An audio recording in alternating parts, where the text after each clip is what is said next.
here to stay. Alec Hunter knows the way. Alec Hunter, king of crochet. Alec Hunter will make your day. Alec Hunter is here to stay. Alec Hunter knows the way. Alec Hunter, king of crochet. Alec Hunter will make your day.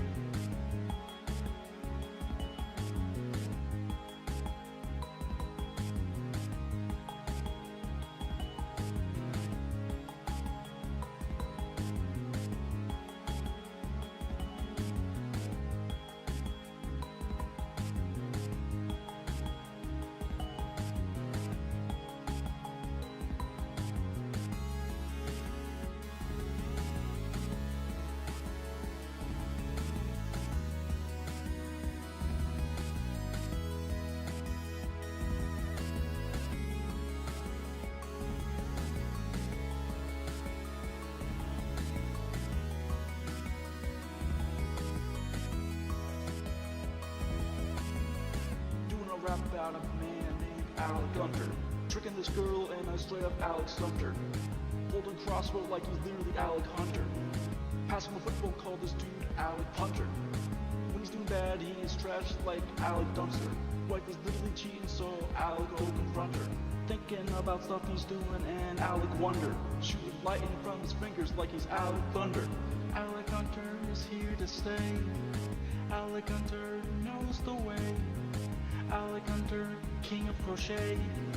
Alec Hunter will make your day. Alec Hunter is here to stay. Alec Hunter knows the way. Alec Hunter, king of crochet.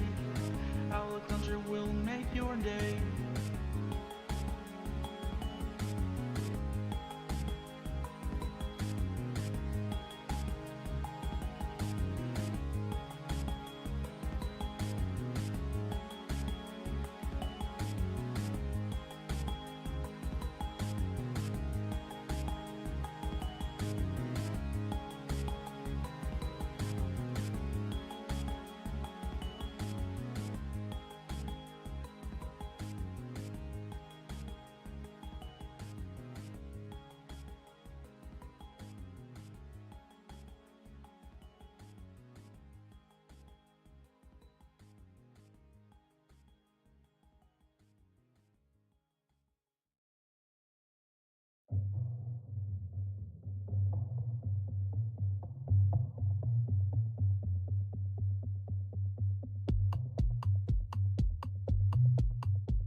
Good afternoon, boys, girls, and MBs of all shapes, sizes, colors, and orientations. Welcome to the one, the only Alec Gunter stream. My name is Alec Gunter, King of Crochet, here to make your day. Feeling a little gay on some days. How is everybody doing? Not gonna lie, I was feeling a little bit tired today, a little bit sleepy deepy. What's going on in the YouTube chat? Holy shit, there's a lot of chats. Hello, Seagull's Nest. Welcome. Evil Cupra. Thank you. Welcome. Alec forgot to mod me. Oh, I will mod you in YouTube chat. There you go.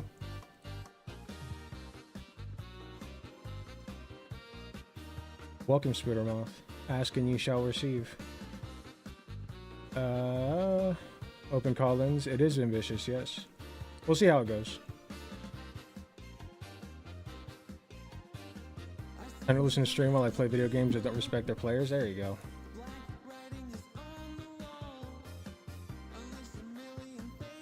I wonder if because I don't fit in with men or women, I'll fit in with NBs. Only one way to find out. NBs are a varied bunch, though. I've just been feeling really tired lately, and I can't quite put my finger on why, and it's keeping me from being able to, like, do stuff. So hopefully it doesn't come across too much in this stream. The big chat's nice for my blind eyes. It gets a lot smaller in the React screen. Hopefully it's still big enough for you.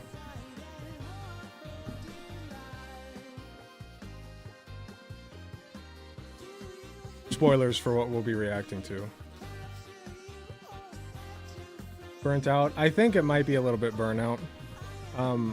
I do plan to take a break from the politics at least and do some gaming coming up in the next couple weeks.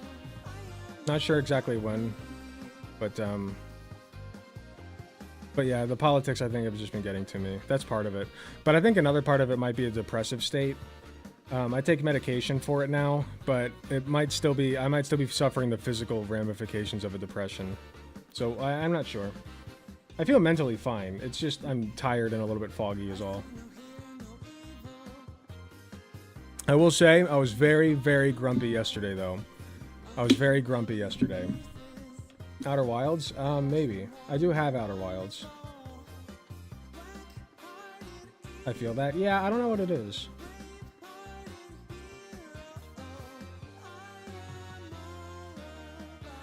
Surely Alec plays some Risk of Rain 2. That is probably what I'm going to be playing tonight, yes. It's just a very easy game to play while I talk to people. I've been playing it a little bit more lately, actually. Something else I've been doing lately. Hold on.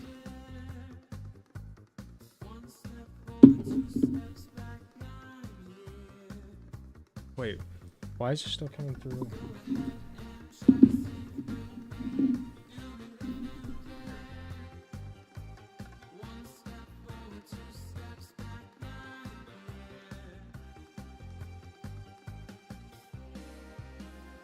I made this little dude. Some of you may recognize this guy.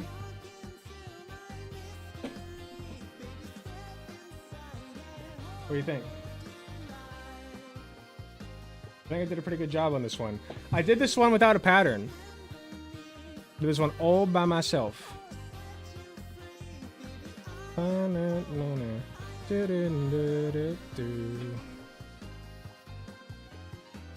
Anyone know who this one is? I think I did a particularly pretty good job on the tail. I wasn't sure how I was going to do it, but I winged it, and it turned out pretty nice. Is it a walrus? Of sorts. It's a specific walrus. If you're familiar with Pokemon. Yeah, it's Spheal. There you go. It's a Spheal. Got little white spots on it. So yeah, it's on sale. It's on sale. Spheal is on sale, not seal. Spheal. The spherical seal. It's spherical, and it's on sale at Etsy.com/GunterGrabs. You can get it now for $39.99. It can be yours for $39.99.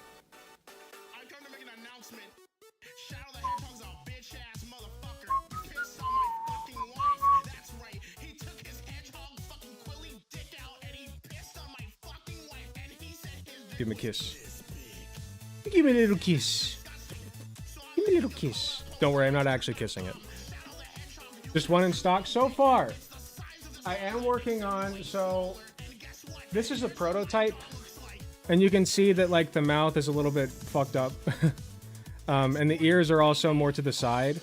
So I think what I'm gonna do is just cut all of that off, like all the details, and start over on them. The arms are also a little bit different.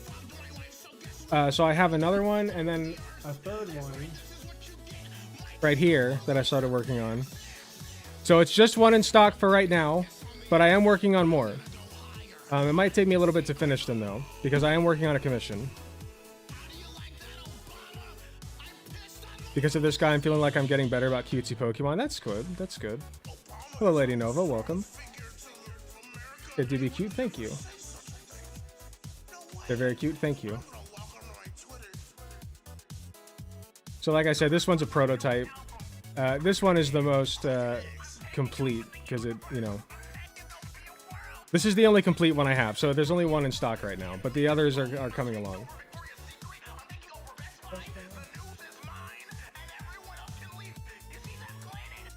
I'm taking it too. Yes, Voltorb's in the back. Yeah, I got Voltorb. You guys want to see Voltorb? I can pull out Voltorb again.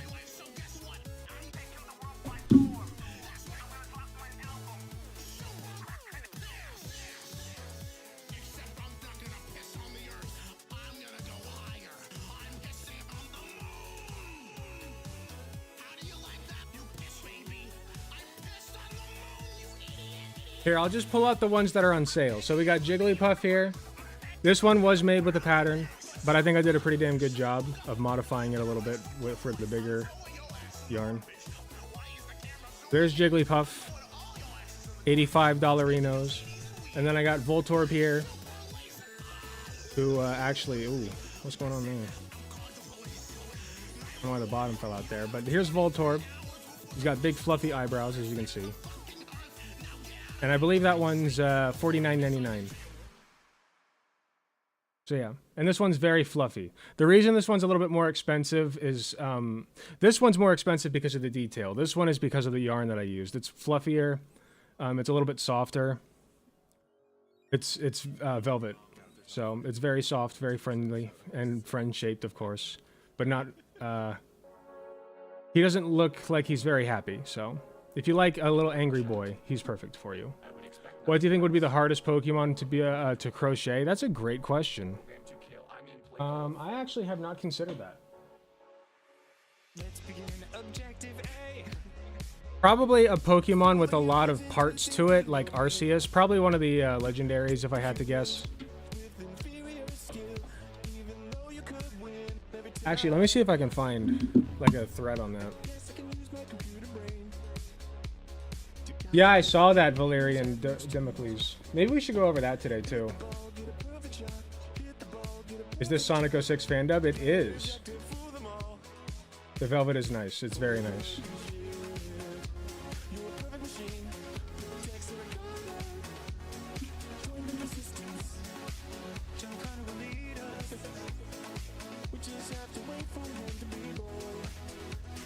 After almost 2 years, I finally finished crocheting all 151 Gen 1 Pokemon. Wow.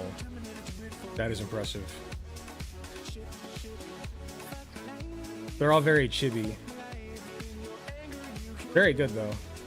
This is from Crochet Creatives. Very impressive.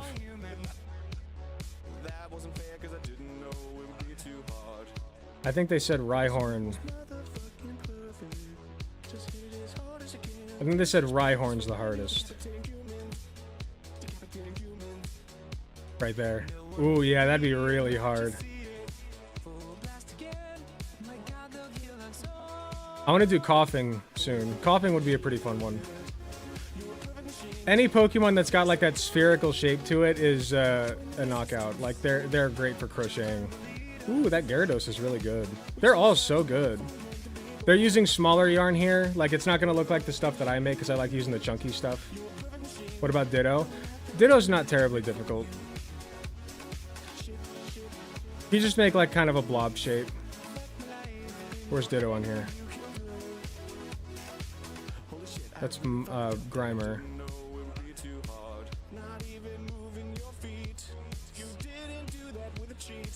There's Ditto, right there. Yeah, it's not too terribly difficult. I thought Ditto was Gen 2. Nope, Ditto is Gen 1. Ditto's been there since the very beginning. Love the Jolteon. Jolteon is very good. All the evolutions are great.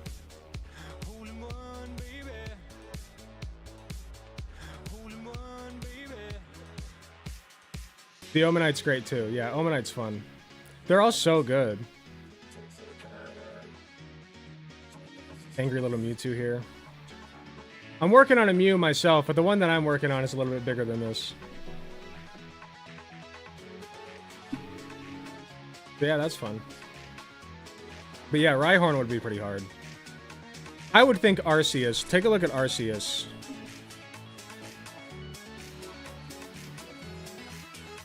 Ooh, yeah. That's really good, actually.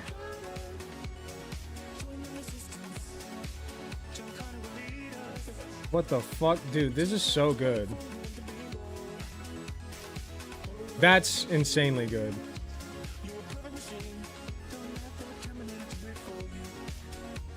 Kabutops.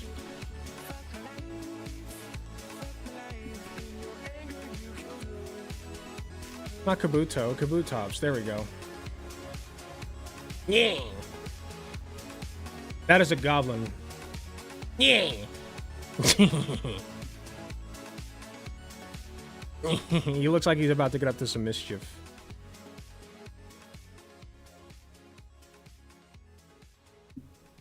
That's great. Ooh, a Marowak. That's pretty good. Chibi Articuno looks so cute.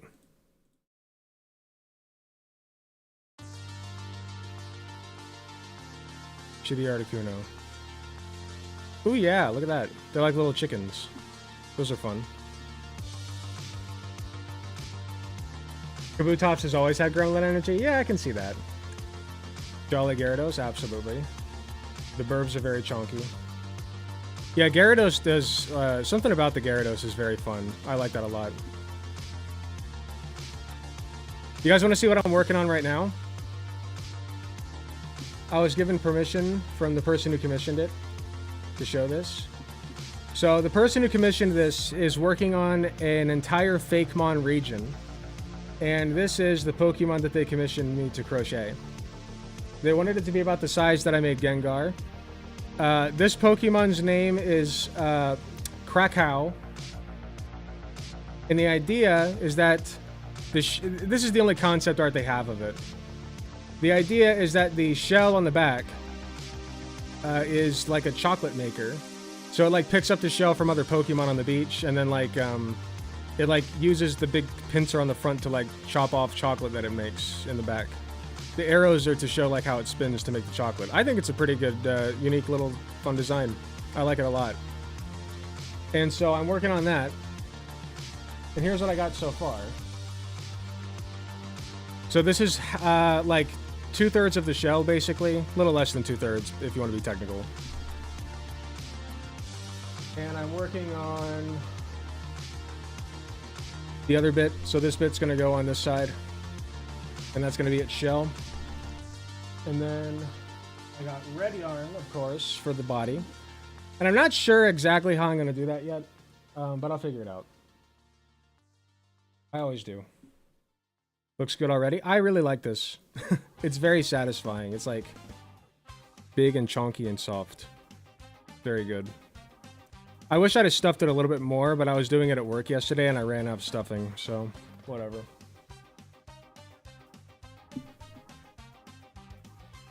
So yeah, that's my current commission, and then somebody commissioned me to do Bronzong. Specifically shiny Bronzong. And I'll be honest, little nervous about this one.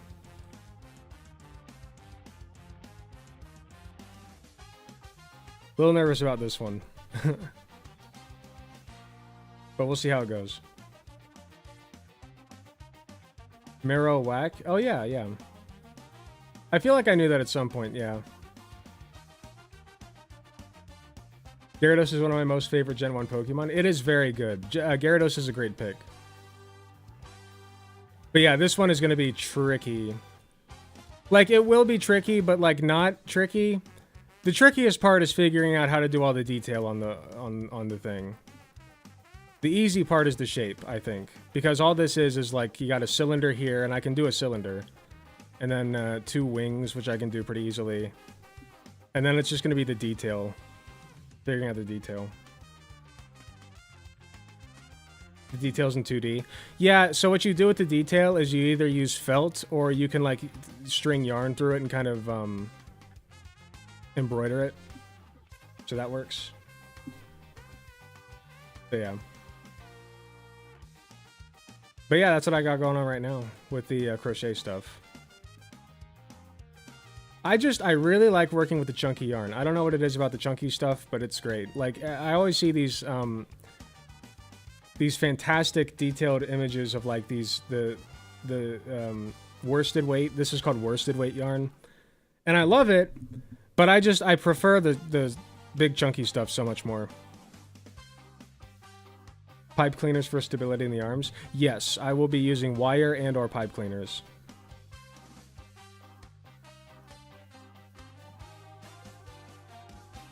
Yeah, Gyarados is a very solid Pokemon. Arcanine is top tier? Yes, he is very floofy. Psyduck's my favorite Gen 1 Pokemon because of the cuteness. I don't know, Psyduck isn't really that cute to me. He is kind of, I guess.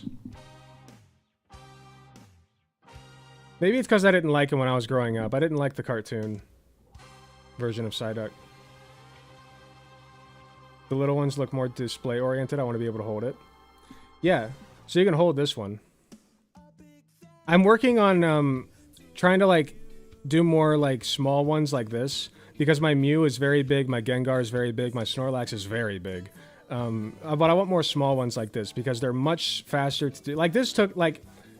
I almost finished 3 of these in one work shift. You know? Like, they're very quick. I could pop out, like, 3 or 4 of these in one day. And just sell them. Speaking of which... Do I have any new orders? Any new orders? Takers? Any takers? Nope, not yet. Better get it while they last. Get them while they last, folks. There's only one Jigglypuff, there's only one Voltorb, and right now there's only one of these, so... Cyndaquil sold pretty much immediately when I put them on the market. Cyndaquil sold like hotcakes. I'm so commissioning you to make a Sylveon. Ooh, a Sylveon. I will do my best on that. How much are your prices? It depends on the type of commission. So, like, I charged... I think for this one, I'm charging $160, so 160 bucks for this one. For Sylveon, it would probably be more like in the area of like 200 at least. Just because the material is kind of expensive, and also it just takes a long time for some of them. Have you thought about non-Pokemon characters? Yeah, I made a doggo. I already packed them up, so I can't show you, but I can show you the pictures. It's kind of like an Animal Crossing looking dog. And yeah, I also thought about doing Stitch from Lilo and Stitch. But Pokemon is like a very good go-to. Sylveon's unironically my favorite evolution. I think it's a lot of people's favorites, especially because trans colors, you know.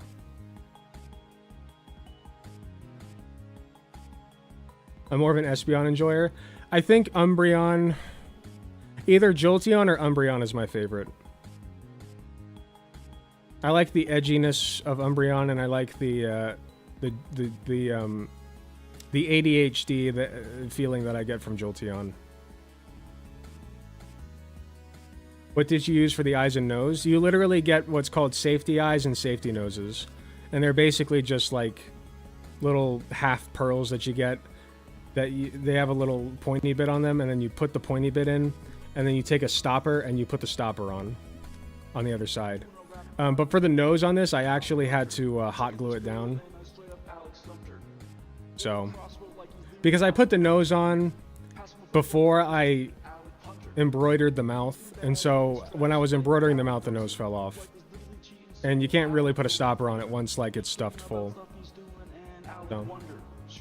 So yeah, thank you guys for indulging me.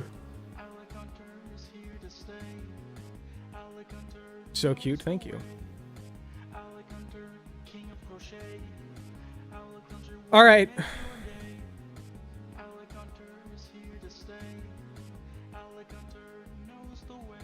I know you guys are here for the juice.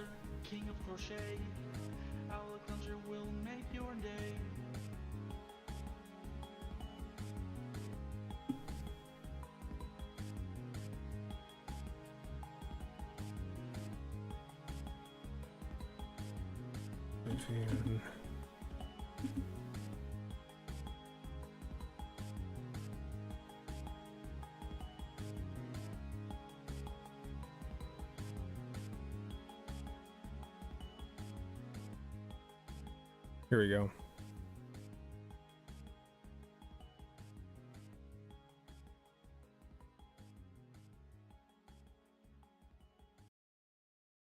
Have you reacted to the Destiny unhinged take yet? Which unhinged take?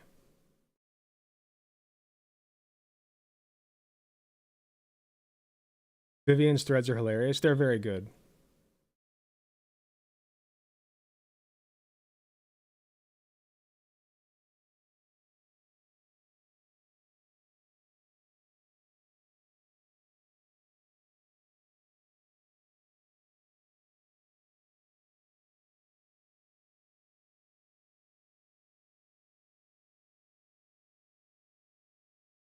Okay.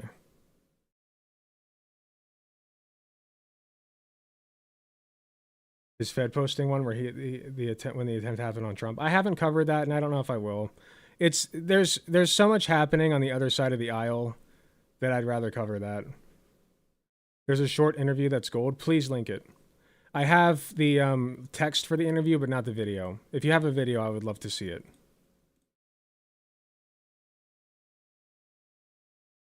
But I don't think there's a video. If there is, I'd love to see it. Please link it. Did I miss the reaction? Nope, we're about to get into it now.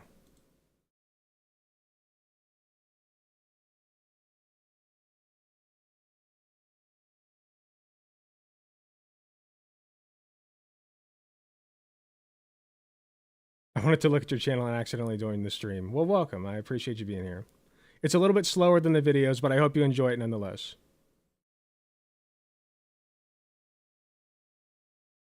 So for those of you who were here earlier this week, you will know that or who have seen the video, of course, that we're uploading.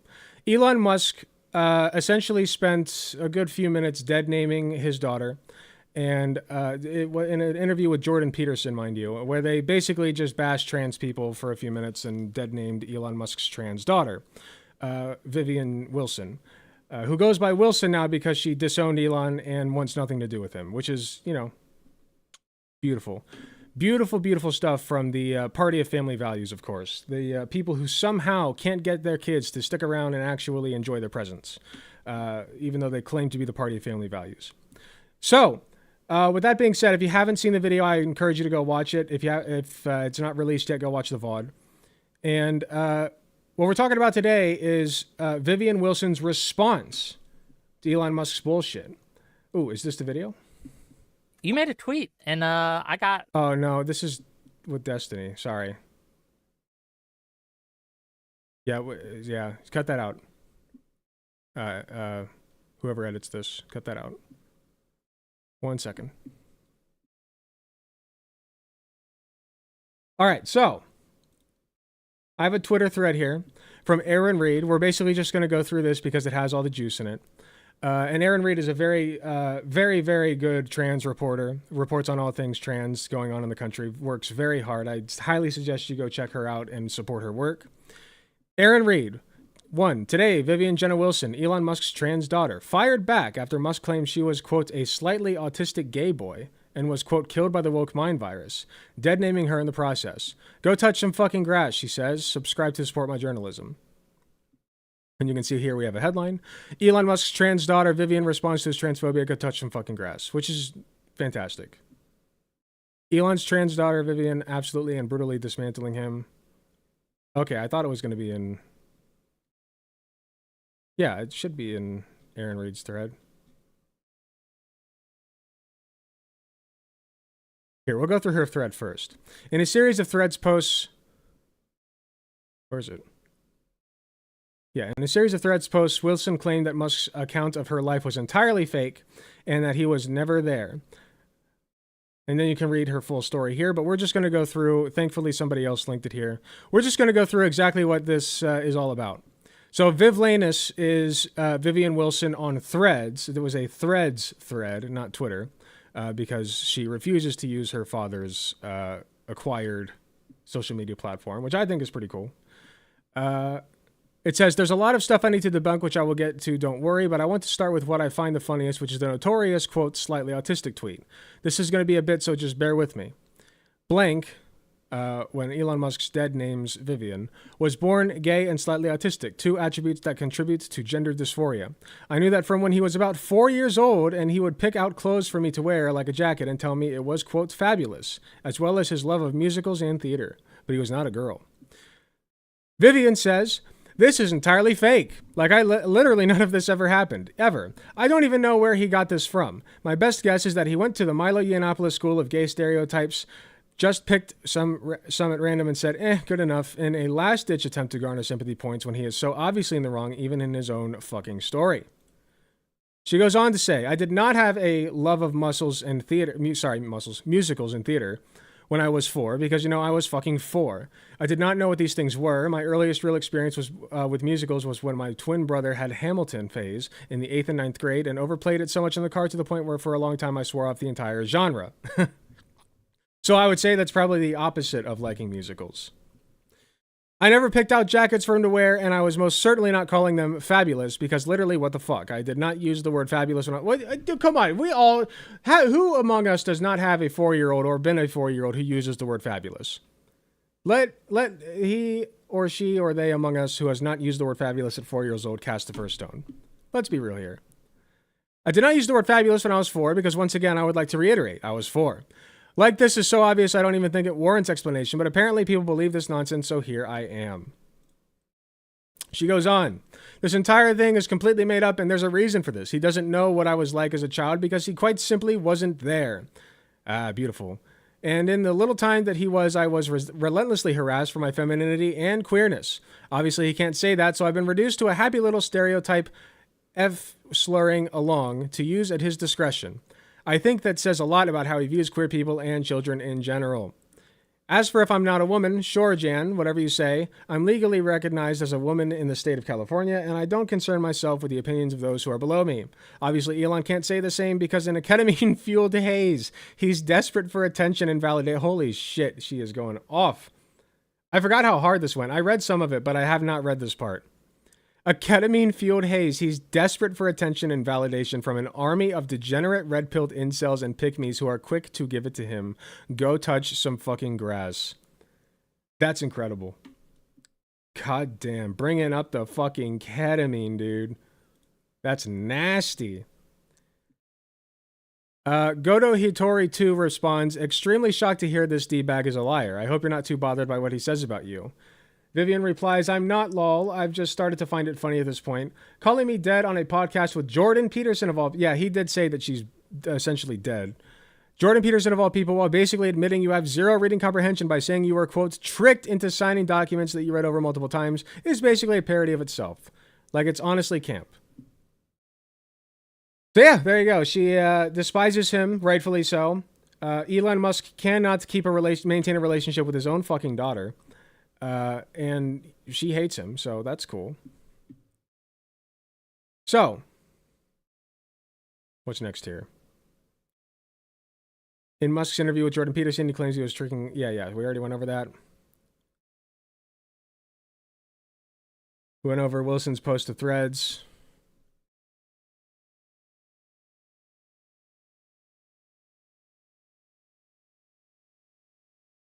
Let's see. She goes on. California recently passed a bill. What the fuck is this formatting? This is horrific. California recently passed a bill banning the forced outing of transgender youth. For that, Musk decided to relocate his workforce from California to Texas. Oh, what a fucking baby. What a fucking baby. Oh, they've passed laws in my state that I don't like about trans people that say that trans people are allowed to exist. Go fuck yourself. Go fuck off to Texas. Nobody in California wants you there anyway. Legislators passing those bills were likely considering fathers like Elon Musk who are willing to take such extreme actions over being radicalized by their children's gender identities. Musk claims to have spoken with Newsom to stop the bill. Newsom signed it anyway. What a fucking G. What a G. Yeah, Vivian does sound very based. As for her own relationship with her father after coming out and moving away, Wilson has this to say in a recent post. So now that I've gained some traction reading Adrian Dittman to filth, I want to make one thing absolutely clear. I disowned him, not the other way around. For context here, I believe that Adrian Dittman is an alt account of Elon Musk. I don't know if that's been confirmed, but that is the meme that's going around. And this could be her confirming that it is in fact him. Have you seen the interview yet? I have not. If somebody could link, if there's a video of the interview, I have text of it right here that we're going to go over in just a second here. All right, and then Aaron Reed says, lastly, I'm an award-winning queer journalist covering LGBTQ plus news every day. Please consider subscribing. And we're going to link that. So you can go subscribe to Aaron over here if you would like. Aaron does fantastic work. We support and love Aaron here in this space. Aaron Reed. I don't think Elon has touched grass in his entire life. Probably not. Welcome, Queen Laura, by the way. Good to have you here. You're the man. Thank you. Okay, yeah. We're going to go over this. All right, last thing to go over on this. We have an interview, an exclusive interview from the woman herself. Elon Musk's transgender daughter, in her first interview, says he berated her for being queer as a child. In an exclusive interview, Vivian Jenna Wilson says her father's recent statements, including that she is, quote, not a girl, inspired her to speak out. I'm not just going to let that slide. Vivian Jenna, how long is this? We can go through it. Vivian Jenna Wilson, transgender daughter of Elon Musk, said Thursday in her first interview that he was an absent father who was cruel to her as a child for being queer and feminine. What a shock that is. I never would have guessed. Wilson, 20, in an exclusive interview with NBC News, responded to comments that Musk made Monday about her and her transgender identity. On social media and in an interview posted online, Musk said she was not a girl and was figuratively dead, and he alleged that he had been tricked into authorizing trans-related medical treatment for her when she was 16. Wilson said that Musk hadn't been tricked and that after initially having hesitated, he knew what he was doing when he agreed to the treatment, which required consent from her parents. Musk's recent statements crossed a line, she said. All right. This is from Vivian. I think he was under the assumption that I wasn't going to say anything and when I would just let this go unchallenged, Wilson said in a phone interview, which I'm not going to do because if you're going to lie about me blatantly to an audience of millions, I'm not just going to let that slide. I really do wonder what was going through his soy-filled head that, like, he thought that this would just slide with no repercussions. Like, he really did think that he could just lie and she would be like, yeah, that's fine. No, it's all good, you know, whatever. Do your thing, former father that I disowned and hate. Like, what the fuck, man? I don't know, it just seems very blatant. Wilson said that for as long as she could remember, Musk hasn't been a supportive father.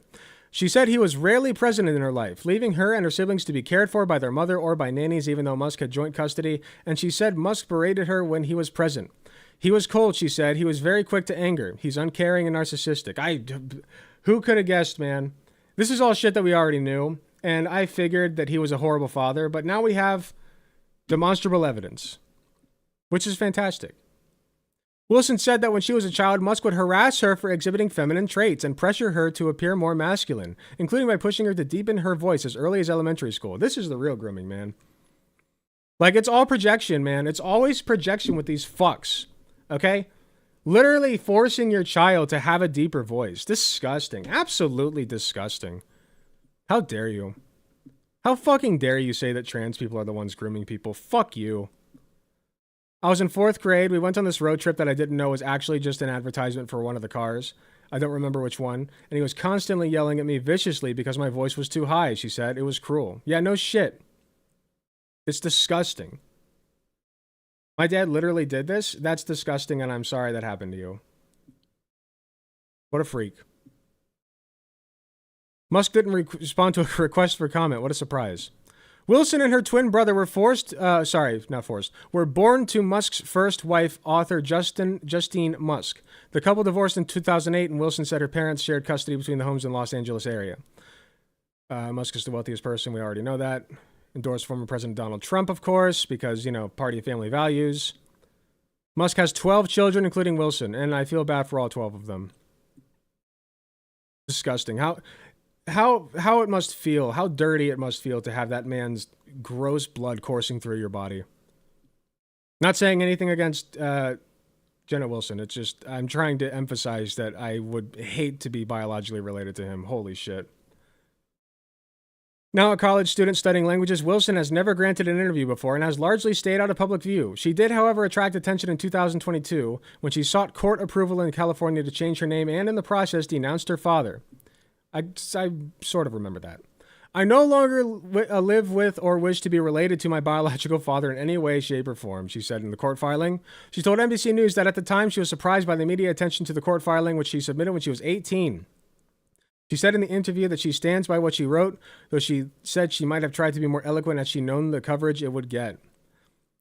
Yeah, that's gotta suck, man. Imagine having your entire life on blast just for a relation to Elon fucking Musk. Wilson said she hadn't spoken to Musk in about 4 years and that she refused to be defined by him. 4 years, man. I would like to emphasize one thing. I'm an adult. I am 20 years old. I am not a child. My life should be defined by my own choices. Musk threw a spotlight on Wilson on Monday. We already know this. Speaking with psychologist. No, come on. This is bad journalism. Former psychologist. He lost his license. You have to mention that. This is bad journalism. Largely, I agree with the messaging here. I think this is good journalism as a whole, but you've got to include former psychologist. Yes, it is an alpha female move for sure. Giga Stacy. That's what it is. I lost my son, essentially. We already know that. Dead, killed by the woke mind virus. Go touch some grass, please. Let's see, we went through all that. Been reduced to a happy little stereotype, she continued. I think that says a lot about how he views queer people and children in general. In recent years, Musk has taken a hard right turn into conservative politics and has been waging a campaign against transgender people and policies designed to support them. This month, he said he was pulling his businesses out of California to protest a new state law that bars schools from requiring that trans kids be outed to their parents. On X, Musk has free, which that's bullshit, by the way. He was going to move anyway. Like, let's be real. He was going to move anyway because of the taxes.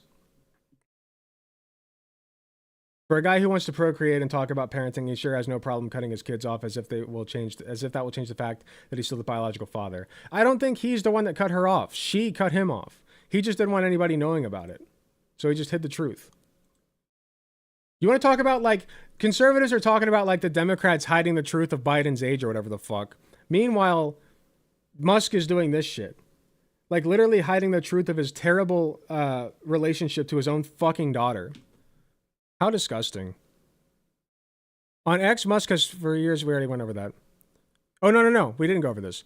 Musk has for years criticized transgender rights, including medical treatments for trans-identifying minors and the use of pronouns if they are different from what would be used at birth. He has promoted anti-trans content and called for arresting people who provide trans care to minors. Something we also saw in his interview with Jordan Peterson. Very cool, very good stuff. It's just saying the quiet part out loud. Yeah, put them in camps. Anybody who is giving care to, necessary, life-saving, potentially, care to trans minors, throw them in jail. Very cool stuff. He rolled back the app's protections for trans people, including a ban on using dead names. I vowed to destroy the woke mind virus after that, and they were making progress. Yeah, okay. Let's see if there's anything else good here. Listen to could no longer remain silent after his comments on Monday. She said she had never received an explanation for why her father spent so little time with her and her siblings, but behavior that she now views as strange. He was there, I want to say maybe 10% of the time. That's generous, she said. He had half custody and he was fully not there. It's just sad, man. It's sad. It was just a fact of life at the time, so I don't think I realized just how abnormal of an experience it was. That's, that's really real.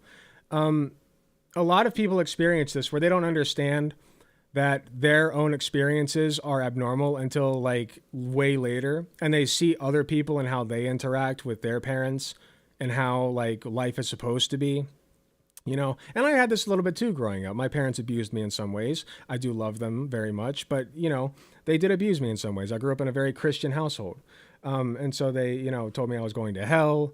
And there were times when like my mom would, my house was pro spanking. Okay. So I got spanked growing up and I thought that was just normal. I thought that it was normal to have to appease your parents basically. There's just like a bunch of things that I could bring up. I don't want to get too into the weeds on it, but point is, there are things that are very abnormal that happen to people that is being demonstrated here that we just normalize until we're adults. And it sucks. And Elon Musk did that to his daughter, and I think that's disgusting. Got whipped with a belt. There you go. Sorry to hear that. It's okay. We're all good. Hey, I'm living a great life right now. I have a lot of privilege, so I don't dwell on it.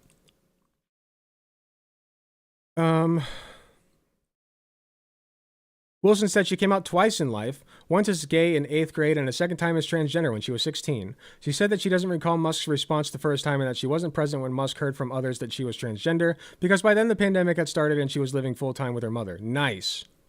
She's very supportive. I love her a lot, Wilson said of her mom. Good. The pandemic was a chance to escape Musk's cruelty. When COVID hit, I was like, I'm not going over there. It was basically very lucky timing. Hell yeah. What a queen. What a fucking queen.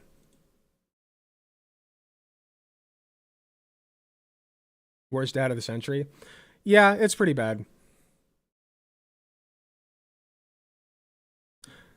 Musk told Peterson he had been tricked. That sounds like an L to me. Wilson said that in 2020, when she was still a minor at 16, she wanted to start treatment for severe gender dysphoria, but needed the consent of both parents under California law. She said that her mother was supportive, but that Musk initially wasn't. She said she texted him about it for a while. I was trying to do this for months, but he said I had to go meet with him in person. At that point, it was very clear that we both had a very distinct disdain for each other. Oof. Imagine disdaining your own child, your own flesh and blood. I can't fathom it, man. I really can't. No matter what. Like, I don't even have kids yet. I plan to have them. But, like, even my own dad, who is conservative, wouldn't do that. He wouldn't do that. He would never, like, disown his child. I don't think he would ever do that. I don't think he's got the sauce for it. It's so weird.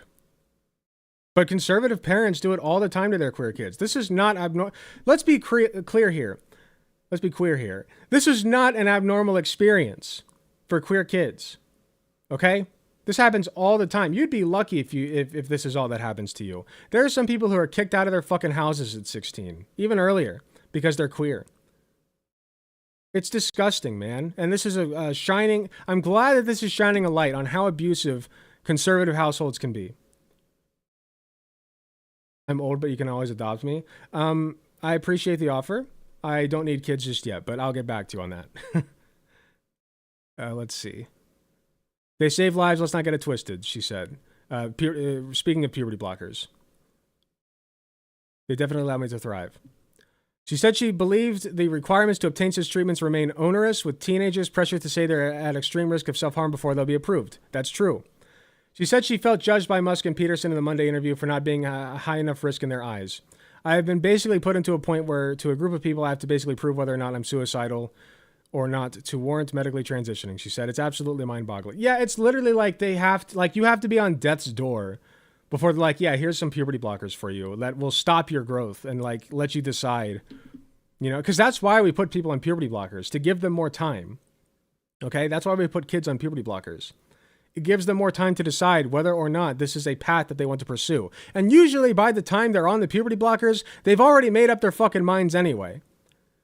And then you spend 3 to 4 years on puberty blockers, which is about the amount of time. And I think by the time that you're 15 or 16, you can decide that whether you'd rather go on estrogen or testosterone. Okay? And if you want me to be really real, I'm going to give you a hot take here. I think that puberty blockers should be standard at some point. I think that in a genderless society, puberty blockers are the ideal. I think that puberty, biologically speaking, comes way too fucking early in kids' lives. Okay? That's not anybody's fault. That's just how nature designed us. That's how nature built us. We sexually develop before we are capable of even consenting to anything sexual. That's kind of fucked up. You know? Thanks, God. Thanks, God. Right? It's a little fucked up, I think. So I think if you can shove that off till later, until you're at least 16, that's perfect to me. That's great. That's brilliant. Okay? In an ideal world, without any side effects or anything, you know, barring that, puberty blockers would be ideal for all kids. Then they can decide later whether they'd rather be on testosterone or estrogen. Hello? I feel like that's like, I don't know. I just feel like that's intuitive. Scorching hot. Thank you.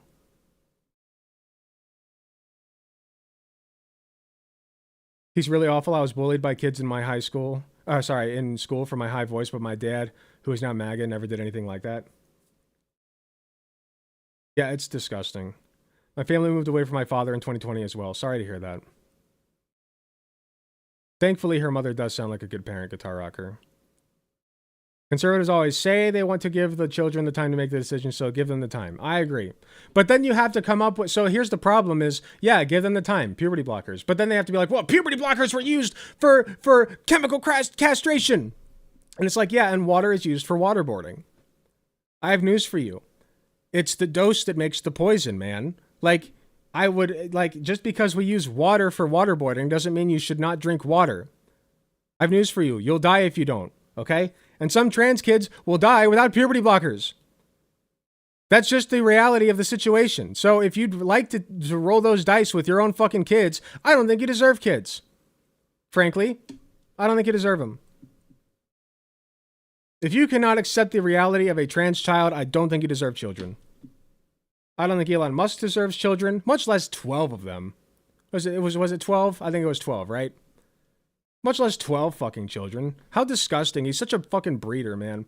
Like, this is to say nothing. Like, okay, let's be real. Usually when you have like 10 or more kids, even like 6 or 8, right? That usually indicates that like you're a breeder. I'm not saying that's true of all families all the time, but like usually, come on. And they're like from a bunch of different women too. So, you know, like, let's be real. It's just gross. He wants to spread his seed. He thinks that like the little humans that he pops out, his little crotch goblins, right, are just like his his little puppets, right, that get to go on and like reproduce and then keep his DNA flowing through like the life cycle. Fuck that. It's just gross. You're not that special, man. You got a lot of daddy's money. You got to buy a few businesses and you fucked them up. But it wasn't bad enough to make you go bankrupt, apparently. So you just get to keep on rolling on because you I don't know. That's just the way the world works. So that's cool. That's the man in charge of Twitter, now known as X, because he has no fucking idea how to brand his shit. That's the man who is in charge of Tesla, which is now failing because of him. Famous for their Cybertruck, which cut people's fingers off. And it's also the man who is Father of the Year for his horrific treatment of his trans daughter. There you go. Party of family values, everybody. That's family values for you.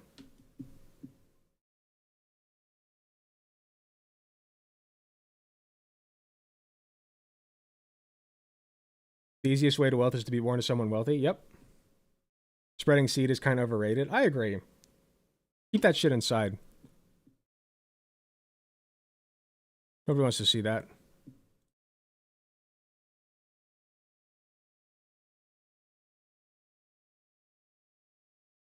I've been seeing so many anti-electoralism takes on Twitter, and I kind of want to go over it, but I feel like that's just going to get me into all kinds of shit. Furries rise. There we go. Yep, abandon your kids if they don't fit into the mold you desire. Such family values. I agree. Fuck it. You can just make more, right? You can just make more, right? Right, buddy? Just like Elon Musk did. He had 12 tries. I wish I was born in a rich family just for comfort of my own. Yeah, I'm very privileged to have been born in my situation. It wasn't like rich or anything, but you know, we did have enough money to own a pool at some points, so it wasn't not rich.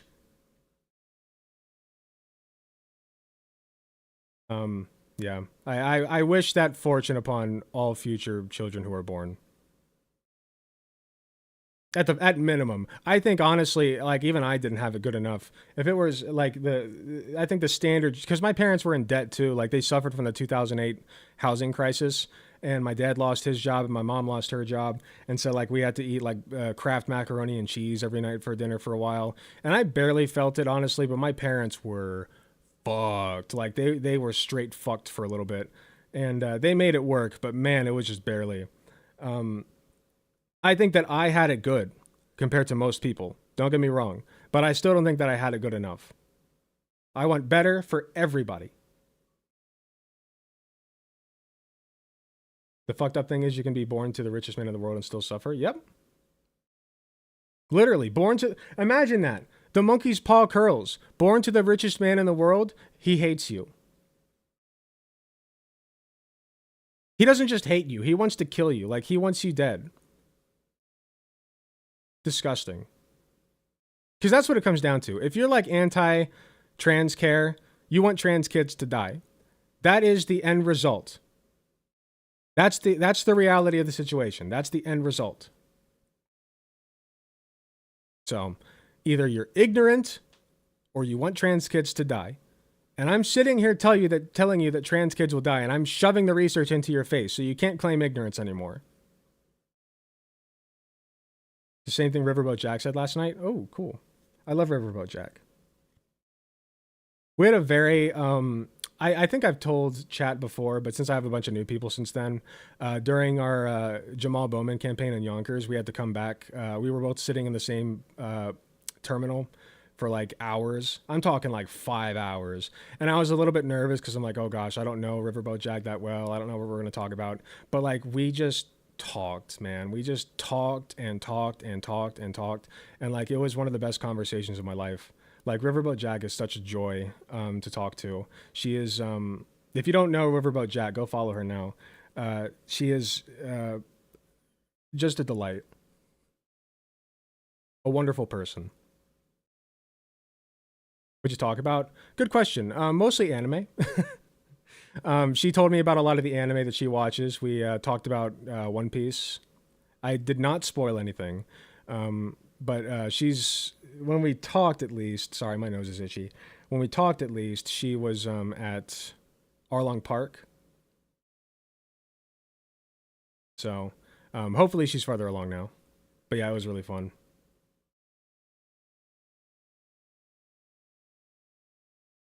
I just started watching her streams and I love her. She's great.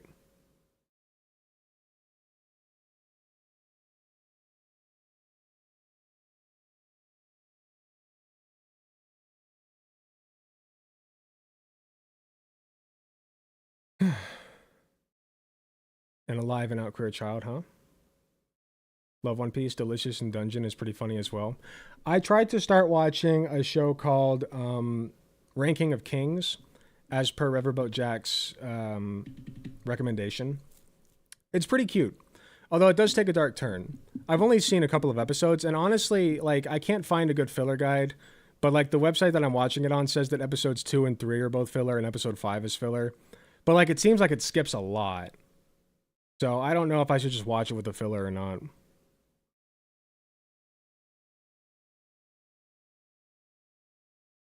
I tried to get my mom to watch Delicious in Dungeon. What is that?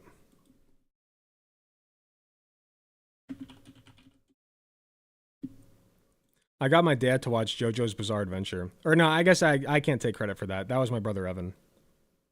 I am getting him to watch Vinland Saga. I need to go back and watch that more with him.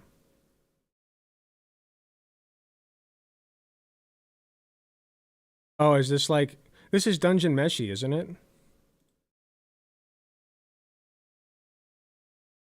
I haven't seen Dungeon Meshi, but this looks like the characters.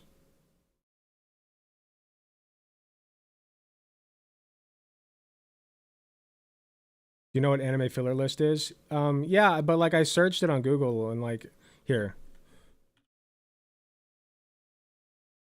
The ultimate anime filler guide.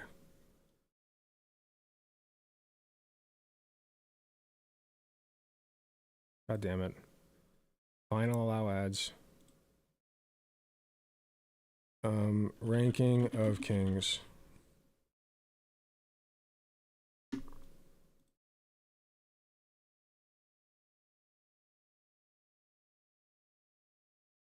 No results.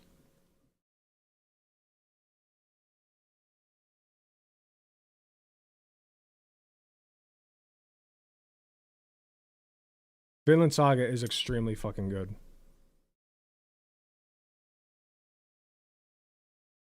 Filler's a fake term made up by people who have no natural attention span. That's not true at all. That's not true at all. There's a ton of filler. Okay, so there's like two ways you can look at filler. One is it's like extra shit that was not originally in the manga. That like is not relevant to the story at large. So like there's filler arcs in One Piece where there's like there's one with like a dragon and like a little girl who's trying to like save the dragon or whatever. But like it's not consequential to the story at all. And so that's just a filler arc. Another way that you can put it is like if you're watching, for instance, Dressrosa in One Piece. Dressrosa in the manga took for fucking ever. Dressrosa in the anime took longer than that. And they kept flashing back to the same backstory. They kept padding out the fights. They were adding like fake struggle fight scenes that weren't in the manga originally. So like that's often considered filler as well. And that's something that I had to learn recently, actually. I still love Dressrosa. I loved watching it. It was great. But it did have, it did go at the pace of a fucking snail. Like it was very slow. I haven't seen One Piece filler. It's trash. You mean you have? Dungeon Meshi and Delicious and Dungeon are the same anime, just the latter name is in English. Oh, okay, got it. I got the girl I'm dating into Vampire the Masquerade. Nice. I've never seen that one, so. But that's cool. It's always cool to get somebody that you're dating into an anime, like I did with Katie. The first anime that I ever got her into was Full Metal Alchemist Brotherhood. And she's watched it like 10 times since then. So, she liked it. Safe to say she liked it. Best arc in One Piece is Egghead? So far. Still probably is. Like, but we got to make sure we land on we stick the landing. But I would agree that Egghead is very, very good and definitely in the running for top arc. The Boys is a good anime. I haven't watched season 4 of The Boys, but I've heard it's very good, especially because the conservatives don't like it. I should watch it just so I can talk about it and then shit on the conservatives who don't like it.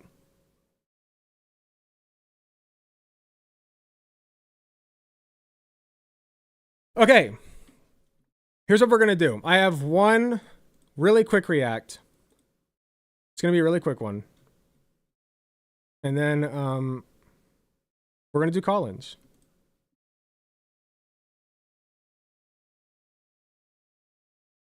You guys ready for call-ins? If you are not in the Discord and you would like to call in, please be sure to join the Discord. It will be 18 plus. I'm sorry if you're in my audience and you're underage. I apologize, but just given the political climate and everything, I can't take children's calls. Okay, I'm not doing it. I took one the other night. I didn't know that it was a child because they were from an anti-furry server. And I was not aware that anti-furries apparently allow minors into their spaces, which is cool and normal. So that's the only time I think I'm going to be taking a call from a minor. I just don't want to. I don't even want to open that Pandora's box. Yeah, 18 plus only for the Discord server. We've been having a lot of minors join who are furries, and I'm sorry. I know that furries, especially when your minors are looking for a community to be part of, it's just not mine. It is not mine. I'm sorry. I can't touch it. I can't touch it Because when you get adults mingling with minors, like in your Discord server, it's nope. You don't want it. You don't want it. It can go south so fast. Minors are 90% of the anti-fur community. Yeah, I figured that out. Speaking of which, we are going to be having that guy, Halo Guy 7, on eventually. If he decides to show up next time. It will be next Saturday. I don't know what time yet, but it'll be next Saturday when he's actually got time that day. And so not this coming Saturday, not tomorrow. It'll be the Saturday after. And hopefully he shows up and, you know, brings his A game, because I got a lot to say to him.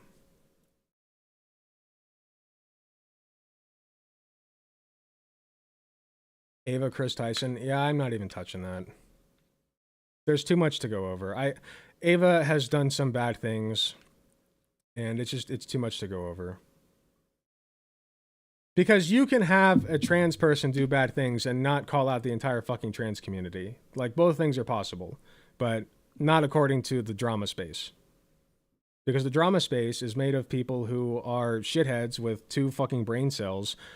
One for shitting on people, one for shitting on minorities, and one for garbage entertainment.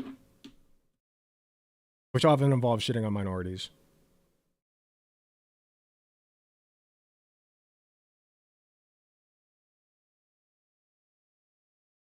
How many times has he dodged?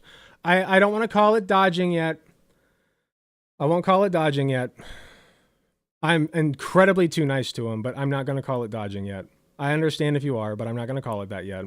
We'll call it a misunderstanding for right now. If he dodges again, or if he, you know, dodges this coming one, then I will call it dodging.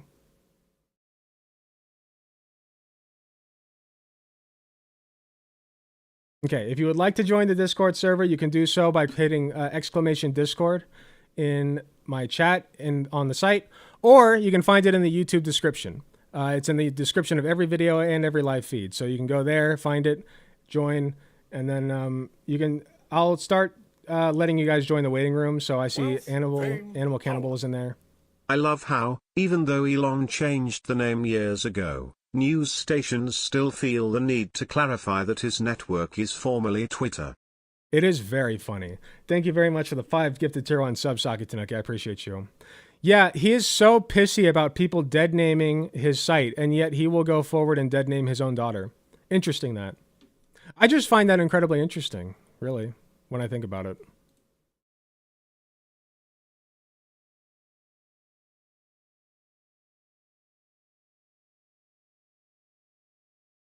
Okay. One quick react, quick break, and then call-ins. But you can start joining the call-in waiting room now. I will try to keep track of who joined the waiting room first, but I'm probably not going to be able to. So I see Animal Cannibals in there first. I'll bring them in first, but if I'm out of order, I apologize. I think it goes alphabetical order in there.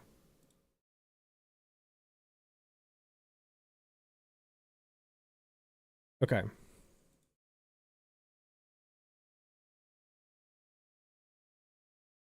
I think about Ava is people meet up with kid fans and their parents all the time. Yeah, that was a meetup and that was fine and normal. I watched Nekosaurus's first video about it and then his second video about it, and I think that there is some stuff that Ava has to answer for. Particularly, sharing, I believe she shared revenge porn of, what's her name? Jeanette McCurdy, like 10 years ago. So she does have to answer for that. Whether or not she's, like, I really like Nekosaurus's videos covering it. I think you guys should go watch them. At least the second one. But other than that, she really hasn't done anything wrong. Like, everybody liked Shadman back in the day. Everybody defended Shadman. Even his lolly porn, okay? Everybody defended him. All the major artists did. Oni Plays did, and I love Oni Plays, and I'm not taking that back. Zach Hadel, which is also closely related to Oni Plays. I'm pretty sure, like, the entire Oni Plays crew, basically. There's some others, but those, Aaron Hansen did. Game Grumps. Okay, so like, I'm sorry, like, you got a laundry list of people to go through before you get mad at Ava. It just happens that she's trans.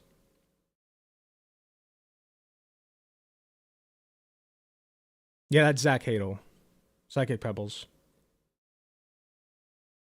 Twitter was never alive. Websites aren't people. That's a fair point. And yeah, trans people are people. Good point. Wealth, fame, power. But, Plaguey Mercury, as our dear friend of the stream Mitt Romney has small. said, corporations are people, my friends. Yes, corporations are not people. Oh, sorry, you're saying that they are people. Yeah, good point, yeah. Thank you very much again for another 5 tier 1 gifted subs. I appreciate you very much. No way my boys that only plays defended Chadman. They did. So did Aaron Hansen. So did pretty much everybody. I think Shuan Head did. Like, everybody fucking did, okay? I'm sorry, like, they did. I think that they defended him up until they found out that he literally drew an 8-year-old. Like a live 8-year-old. He basically drew her in suggestive situations, and that's... I want to say that they took it back then. Okay? Because that's where it gets, like, really bad, okay? Once you start involving real minors... No. That's insanely bad. Keemstar's daughter, yeah. You cannot do that.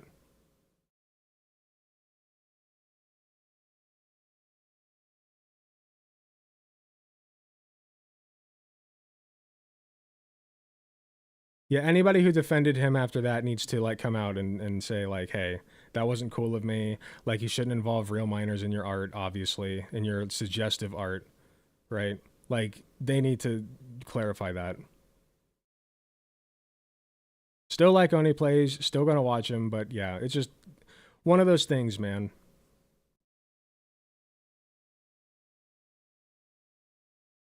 They shut down Shadbase for a while. They should have shut him down forever after that. I believe that he can come out and change. I believe that Shadman can change from what he did. Okay? I believe that he can develop past that, but he has to prove that he did that. He has to take time away and reflect on what he did and why it's wrong and say, hey guys, that was fucked up. I'll never do it again. Sorry. And then he'll probably still have a bunch of people justifiably pissed off at him and never forgive him, but he'll just have to accept that and move on. And then everybody who defended that action needs to come out and say, hey, it was really fucked up of me to defend that. If they're called out on it, which they should be. Anyway. Okay. We've got a react to do. I didn't mean to get into the Ava stuff that much.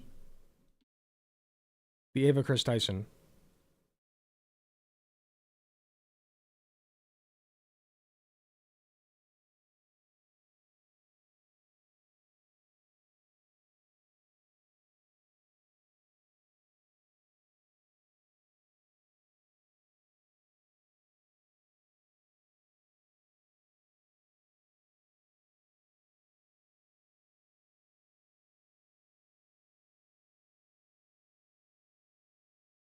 I don't think it should matter whether the underage girl you drew naked is real. I'm sorry, if there's a real girl involved, that's worse.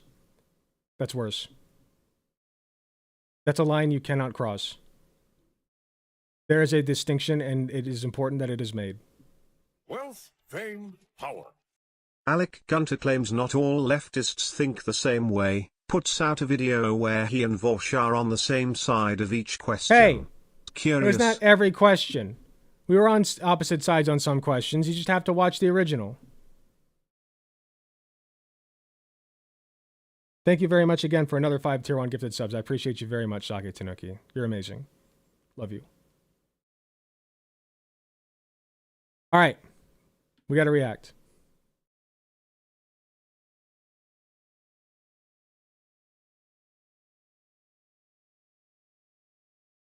So I came across this guy.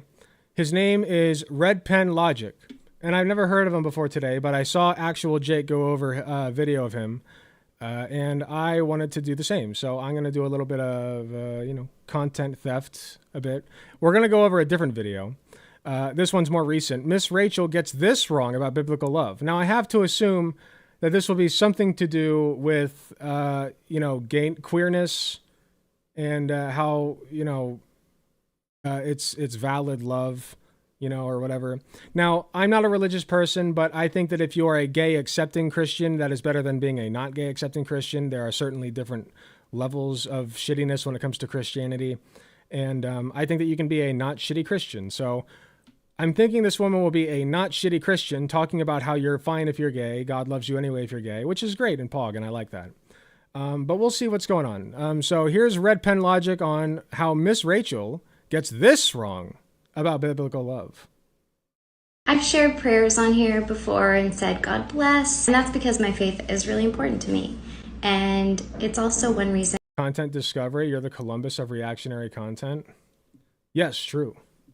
Sorry, I thought you were like insulting me for a second. I'm like, wait, is he calling my content reactionary? No, I'm sorry. I have to start over. I've shared prayers on here before and said, God bless. And that's because my faith is really important to me. And it's also one reason why I love every neighbor.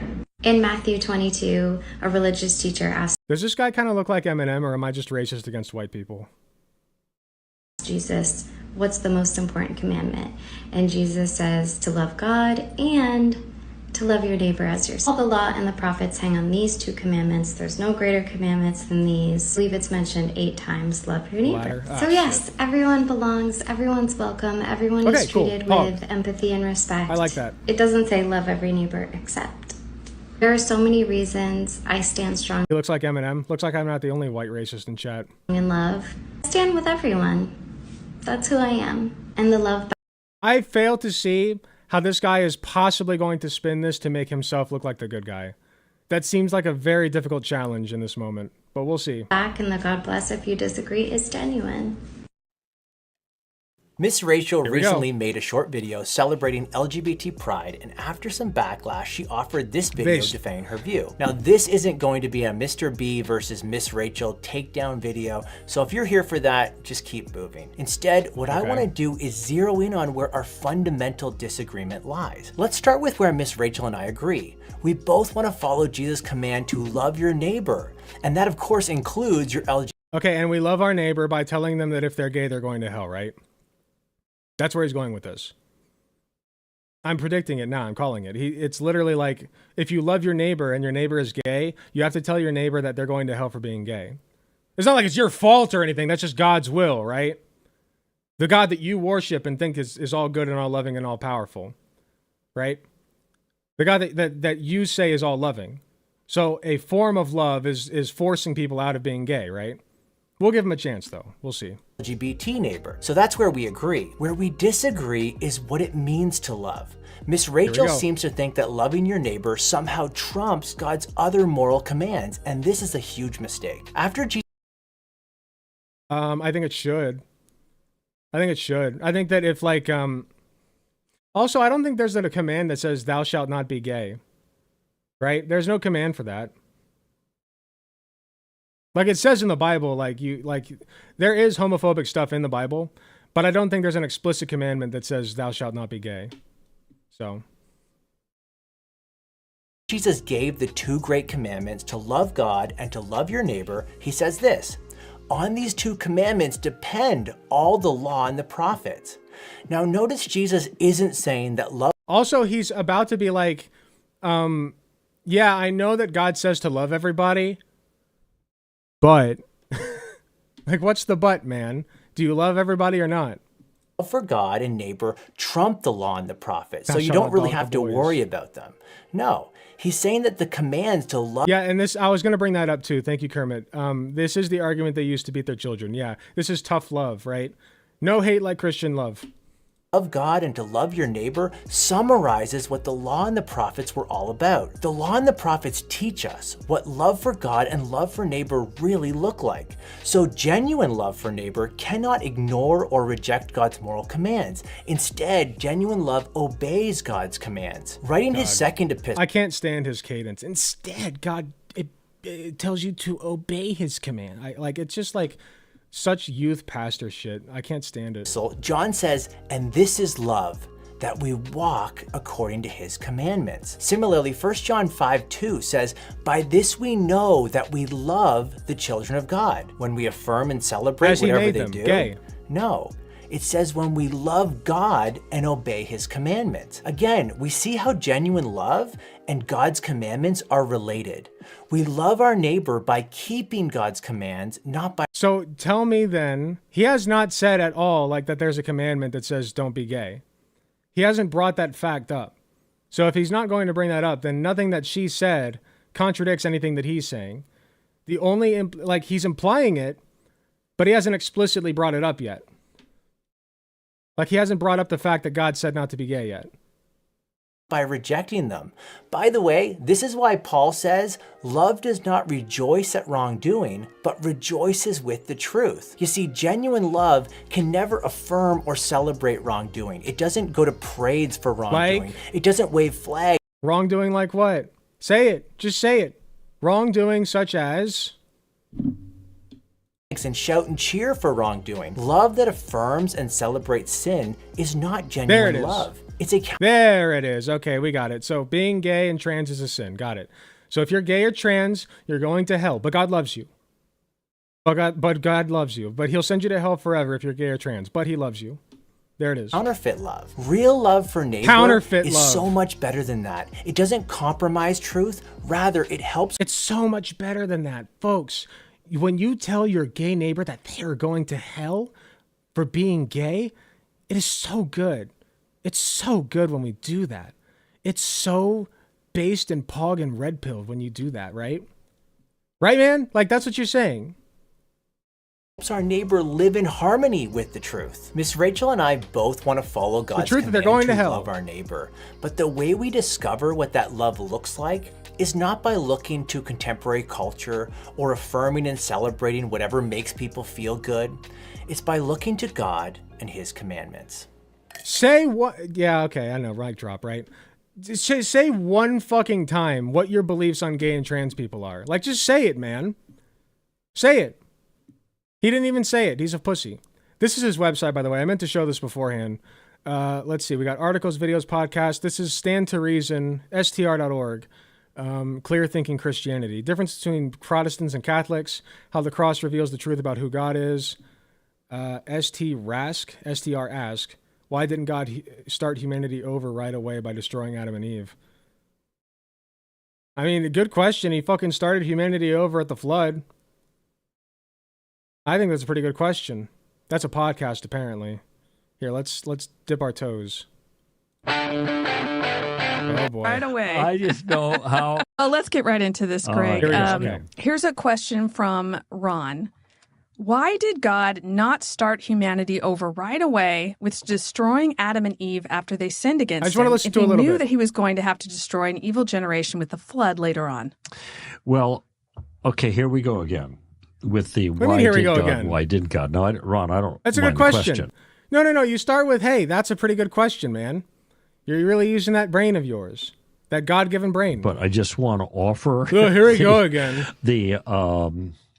I don't know if it's even an insight. Here's the rule.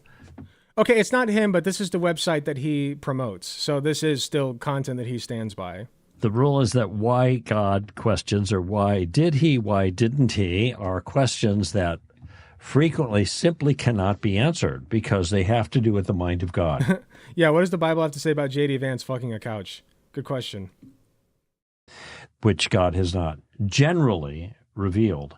And so what that means is that we are left with a speculation about what the options or what the reasons might have been. Boy, they're really boring. And that's hazardous because they're speculative, and so therefore we want to make sure that we are not inappropriately dogmatic in the way we answer these, not just us, because we're not characteristically, I think, but many others will speculate on something and then pretend like their speculation is holy writ. Okay? Now, I think answer the question. Question falls into the category of theodicy. And what theodicy is, for those who are not familiar with the word, answer the fucking question. Does he ever answer it all the time? with no one ever sinning. And Wait. Opponent's form of the argument, but the thing is, it's not the way it's offered is not sound, because it could be that God Are you rejecting the had question? a morally sufficient reason to allow evil. All right, and that's the way to get around that particular challenge. So the I just say God is deductive evil. challenge doesn't work, but it does raise the If you just accept that God is evil in the Bible, like canonically in the Bible, I know that there are Christians in my audience, just bear with me. I'm talking about canonically, literally. If you read the Bible front to back, God is evil, period, end of story. I'm sorry, God is an evil character in that piece of fictional writing, okay? That is just the fact. So if you can absorb that and internalize that, then you can understand the book better. Technically, in the King James translation, God could have been advocating for men to have better gay sex. Don't lie with a man as you lie with a woman.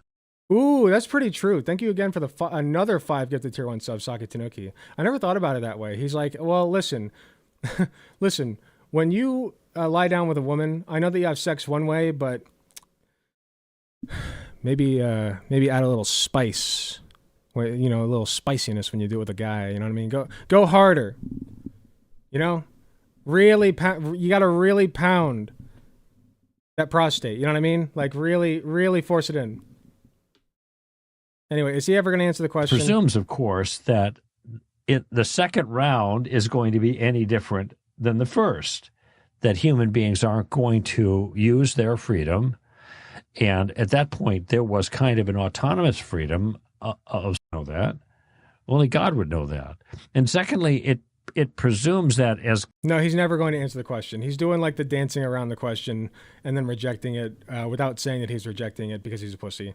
That's really boring. Website's boring. Red pen logic is... I think that it just comes down to he doesn't like gay people. Because here's the thing, right? He'll claim, if you were to ask him outright, that he does not hate gay people. That's his claim. But then when you water down his beliefs to, yes, I believe in God. Yes, I believe that God punishes gay people with eternal hell, right? And yes, I love God and God loves me back and I believe that God is all loving. You're saying that punishing gay people to eternal damnation for the crime of being born gay is love. That's your version of love. Okay? And you can call that love if you want, but that's not my fucking definition of love. Eternal damnation is not love, man. Like, it's not. So you don't love gay people. In my opinion, you hate them. Okay? And I think my opinion's the correct one, by the way. So that's how I look at it. If you think gay people go to hell, then you hate gay people. That's the end of the story.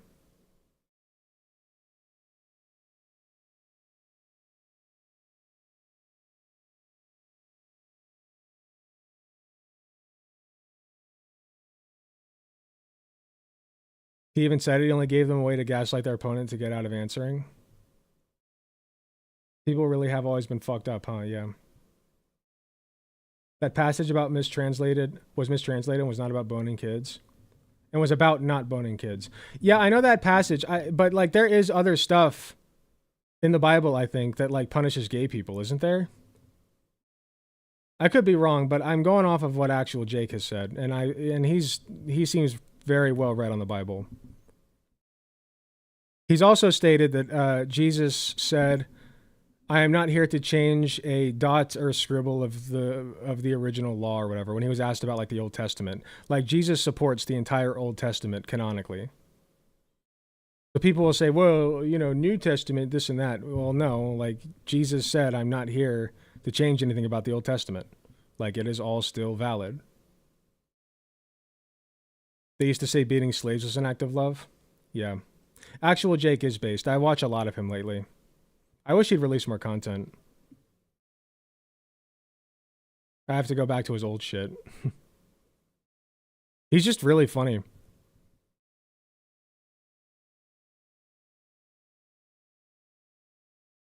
Okay. As promised, I'm going to take a quick break, and then when I come back, we are going to do Call-ins. So if you would like to call in, go to the Discord server, go to the waiting room, and I will pull you in as you come in. I will try to keep track of who was there and who was not, first and last, whatever. I will do my best. Let me go to the bathroom real quick, and then we'll get started, okay? You can get to the Discord by typing !Discord in the site chat, or you can get to... Would I ever collab with Jake? Hell yes, I would collab with Jake. Are you kidding me? I would love to collab with Jake. That'd be amazing. And I could too, probably. Because I've collabed with Cirrus, and that was fun. Anyway. I will be back in just a little bit. Go to the description in the YouTube video if you would like to join the Discord server, or you can type !Discord in the site chat and join that way. And then join the waiting room voice chat, and I will pull you in. And with that, I will be right back.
Shadow the Hedgehog's a bitch ass motherfucker. He pissed on my fucking wife. That's right. He took his hedgehog fucking quilly dick out and he pissed on my fucking wife. And he said his dick was this big.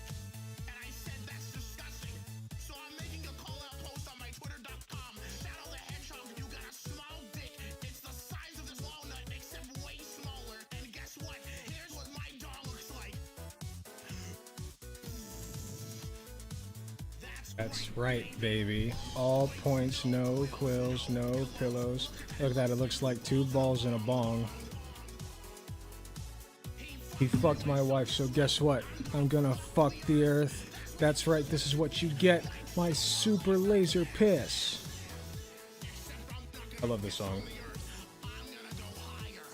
Sorry, I gotta turn it off. Okay, I'm opening up Risk of Rain. I'm gonna get started. Risk of Rain 2 is not responding. Cool. Thank you. Thank you. Appreciate that. Okay, it's working. All right. So we're going to get started with the call-ins. We got first Animal Cannibal. I think the way that I'll do this, okay? The way I'll do this is I'll pull in one person. I'll spend about 10 minutes. And then if you want to hop back in line, you can do that. Do we need to start a queue?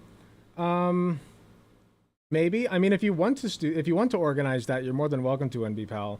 Otherwise, I'll just pull in people as I see them. But I think it's fine for right now. Up to you if you want to start a queue. I didn't want to like put any of the mods out though. We're not gonna like screen anybody. I have a way to end like quickly if somebody says like the gamer word or whatever. So no need to worry about that or anything.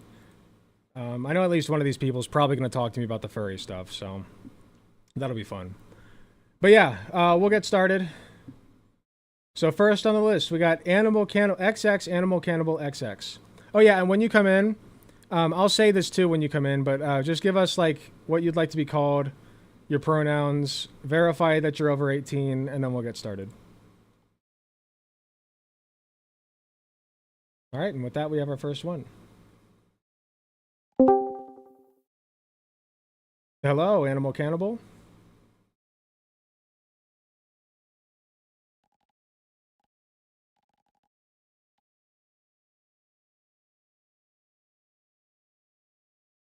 Hello.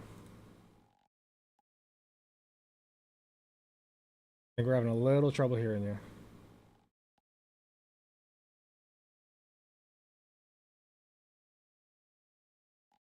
Turn this down to 100.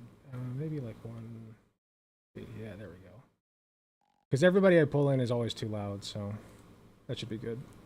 Animal Cannibal, I need you to say something, or else I'm going to have to pull somebody else in until you get that figured out.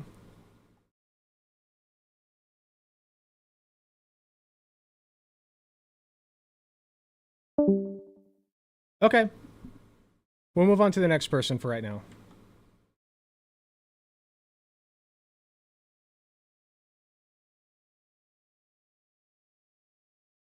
One sec.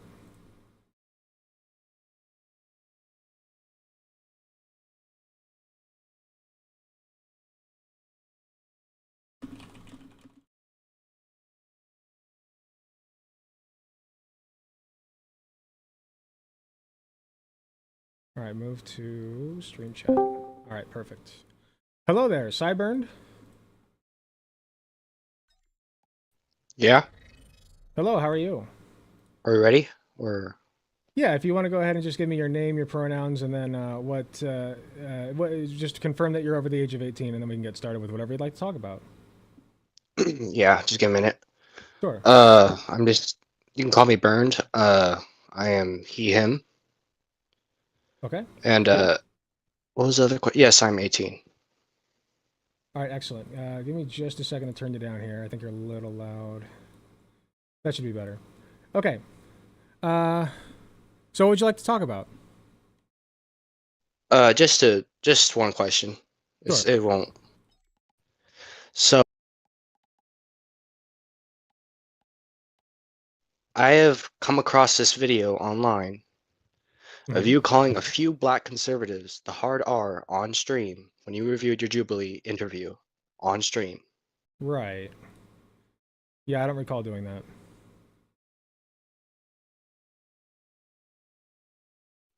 Well, I have the video in my phone. Okay, I also have a video. Would you like to see it? What is it?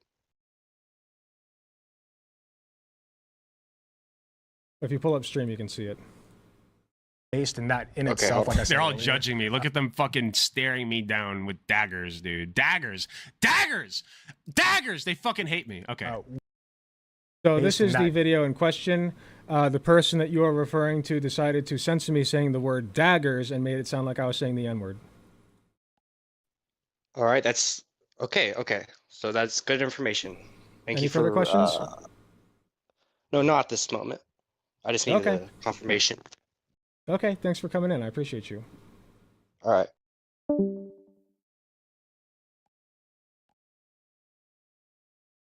Yeah, there's somebody who yeah, that was pointed out to me actually, funny enough, by Halo Guy 7. And so I decided to take matters into my own hands and record the actual clip of what I said. So, yeah, that was it. All right, let me pull in the next person before I start here. Isn't there a term for when censoring makes the word even worse? I call it defamation, and I did report the video that came from. So, if that guy's watching this, I hope that YouTube takes your shit down, and I hope that you get a strike. Let's see if Animal Cannibal's ready.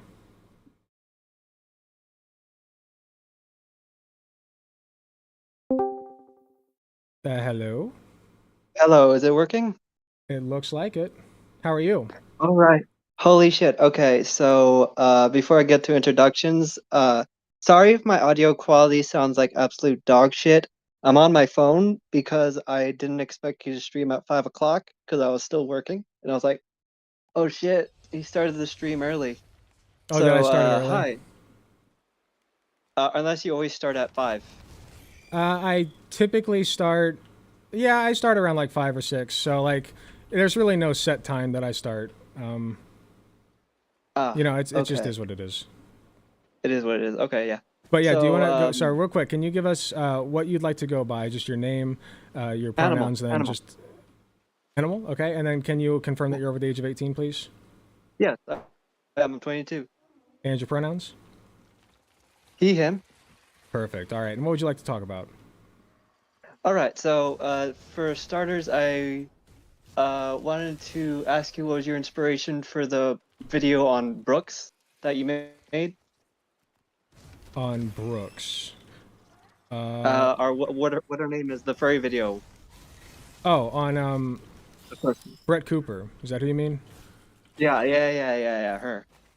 My inspiration for making that video, I found, so I was actually, like, it's not that exciting. I was just scrolling through Brett Cooper's video list, and I found that one, and I was like, huh, that looks entertaining. And so I plucked it out and decided to go over it, and a bunch of furries really, really liked it. So that's kind of how I've acquired a large furry following. I know that's not super exciting, so, but that's how most of my React content ends up going. Okay. Nice. And what do you got planned for the future of your channel? Definitely more React segments. I'd like to try. That's a great question. I'd like to try to get out more, like what I did with Matt Walsh. I don't know if you know about that, but for those... I'm not too familiar with the politics scene of things. I just barely started getting into it. Okay, no worries. So But, Matt Walsh. let me know Yeah, go about it. ahead. Yeah, so Matt Walsh is a right-wing nut job who decided to show up at what is it? Kentucky University, at the University of Kentucky. And so, being from Ohio, I decided, you know what, I'll drive, because Shark 300 was going, and he asked if I wanted to go. And so I drove down, and just on a whim, and decided to ask him a very simple question. And do you mind if the question's a little vulgar? No, I'm a brass person myself, man. I can handle it. Go ahead. Okay, trigger warning for anybody who is not okay with sexual assault. Nobody's okay with it, but who doesn't want to hear it? Yeah. So what I asked him was, he was talking a lot about like trans kids, and like I kind of framed the question around puberty blockers, and said, so you say that puberty blockers are dangerous, and they do carry their risks, but I said, but child pregnancy is a far more dangerous process, and it leads to a lot of risks, including death and permanent disability. So why do you believe that a 13-year-old should be forced to give birth to their rapist child? Which is a belief that Matt Walsh holds. And Matt Walsh floundered a lot with that question. And so I feel like I did a really good job with that, and I would love to do more of that. It's just a matter of like finding, where the events are at and when they're happening. Exactly. Like that. Yeah. Yeah. And I also... Oh, sorry. I didn't know if you had a little bit more to go on. No, it's fine. You can go ahead. Yeah. And I also watched the end of your last stream where you were trying to... I skimmed over it quickly, and I saw the anti-furry. That was some crazy shit. Yeah, that was funny. I wish that I had done a little bit better job of arguing my case, honestly, but I was very tired Well, you were and very tired. flustered. Yeah. And you I still think you're I not did okay. exactly 100% right now. I'm doing okay. Right. I'm fine right All now. right. But I do wish that I had been a little bit more on my game. I think that his question about like Scooby-Doo is actually a pretty good one. I don't know. To me, it's like, okay, people who want to fuck Scooby-Doo, like, if you say that to me, I'm assuming it's because he's goofy or because he's like, like, I'm not assuming it's because he's a dog. You know what I mean? Like, I'm not assuming that that person would actually literally fuck a real-life dog.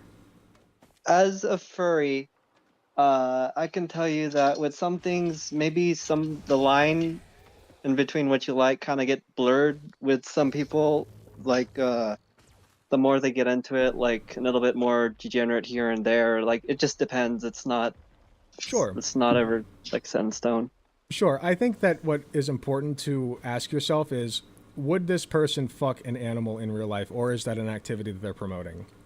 I think that's the important question to ask. Yeah, same. In most cases, the answer would be no. Yeah. And that's where I'm coming from, too. You look at furry characters, and like 99 times out of 100, or even more than that, really, it does not resemble real life, ever. Like, it just doesn't. You know what does resemble real life? Monster fucking. What? Or like, yeah, like centaurs, or minotaurs, or like even werewolves. But people seem to have, or like Beauty and the Beast even, like Beast is well, I would argue that's cartoonish enough, but you get my point. Like, this is not an abnormal thing that people do, is, humanize non-human entities and then try to fuck them. There's the whole Rule 34 thing. It gets blurry, but like in general, like I said, a good question to ask is this person promoting, having sex with animals, or I should say assaulting animals that cannot consent? And I just don't see that from the furry community at large. Yeah. All right. One last question. Sure. I was wondering if in the future, if you like circle back to this, will you be talking to anti-furries again? Yeah, I'm actually going to be talking to Halo Guy 7 if he decides to show next Saturday. So, and would I talk to anti-furries again? I suppose if somebody came into my mentions or into my DMs and asked, yeah, I probably would, just to see what they have to say. It would be very interesting if you did say if you got an offer from for someone a little bit more in the furry community, if you did a video stream with basically like two sides of the picture, like you, the furry, like anti-furries, and seeing how it would go. It'd make a very interesting video, I think. I wouldn't want to put anybody in danger. I'm fine with putting myself in a little bit of danger. So, I think that anti-furries are one of those fringe communities that try to like dox people and stuff. So, like, if there were furries that volunteered for that, as long as they know the risks, I would be willing to do that. But more than likely, it's probably not something that I'm going to consider, just because it can get really messy really fast if you're not careful. I appreciate the suggestion, though. Yeah. All right. Now, I was also wondering if you have any furry questions in general that you might want to get answered. Ooh, good question. Let's see. Furry questions in general that I'd want answered. I'm not sure. I guess, how do you define a furry? Like, what's the exact definition that's like broadly accepted by furries? Oh, well, just someone that enjoys anthropomorphic characters, specifically, like even Mickey Mouse counts, but not like really. It's more like cartoony, but characters like from Beastars, Brand New Animal, Zootopia, like just like animal-like that have, that can talk, speak, and enunciate. Even Balto, like that old Disney movie, that counts as well. Okay, so like I've masturbated before to characters like sorry if this is an inappropriate question. I have like No, jerked it's it to not. Go ahead. characters like Judy Hopps before, and some people would say that that makes me a Uh, furry. Well, yeah, I would say it does. Anyways, what about Okay. that one character from Rayman, something Renamon or something, that gold one, Yes, Renamon, yeah. Yeah, I've seen that one a Yeah, lot. okay, yeah, she's real popular, and Yeah, I've seen that also one around. Vaporeon and all the evolutions.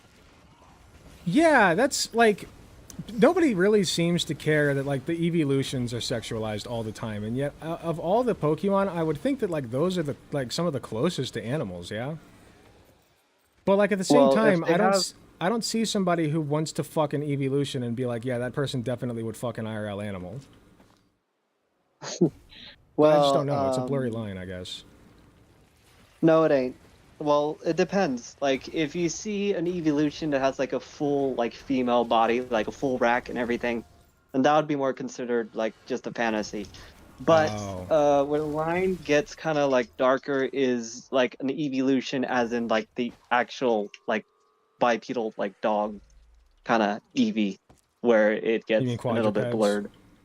Yeah, quadruped. Gotcha. That makes sense. Like, I guess the style that you like kind of draw it in. So, like, if you're purposefully drawing it to look more like a real life fox, or something like that. Then people would look at you strange. Yeah. Gotcha. Okay, that makes sense, and I agree with that.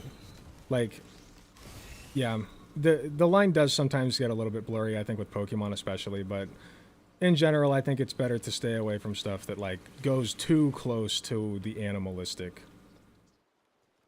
Yeah, I would agree. Personally, yeah, I'm not into that kind of stuff. He's still wrong. People don't care if they're bipedal. I can't speak to that. Okay, let me. Oh, what was the question? That they Somebody said people don't care if they're bipedal or not. asked? It depends on the furry. Really. Fair enough. I don't know. Like, I just see Pokemon as distinct enough from reality that it doesn't, like, it wouldn't strike me as like, oh, that person would literally actually fuck an animal.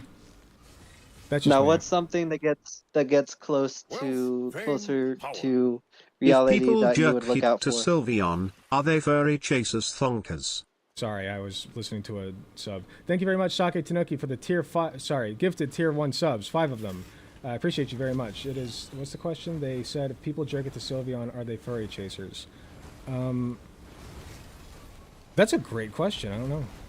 I guess that's up to the trans and or the furry community. I just died.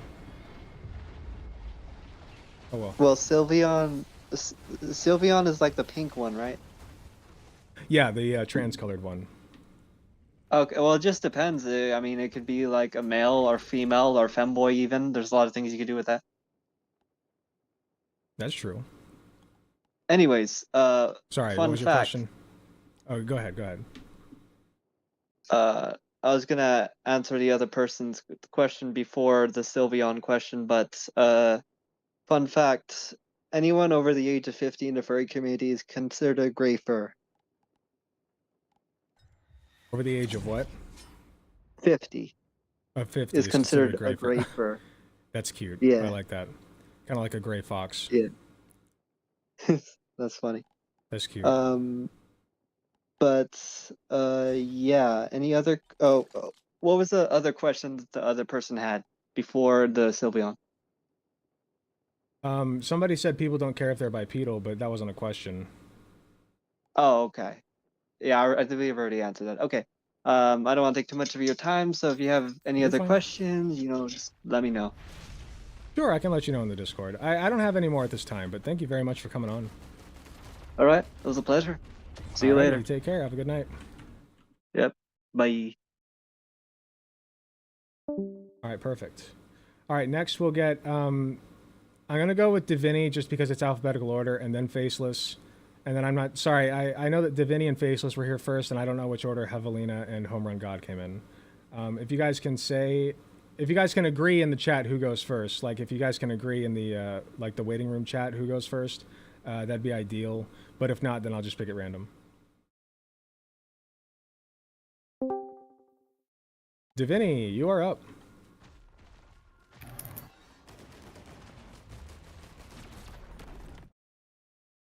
Divini?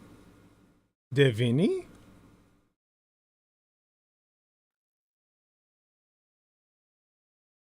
I don't know if I can hear you. Oh, shit. There we go. There we go. Oh, you can hear me now? Can you hear me good? Yep, you're coming through. Perfect. All right, all right. I'm the guy that a couple nights ago requested that you put the coconut emotes into your site chat. I just wanted to come out here and say, oh, first of all, I am over 18. I'm a cis dude. You can just call me he. I don't know. All right, perfect. Were there any other? Just what you like to be called. Is Divini okay? Yeah, that's fine. Whatever. I won't be here too long. All right. So Sure. I'm the guy that demanded that emote. All right. You or one of your mods responded pretty quick. I just wanted to come out here and say I appreciate that very much. All right. So if we can get some coconut emotes in the site chat, YouTube chat, coconut. All right. Throw up the We're gonna coconuts. get Kamala Harris 2024. We're gonna get Kamala Harris 2028. We're gonna get the fucking reanimated corpse of Karl Marx after that sometime. All right. We're going lots of places. All right. I just wanted to get out here, hype it up, get some coconuts in the chat. Putting Real quick, can I there. ask you a question? Yeah. Are you Obama in disguise? Like you sound a lot like Obama, so I was just wondering, like, are you literally Obama?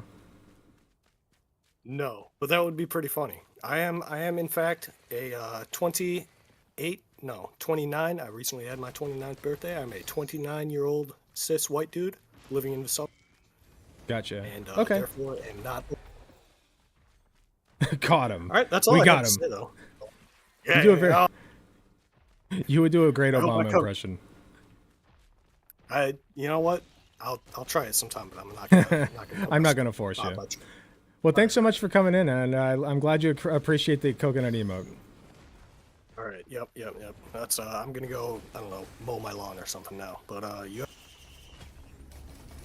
Alrighty, you take care. Sweet. Exactly what Obama would say. True. Alright, we'll pull in Faceless next. It's Faceless, then Home Run God. Okay, thank you.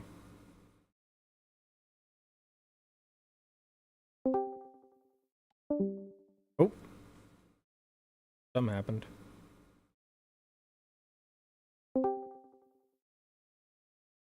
Hello, Faceless? Sorry. Hello. You're fine.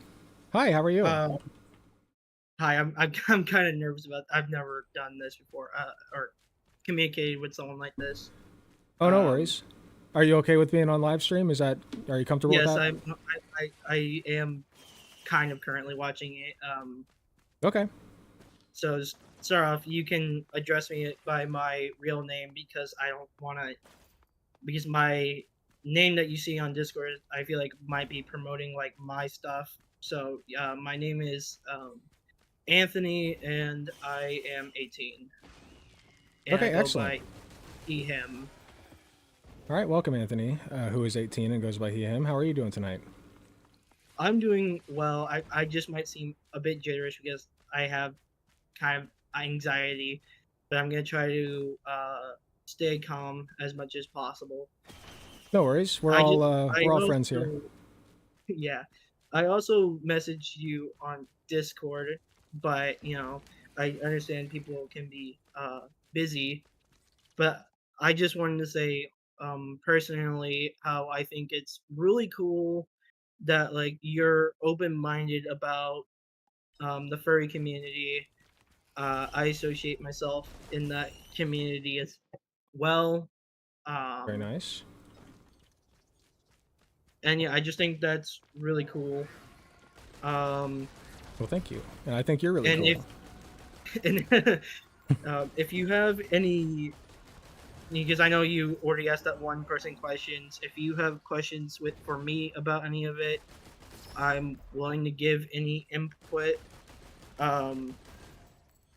Because I Sure. feel like I've expressed it in like your live streams or even in your videos of how I feel like a lot of people who hate on the furry community don't do like enough research to really hate that kind of stuff. It's just based off what they hear from other people, it seems like. Yeah, it's very And unfortunate. so it's just based off what they hear.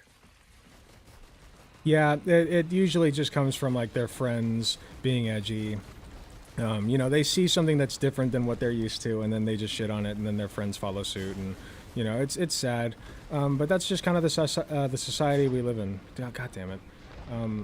So you know, it's just something that we eventually can hopefully get past as an entire society.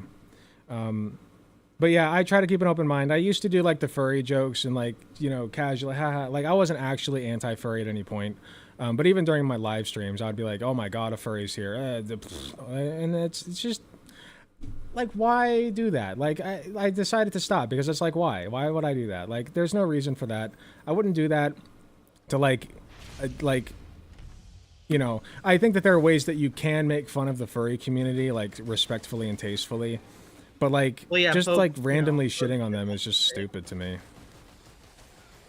Yeah, because I think there's, you know, a difference between, you know, having a little bit of fun at it than, because like threatening in my opinion wouldn't be like, oh, it's just a joke, because I think sometimes that can be taken more serious than not, because in my experience I had a friend, not friend anymore, but they had sent me an image through one of my social medias, and it was because they do not associate the furry community, and there was like an image of like a license saying like to hunt furries or whatever, and so I was just like, well, Ugh. that's kind of annoying, but I mean, it's because gross. It's just like, why?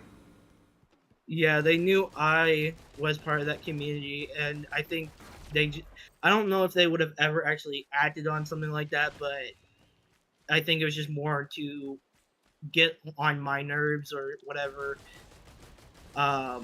I try not to let those things bother me, and it's like the great thing I would say about the furry community is they're very like willing to stand up for things, like the ones who, because zoophiles would not be considered part of the furry community, but furries will do what they can to, you know, uh, what's the word I'm trying to think of?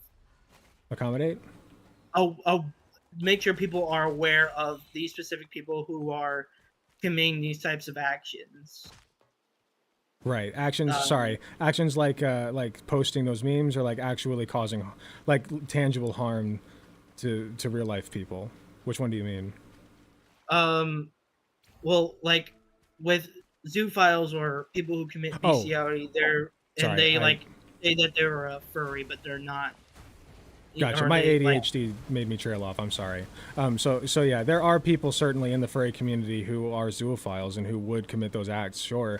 I think that zoophiles exist everywhere in every community.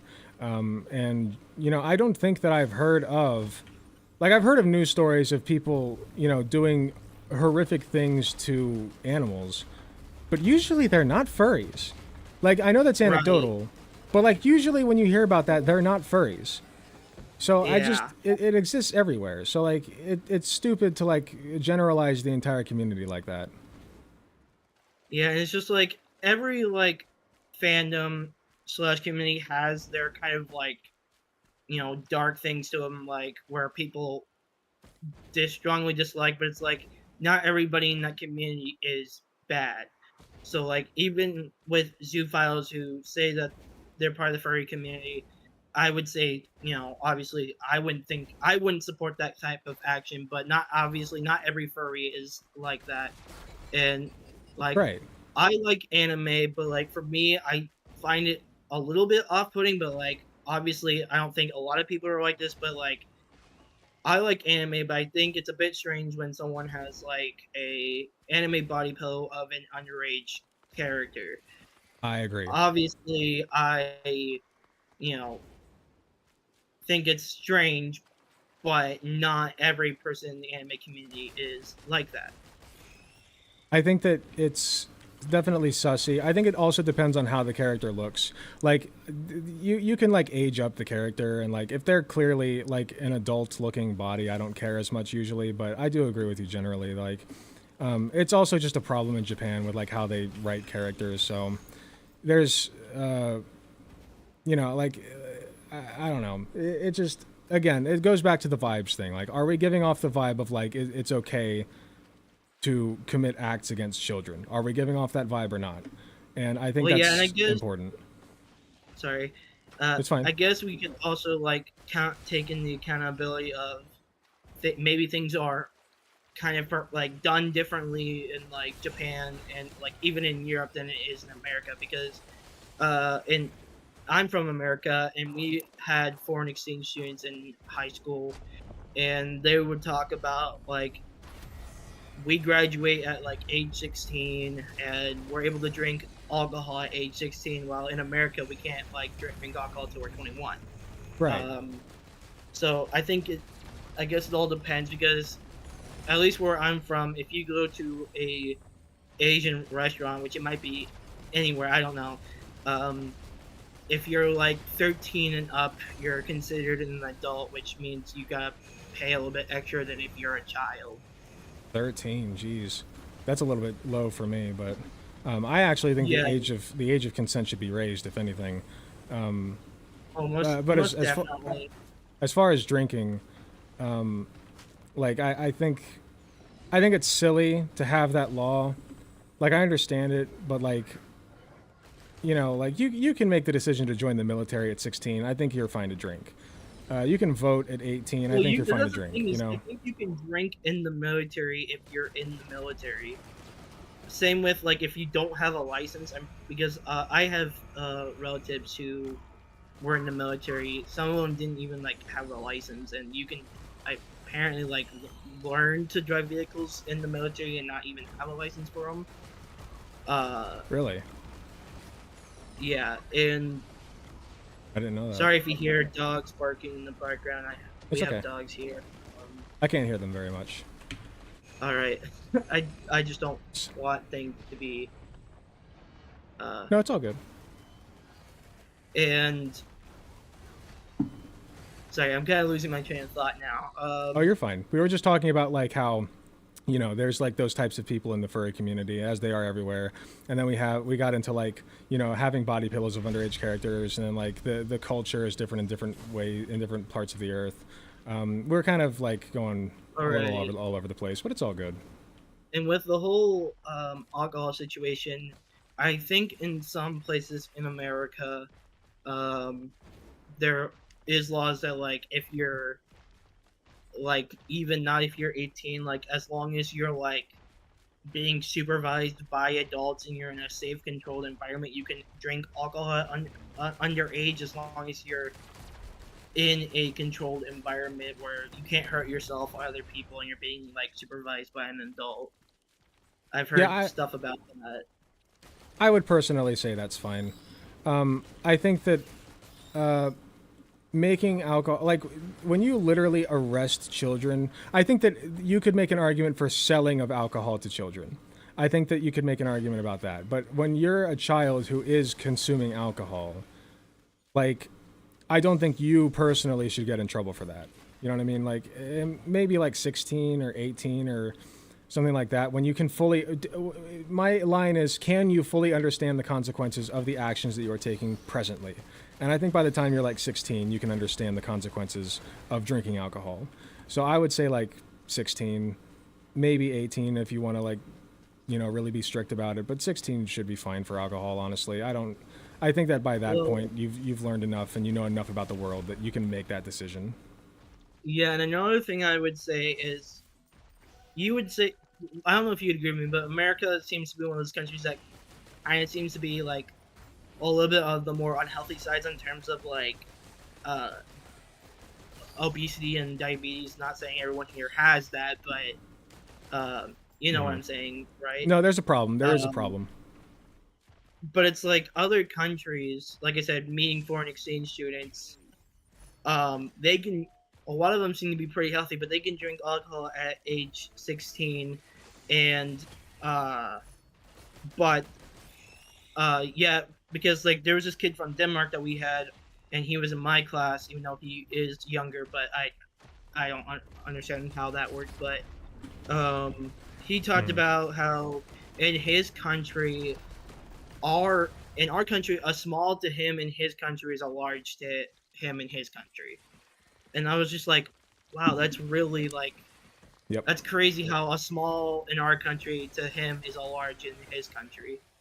Yeah, it's not healthy. We definitely have portion sizes that are too big. I think that it's like among the least of the problems that I would consider fixing on the list of like health problems, but it is on there. I mean, we should definitely try to encourage people to have smaller portion sizes. I think that promoting obesity or like saying that it's, you know, completely totally fine and healthy to be obese is a misstep that a lot of leftists take. But I think the bottom line is it's not really anybody's business but your own. So like as long as you like stick by that line and be like when I talk about fat people, I do it respectfully because it's not my business that you're fat or why you're fat. You know, like it's really not. It's between you and your doctor, and that's how it should stay. I think that you should encourage behaviors that keep you from getting to the point of being obese. I think that's good. But when it dips into the level of like, you know, ostracizing people for it, that's when it becomes problematic. Well, because like I think a majority of like some people who are overweight, it tends to be due to like when it comes to like judgmental or whatever, because I was definitely in that group where at the age of 10 I weighed 158 pounds and I was about to become a diabetic myself. Yeah, that's But not at the good. time of my life I had a lot of anxiety and I did a lot of stress eating, which wasn't ultimately good for me. I'm doing much better now. And my thing is, I don't necessarily believe that you have to. Some people's mindset is like, oh, I have to work out to be healthy. I gotta do all these extreme diets. But it's like, in my mind, I think the best thing you can do, and I've been doing it since I got better, which is, you know, try to eat healthier, but like you don't have to necessarily completely stop eating unhealthy. Just eat more of the healthier things over the unhealthier things. I agree. Generally, that is the better way to go because that will ultimately result in fewer calories anyway. So I do agree that that is like the better option is typically to just make sure you're eating healthy stuff. And then that way your body kind of naturally regulate itself. But if you are trying to count calories, that's also a valid method. It just depends on how you want to do it, really. And I mean, I'm not saying like you shouldn't do anything necessarily, but like even just going on like long walks, like not even running, because like I'll go on like hour walks, and I think that's just like at least the most amount of exercise you should need to also to you know have body strength as well as walking. And I'm not saying like it's bad to go to the gym either, but like my whole thing with I didn't want to go to the gym was I felt like a lot of people would stare at me and it made me feel more insecure about myself. And then at the same time, working out has never been like a big priority for me. So I would feel kind of like more miserable going in, going to work out than not working out, because it's just never been my high priority. Like I'm not a very athletic person either. Like, gotcha. I have done some sports, but the only sport I ever did that I actually liked was wrestling. But I feel like the only reason I really liked it is I had a supportive coach. Because when it comes to like my school, I'm not gonna like name the school or whatever. Our sportsmanship really sucks. Like, if something goes wrong, they lose a game or anything like that, everyone is like to blame. Like, everyone points fingers at somebody, Yeah. and it's just like it's a team effort. Like, you always have next year, and it should be like a learning experience. Like, you know, maybe this is what went wrong, but maybe we can learn from this instead of like blaming everybody. You know. Yeah, I definitely agree. Sports can have that kind of toxicity to it. I am going to try to move on to the next person. We've been talking for a good bit. So Yeah. if you would like to circle back around and keep having another discussion, I can pull you back in after the people who have been waiting, okay? All right. All right, is there any last things that you want to add? Um, I just want to say thank you for having me here, giving me this opportunity to talk to you. It was really great. Maybe I'll hang out a little longer just to see if you want to talk more. Sure, But and ultimately, I will let you have time with other people. sure, and was there anything that you did want to shill? Because you said that you didn't want to shill, but I'm fine with you doing that. Like my accounts. Like, sorry, what I took that to mean was like you didn't want to like shill a YouTube channel or like a Twitch channel that you have. But if you just meant that you didn't want to like give away your account, that's fine too. Well, like because I know how some creators don't like self-promoting like other like I didn't want to like come off disrespectful coming here and hey, this is my channel, people check it out. I didn't want to do anything like that. I really appreciate that, and you've been very respectful, and so I wanted to give you the chance, if you would like to go ahead and show yourself now. Would you like to shout anything out? So I have 2 YouTube channels, Sure. which is Faceless 4Cam Gaming, and then the other one is The Very Strange VTuber. So I have an avatar that I use for my videos because I'm kind of a bit insecure about the way I look. If people who know my channel are kind of like older subscribers, they'll know what I look like, but I've deleted most of my videos since then because I've gained kind of like an insecurity about the way I look. Oh, no worries. We all have things that we struggle with. Do you want to drop a link in the waiting room and I'll pull it up? Is that a chat area? Yeah, if you go to the waiting room, if there will be a little speech bubble next to waiting room, you can click that. Yeah, and then I can go ahead and pull it up, and then send people over. All right. We had a nice talk. I enjoyed talking to you. I enjoyed talking to you too. You're a great person. You flatter me. Thank you. No problem. I know that, but thanks. No, I'm just kidding. Well, yeah. Alrighty, awesome. So yeah, I'm sending those now. Perfect. We got Faceless Force Cam Gaming. Yeah, I've been made fun of a little bit for my name for it, but it's not that big of a deal. No worries. Everyone's allowed to, I guess, have an opinion on something to a certain degree. So. And let me give you the content creator role here in the server so people know that you're a content creator. There you go. So yeah, I sent the 2 links. I do have a Twitch, but I haven't done much of anything with that yet. So. That's all right. Twitch is probably the easy. If I could give you any advice, I would say Twitch is definitely the easier place to take off, and then you would want to like transfer back to YouTube. So like if you want to have people regularly watch you, Twitch is better for like bringing more people in. YouTube, it's a lot more difficult. And then I would also say try to find at least a friend or 2 to have in your chat room. And that will keep you busy and also keep people like nobody wants to sit in an empty chat room. So, you know, that would be, sorry, I know you didn't ask for it, but like if you want to grow your channel, that's how I would recommend going about it. Appreciated. I think the biggest problem is like I don't have like a very great setup. Like my computer, I'm basically on this call through a laptop, which is also what I do all my recording and streaming on. And I hope to later on eventually get a better setup. But for the meantime, Of this is course. kind of what I got, what I'm working with.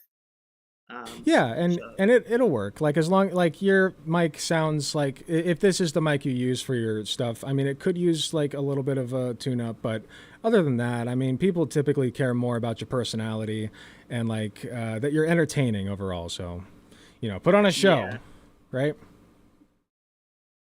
will do. All right, well, thank you very much for coming on. I really appreciated the discussion. I appreciate it too. Thank All right, you. you have a nice night.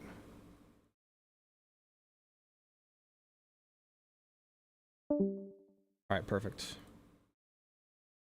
All right, let me go through chat real quick because I've been kind of not looking at chat. Sorry.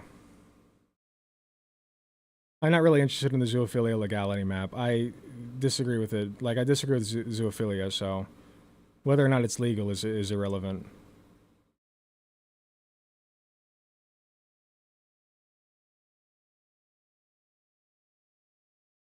It doesn't look like I missed too much. Just a lot of discussion about the conversation.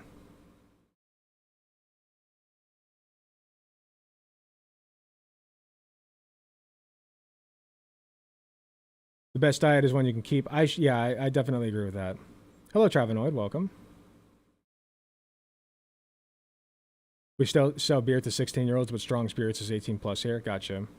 Yeah, I don't know. I guess with strong stuff, I could see an argument for 18 plus, but like beer, yeah, 16, fine. I don't really care.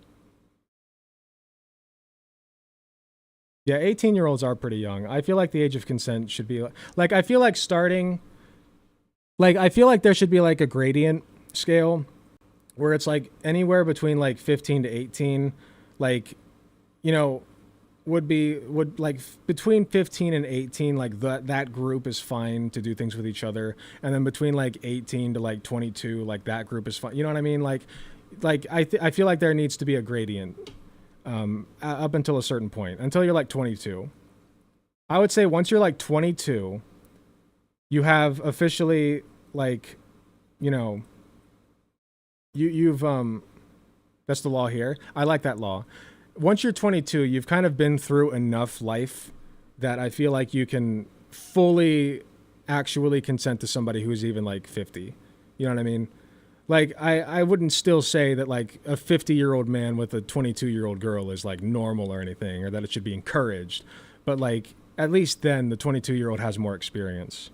50-year-old man with 18-year-old is very creepy to me. Like, if you're not at least in your 20s, you should not be dating a teenager if you're 50 years old. Let's put it that way. Or even 30 for that matter. I'm 28 and even I feel way too old for an 18-year-old. It just wouldn't click. Okay. Nope. You weren't supposed to see that.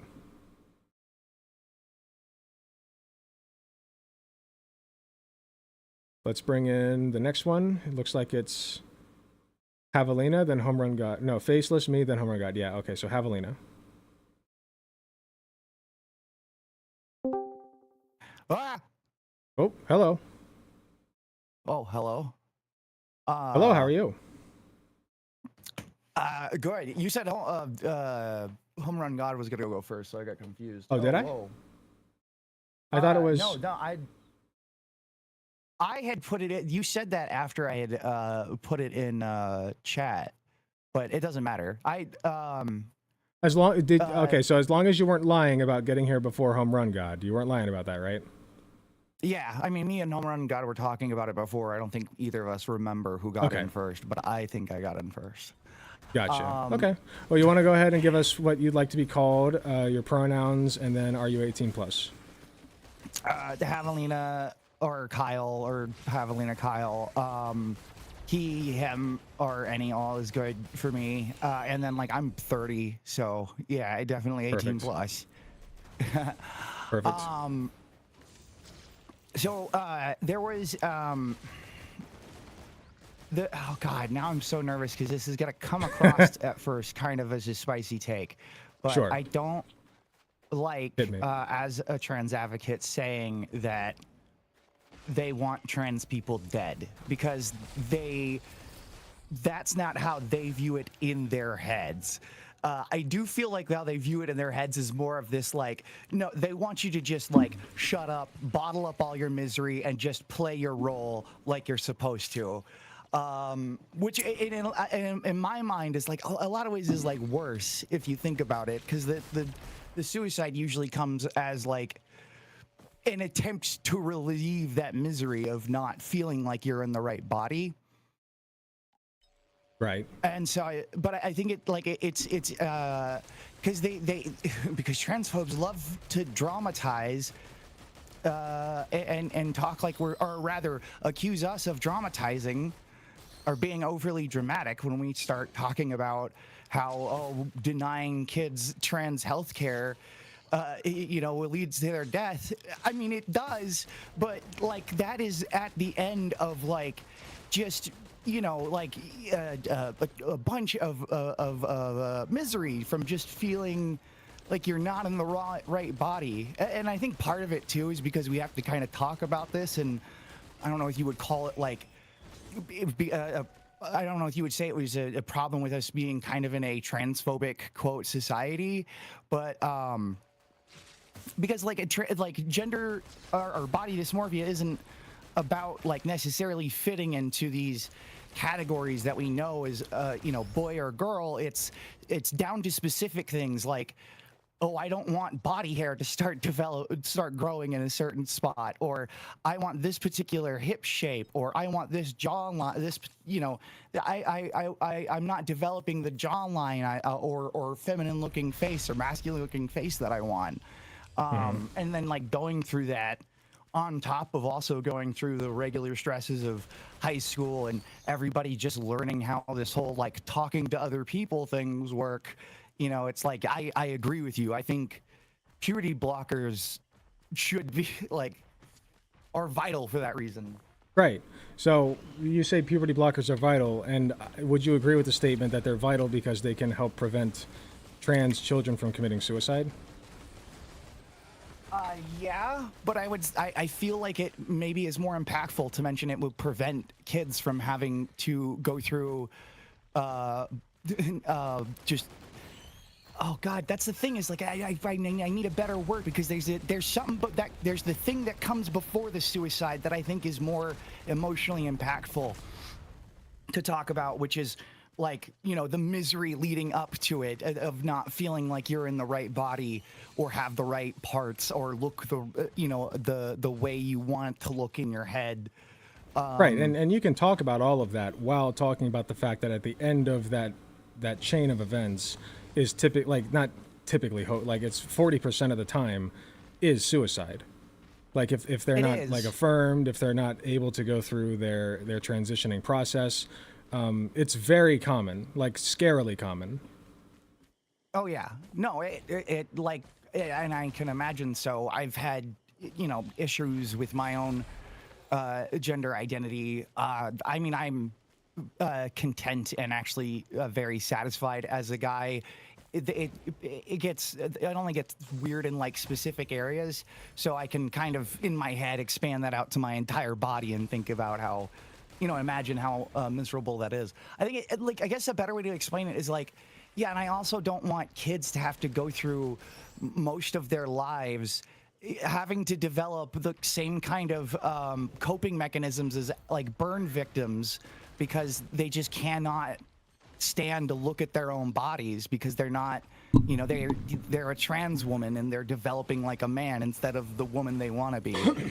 And because I goes back to like how transphobe, as soon as you mention the suicide, that's like a trigger for every transphobe to then get into this dramatic tirade and instantly accuse you of lying and instantly accusing you of But am I over lying? dramatizing it. You're not lying. Right, and I have the data to prove that, right? Right, but I think another aspect of transphobes is like their solution to that would not be to give them affirming care. Their solution to preventing the suicide is, well, then we'll just put them in a straitjacket and leave them in a, some sort of mental health hospital for the rest of their lives. So hey, they Okay. can't kill themselves, but they don't have a life. Right. So then any normal person would say that's barbaric. But they don't have to say that part out loud, and it's that. But because they have that in their head, you know, it's like. Are you trying to convince the transphobe? Nah. I think within this is more so trying to create an argument with a transphobe that people outside that aren't transphobic are less likely to side with the transphobic person. Right. Because So if I can especially construct with, an like- argument, so if I could cut you off for just a second, if I can construct an argument whereby, right, I can prove that, beyond a shadow of a doubt, that restricting access to trans healthcare leads to suicidality in children, which leads to dead children, right? And we don't want, nobody likes dead children. That's very scary to think about, is like the kids, because what do conservatives always hide behind? Oh, think about the kids, think about the kids. And yet they want to restrict access to trans healthcare. So when you're talking to a bunch of normies, and you know, because most people don't know very much about trans people or care very much, but then they're hearing all this stuff in the media about like all these crazy trans people, blah blah blah. So then if your response is to say, no, actually it's life-saving care that they're getting, a well-reasoned person might say, huh, that sounds extreme, but I'll hear you out. Because I would think that a person who is interested in the healthcare, the well-being of kids would hear that out. You know what I mean? Mm-hmm. Well, this is, I mean, this is where I brought up the example of them, you know, their solution to the suicide just being locking them in a mental hospital for the rest of their lives. They don't have Right. to say that specifically. They can just say mental health care. So then it's your when they- responsibility as the person, you know, supposedly on this platform, that, like, if I were to be debating a transphobe, and that's the end result of what they want, their worldview, I have to walk people through that, you know, and I have to show people this is what they want. They either want them dead or they want them in a straitjacket locked away where nobody has to think or care about them. And both of those are barbaric. Well, right, but like no one's going to admit to actually wanting them dead, and Oh, everybody's sure they going to would. feel like you're. Well, sorry, I thought you were going to guess. say the straitjacket thing. Go ahead. They'll admit to the straitjacket thing, but I don't Right. think people will like. The point is, like, I want to better disarm them from, you know, claiming that we're demonizing them, the transphobes. You know, trying to say that, oh, you're not, you know, this is what you talk about. You bring up this big lie of and you can bring up. I know I'm speaking as a hypothetical transphobe when I say a big lie, but you know, you bring up this lie that you know it's life-saving care. Why don't we just give them, you know, and then they go off and. But it's not a lie, and I can prove it. Like, I have the evidence that it's not a lie. Maybe I don't know. Maybe I am like I'm focusing on the wrong thing.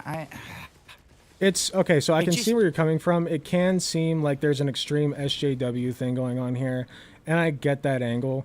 But frankly, we're at a point in history right now where it does not matter. It doesn't matter, because to a normie, let's say that you have somebody watching a debate between two people. One's a transphobe and one's somebody like me who is accepting of trans people and wants trans care for kids, right? And this normie's just like, huh, I feel like it's, like, at worst, they're like, I feel like it's kind of scary, right? To think about, like, sexually transitioning minors and, like, cutting their penises off. Like, I've heard that from the right, is they're cutting penises off, whatever, right? All of these 12 and 13-year-olds and as young as 4, I've heard. And it's like, well, no.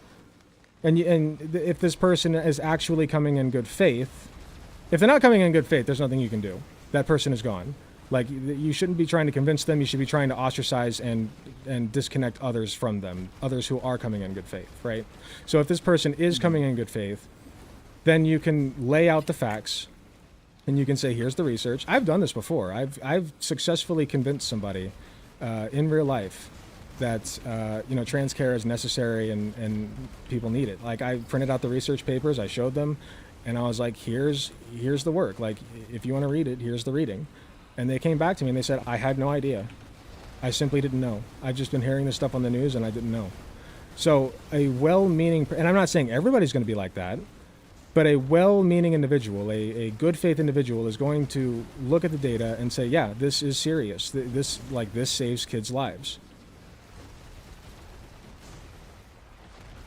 I guess my only correction then becomes just like, well, but we probably should be specific in that they don't specifically want them to die. Well, I mean, some of them want specifically But that's the end them result. to die. But that is the end result. Right. So either because they're ignorant and letting kids die out of ignorance, or they want kids to die. And at that point, there's really not a meaningful distinction. There is though, because if you there's a difference between like the psycho baby killer and the parent that just made a mistake who was really neglectful and ignorant. Because there's a little bit of leniency with that second one, where there isn't any leniency with the outright baby murderer or child murderer. So let's say you have a parent with a kid that is trans, and the parent knows nothing about being trans. If that parent is a good parent, where's the first place they're going to go to find out more? Ideally, the clinic, Yeah. of course, speak with professionals. Yes. And what's the professional going to say? They're going to send them down. Well, they could say a lot of things. It depends on the child and the Ideally. specifics of their gender. But yeah, they would send them down whatever care route is best for them in their transition. Right. So in the case of like a child who needs to be put on puberty blockers, at that point, if the parent is like, well, I didn't know. Well, yeah, you did. The professionals told you your kid needs to be on puberty blockers. So if you don't let your kids go on puberty blockers, that's on you. Whatever happens next is completely on you. Like, you are telling yourself that you know better than the psychiatrist or the psychologist or whoever told you, yes, put your kid on puberty blockers. You're telling yourself that you know better than them, who have studied that. And you're putting your kid's life at risk. And that is irresponsible of you as a parent. And you caused your child's death at that point if your child decides to go that route. But then, like, you have to kind of force them to see the bigger picture, and that's where I think it becomes yeah, that's the case, bigger picture. But in a debate or an argument with a transphobe in that short window of time, I don't think you can really expand it out to that. Sure, you can. Well, without them just claiming. Hey, Doc, what's going to happen if I don't let my kid do this?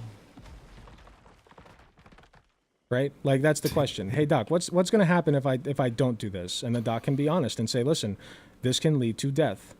It'd be like denying your kid a cancer treatment. Like, would you say the same thing if a parent is denying their kid a cancer treatment? Of course, but I think they would. But they obviously would be more specific about how the cancer would kill the child. Like I think a doctor would be more specific about like the the whole not just the suicide, but the whole the misery the child will go through leading up to the suicide. Right. So then talking about the depression and anxiety, and that being exacerbated by feelings of body dysmorphia. Which all are very likely to end in suicidality and the eventual and the very potential death of the child is how I think a doctor would describe it. Right. So a doctor would describe it that way. They would describe the process of like why this leads to suicide. But for somebody who doesn't give a shit, why would I sit there and waste my time? Like if I have the data saying this leads to suicide, and somebody says, wow, I believe this data, and then they're like, okay, why does this lead to suicide? Then you can start describing the process, right? But this is for somebody who's just learning from the outside perspective. Obviously, if you're a parent, you would want to know, like, okay, what would lead my kid to this point? And a doctor would describe that in great detail. Like, you can develop depression, anxiety, and even suicidal thoughts, right? And proclivities. But when you're just arguing with a transphobe, they don't care. Like 9 times out of 10, they don't really care. A transphobe who actually does care won't be a transphobe for that long if they're good faith. See, that's where I think we underestimate the extent Olympic level mental gymnastics that I think some of these people can do, and that's the only reason why I get on this, because I don't think that it's not that they don't care, it's that they're very stubborn and they will believe what they want to believe and nobody else can convince them otherwise. And this is what the problem is. This is the harm So they're that's done insane. to children. Of course, obviously. Right. So then you point out that they're insane. So at that point, you're distinguishing between somebody who literally wants a child to die and somebody who is insane enough that they would allow a child to die. So what's the difference? The difference is you're calling somebody insane, but they're not visibly, insane. Like, but they are insane, and I can prove it. They want kids to die. But they don't want kids to die. They just want kids to go through the process. They want to leave kids to die. They don't. I mean, I guess that's indistinguishable. Yes. But they will take that slight indistinguishability is what they will take to paint you as the hysteric one. You as the one just trying to, play team. But play I have tribalism I have the evidence. So like, let's say this. Let's say that I have a child with cancer. Your tumor that you have has a 40% chance of killing you. And the parent says, well, we don't believe in that chemo stuff. Well, our God says that they will heal our child, and we don't believe in that chemo stuff, so we'll take our chances. What would you call that parent? I think probably a Mormon or whoever. Who is it? What is that religious sect that specifically is against blood transfusions, and that usually leads to their kids dying? Yeah. What would you call them? I'd call them insane. What would you call them? Yeah, like completely. I think any normal person would call them insane, right? So my point is, by seeding that argument, let me just finish here. Right? By seeding that ground, you are now allowing them to take control. You're fine. You're allowing them to take control of the narrative in the aspect of, well, trans care is different from regular health care. Do you understand that? I do. Oh my God! Why did my brain just reset? There was something else I wanted to get into, and now Sorry, I cut you off. I'll give you as long as you need. You're doing fine. We're all friends here. It's good. Well, what was I saying before you cut me off? I'm not sure. We were talking about, we were talking about like Mormons and, how there are people with blood who don't like blood transfusions. Okay. It reminds me, like we were talking about them insane. This goes back to sort of the arguments that we use to explain. It's kind of like, yeah, they're insane. It's kind of like when you're dealing with somebody who's schizophrenic. You're not going to, it's like you said, you may not see the hallucination that they're seeing, but they see it. It's the same thing. Right, and I wouldn't allow that person to go forward and kill somebody or keep their child. Like, let's say that they're schizophrenic about, their cancer treatment. Like, I had a vision that the chemo is going to kill my child, so I'm not going to let my child get chemo. Okay, I would say take that child out of the house. They're in an unsafe environment. That person is insane. I see that as no different from a parent. I see that as no different from a parent who does not allow their child to transition. Okay, but how do we do that without creating conflict? Because that parent is going to go... Create the conflict. Get the child to a safer location. My priority is their health. Well, that's what I'm talking about. De-escalating the situation so you can get the child away with minimal, trauma to, sure. The if whole you can, situation. But you can't always. I suppose you're right. Right. I don't know, because that's what transphobia feels like to me. It feels like it's way more of a psychosis than like pure hate. Because I don't think you can hear the concern in their voice. You can see how when they talk very, and I don't think it's all just show and grift. I think the grift of it is beneficial to them. And you might have a parent who genuinely believes that their child will not benefit from chemo even if their child has cancer. Oh yeah, no, I mean it happens all the time with religious families and blood transfusions. And what do we do with those kids? We take the child and get them the treatment. We say, fuck you. You're not in charge of that kid right now because you are clearly not mentally well. You take the child and you get them the cancer treatment because the alternative is letting the kid die. Or at the very best, rolling the dice on their life. Yeah. I mean, so it's harm reduction.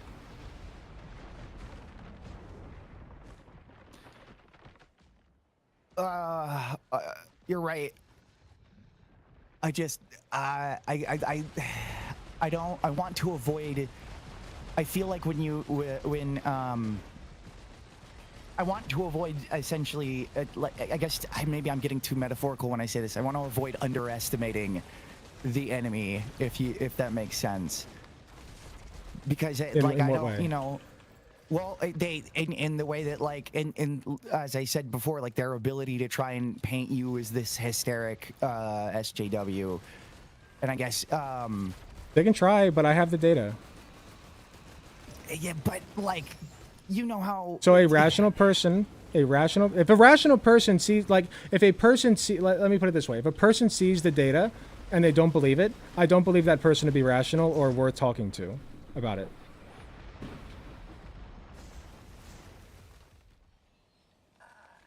Maybe I'm just trying to be too much of a. It's okay. I mean, this can be really complicated because I used to be among them, right? And we all have to. I think we all are in a lot of ways that we have to be among them, and it's kind of are you going to did you start working out because people kept calling you a weak little pussy bitch, or did you start working out because somebody encouraged you to improve your body? It's like that they're not and you can start with that. You can start with the positive energy, okay?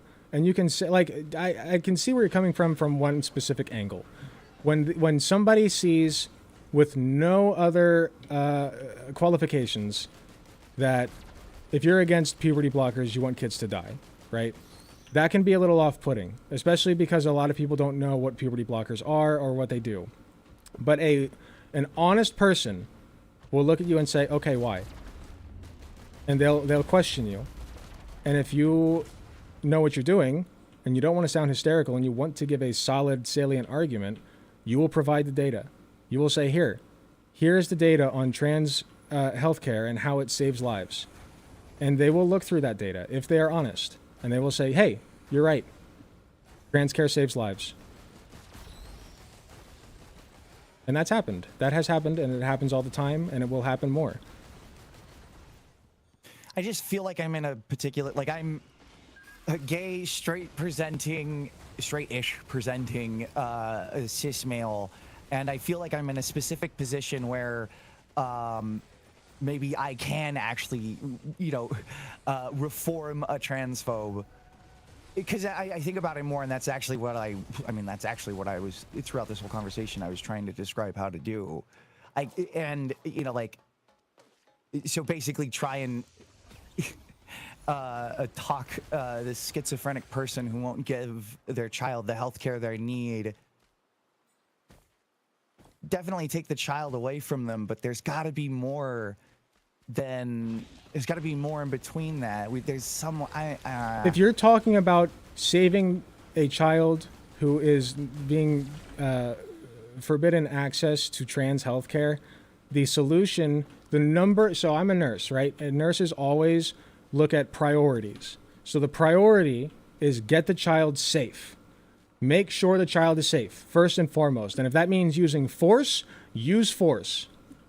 Get the child out of that environment and get them to a safe one. And then make sure that they get the care that they need. I would say the same thing for cancer. I would say the same thing if the child dropped almost dead of a heart attack and the parents didn't want to give them CPR or take them to the hospital. I would say the same for any damn health outcome, okay, that would result in the child's death. And I say it for trans people too. I say it for trans care too. And I feel like if you're going to be a good advocate for trans healthcare, you cannot pussyfoot around that. You have to be stern, okay? Because this isn't just about changing people's minds. This is about advocating for trans people, okay? And there is a death cult right now who's after them. And that's not an exaggeration to say that. And so when we pussyfoot around the reality, we are putting actual children are going to die as a result. And I'm not okay with that. I know that sounds harsh, and I'm not being mean to you, but that is the reality that we're dealing with. I think, I agree. I think there's different areas. You're right, and you can do that in different areas. I'm talking about something very small, a very small specific part of it. I'm not.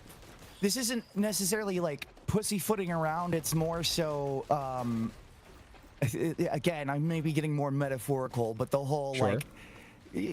trying to get in your enemy's head a little bit more, and trying to just get them to listen just to listen a little bit Yeah, more. if you can. If I can move a transphobe, and this is still isn't much of an improvement, but Okay. if I can move a transphobe from being a transphobe to a trans medicalist, then I think we're a little bit closer there, right? That's progress. I agree. Let's play a little game. I gotta let you off in a second because I have other people waiting. But let's play a little game. Let's role play this. So, let's say that you're trying to convince me, a transphobe, that I should let my child transition. I say to you, my child is trying to transition, and that is against our religion, and I don't care what you have to say about it. I am not going to let my child transition.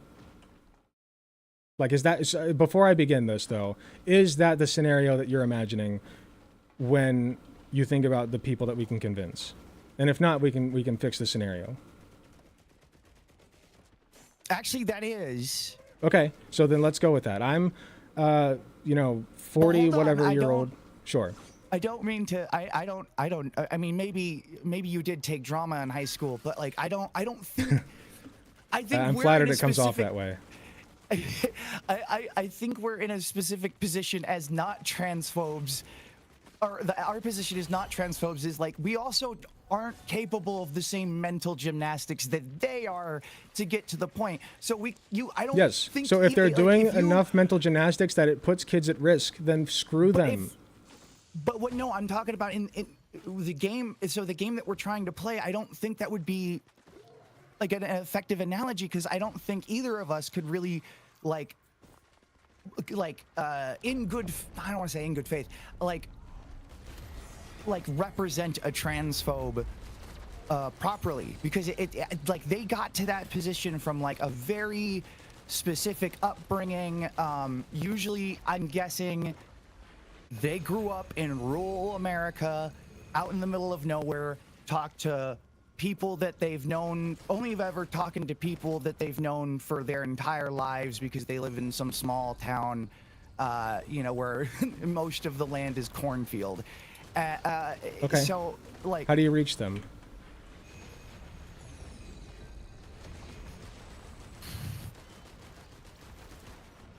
The answer is sometimes you don't. Well, no, I think it's just showing Yes, sometimes them that is the trans answer. people effective, showing them that they're yes, but I think there's also a bit of like just like I guess a lot of it is less in words and more in action and just showing them by trans people being more successful in their lives and us fighting to improve the healthcare to make that a reality. Sorry, I was reading the chat. Can you say that one more time? Oh yeah, I guess the way that we would do that is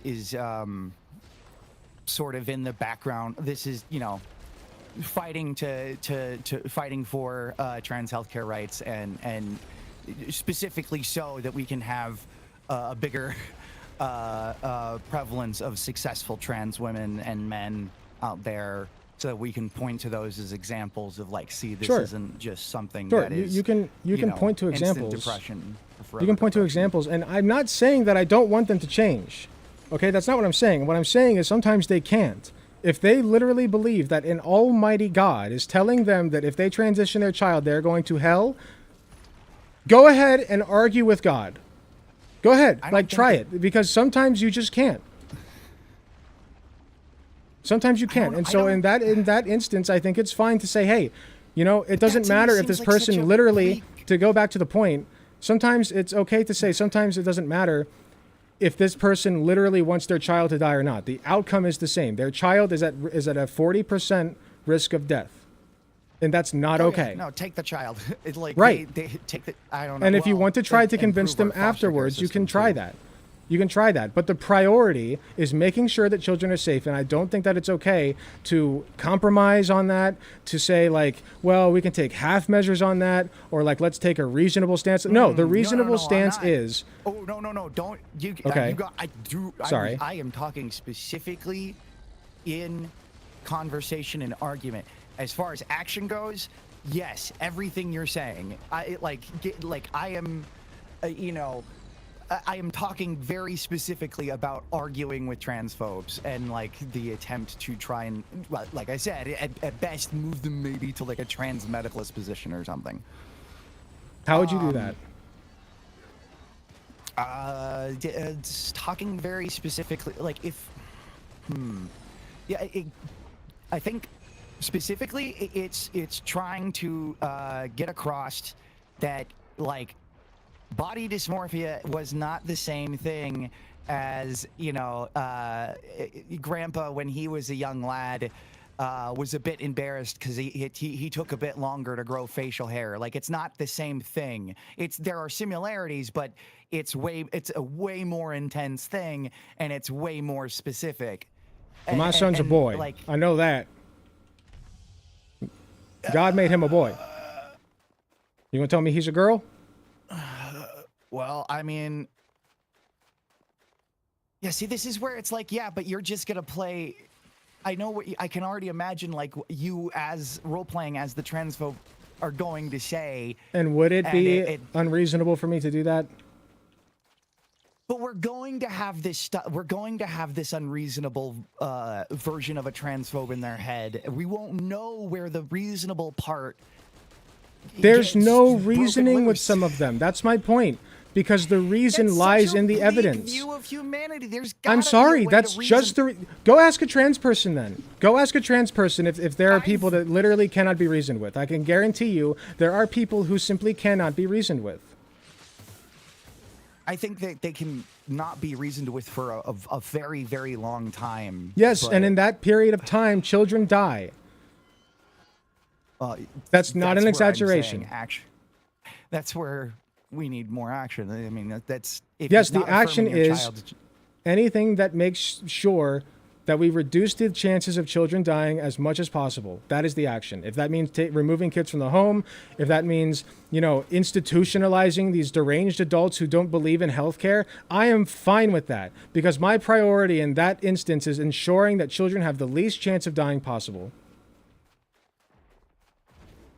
And I don't think that it's deranged or it sounds crazy or that I'm putting people off of the message. I don't think that I'm doing that because that is literally happening. And so if I am putting people off, if people are wringing their hands and going, well, but you are implying that, man. At a certain point, you are implying that because you keep going in these circles. And I'm not trying to be mean, man. I'm really not. I feel like I've put up with a lot, though. Like, you're going in these circles and you're trying to be like, okay, how do we reason with some of these people? And some of them simply can't be reasoned with. They can't. Because they're convinced by God, their God, that created everything and them and their kids and have all these rules, and they'll go to hell if they don't follow them, and for somehow their God loves them at the same time. How the hell are you going to argue with somebody who believes that their God loves them unconditionally and will, at the same breath as they say that, send them to eternal hellfire for allowing their child to transition from boy to girl?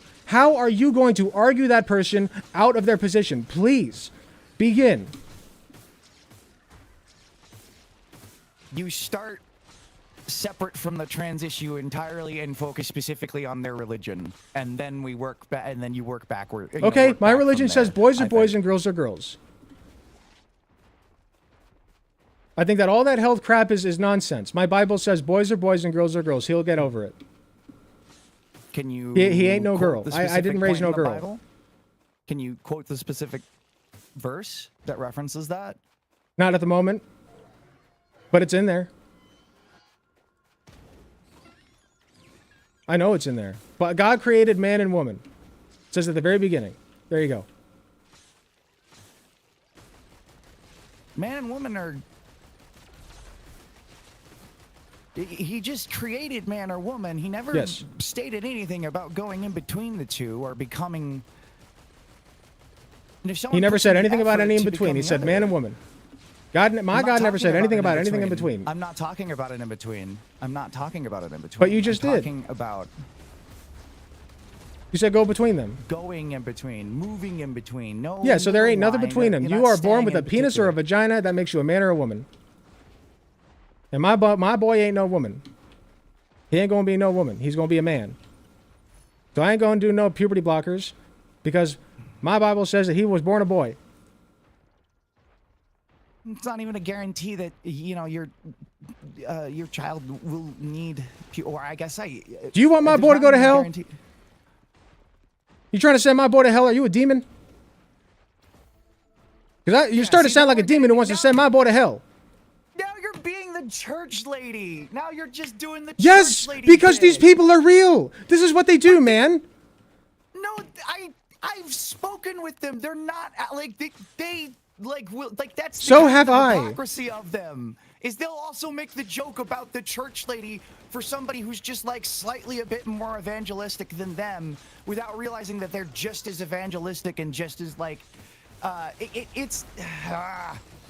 Dude, what I'm telling. Okay. This is gonna go in circles because it's like we're Okay.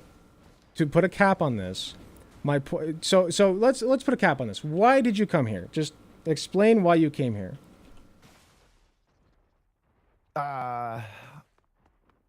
What is your problem with my rhetoric? Because that was the main concern, right? Just trying to wrap up. Oh, focusing on the suicide because it kind of feels like, it's like it's like if somebody has cancer, we're just focusing on them dying of the cancer rather than explaining the whole terrible things that cancer does to somebody. Likewise, explaining the whole barrage of terrible things that gender dysmorphia or just feeling. I guess I hate the fact that I have to use like language from, like I said, a quote transphobic society, but like that's You are using language from a transphobic point of view. I've been reading a lot of Judith Butler recently, so that Okay, I don't know who that is, but my point you is. should great gender.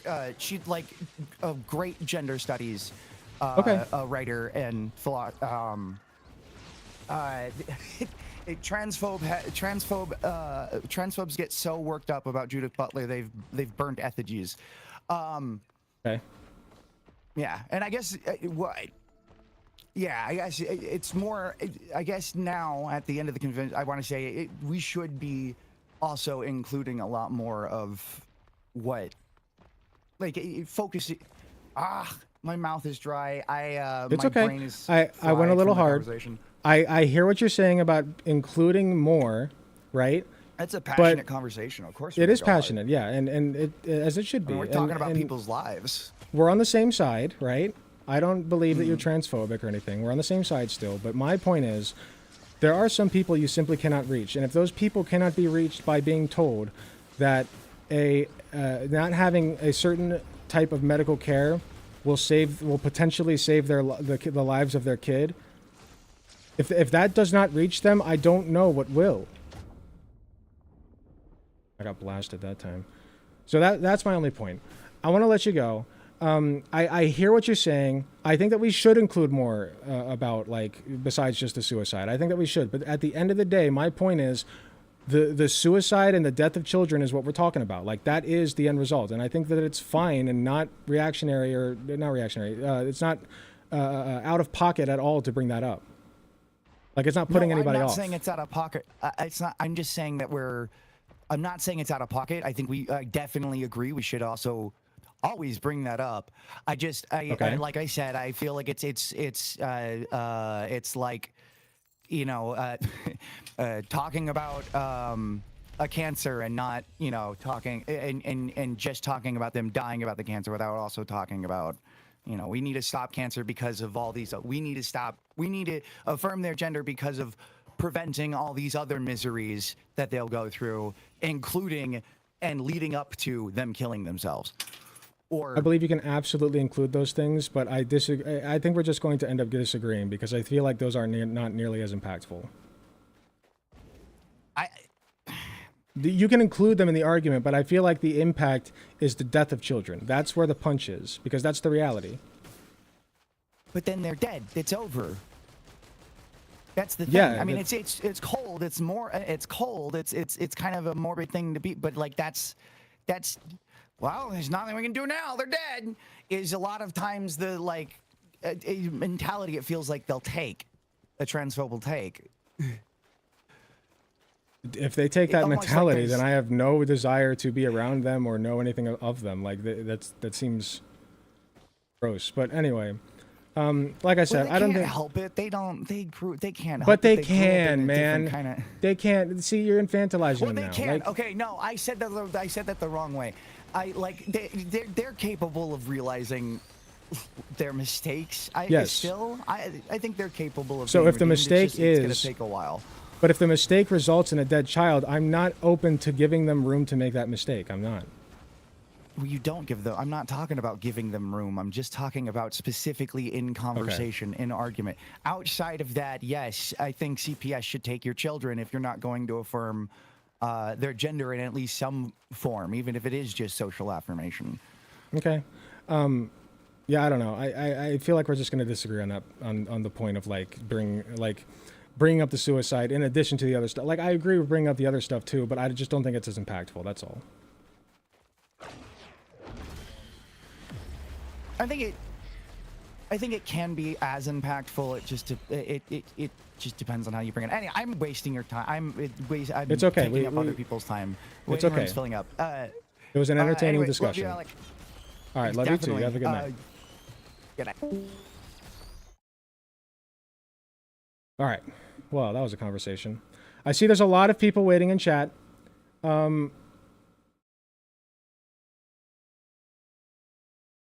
Okay, if you guys could figure out the order in which you came in, if somebody could figure that out, I would really appreciate it. Otherwise, I have to bring in people at random. I already talked to Divinity. I already talked to Faceless.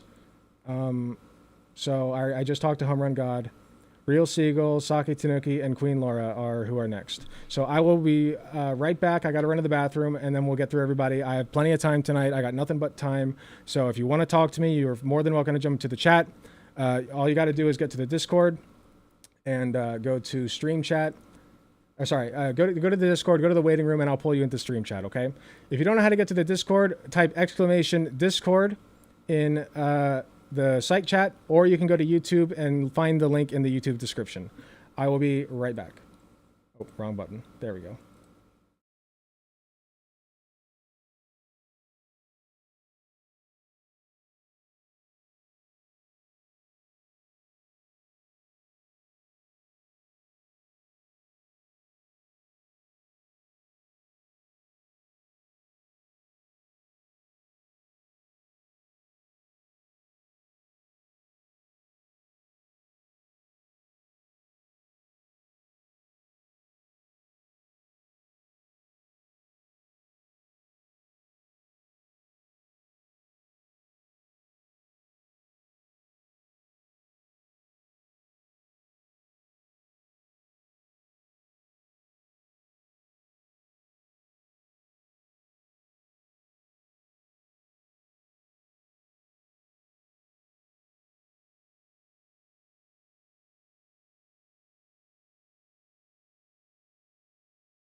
Okay, I'm back.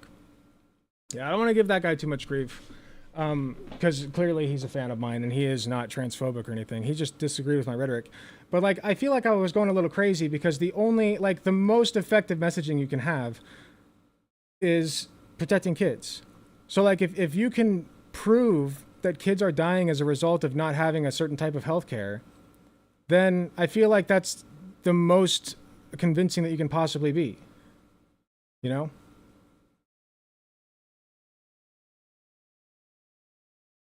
That's just me.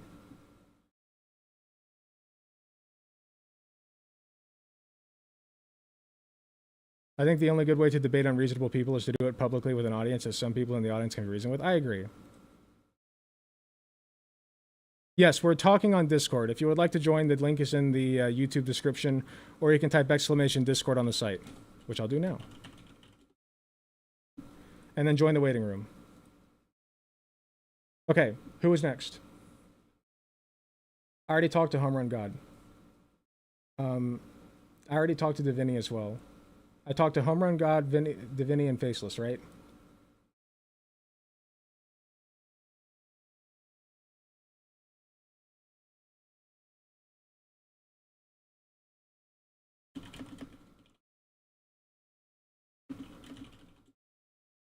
One sec.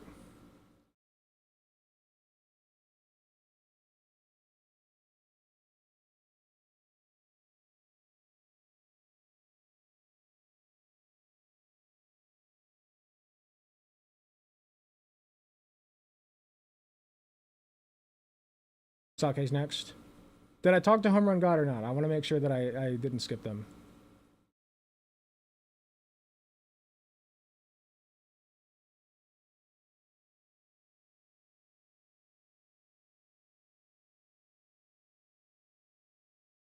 I already talked. Okay, Home Run God has been waiting for a long time.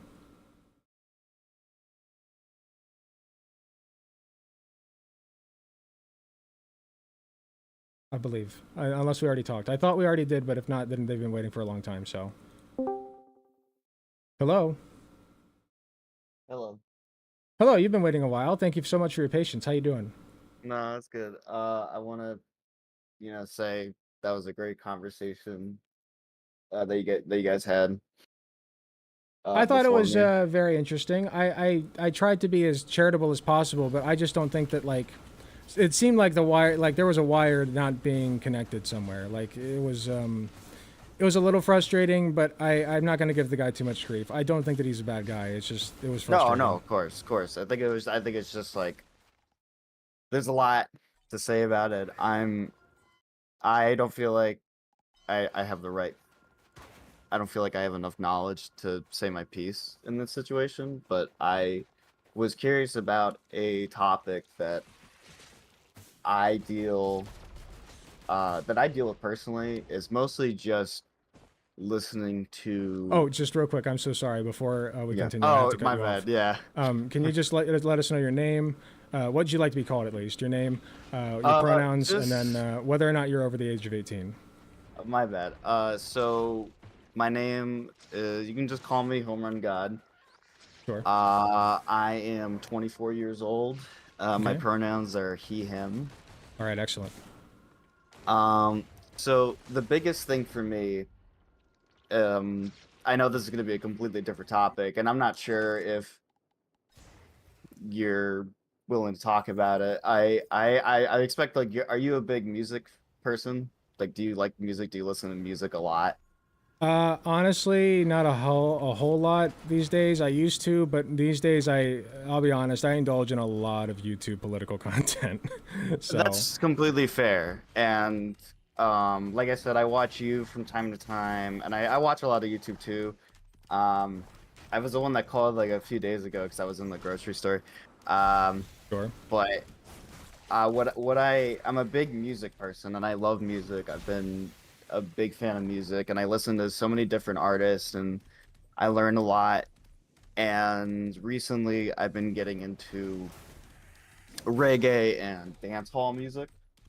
Okay. And the cultural impact of for some artists, and I'm not saying all, of course, is sometimes the rhetoric that is being said in some songs, and this can go even to like US, like in the sense of like homophobic rhetoric in the US and certain genres and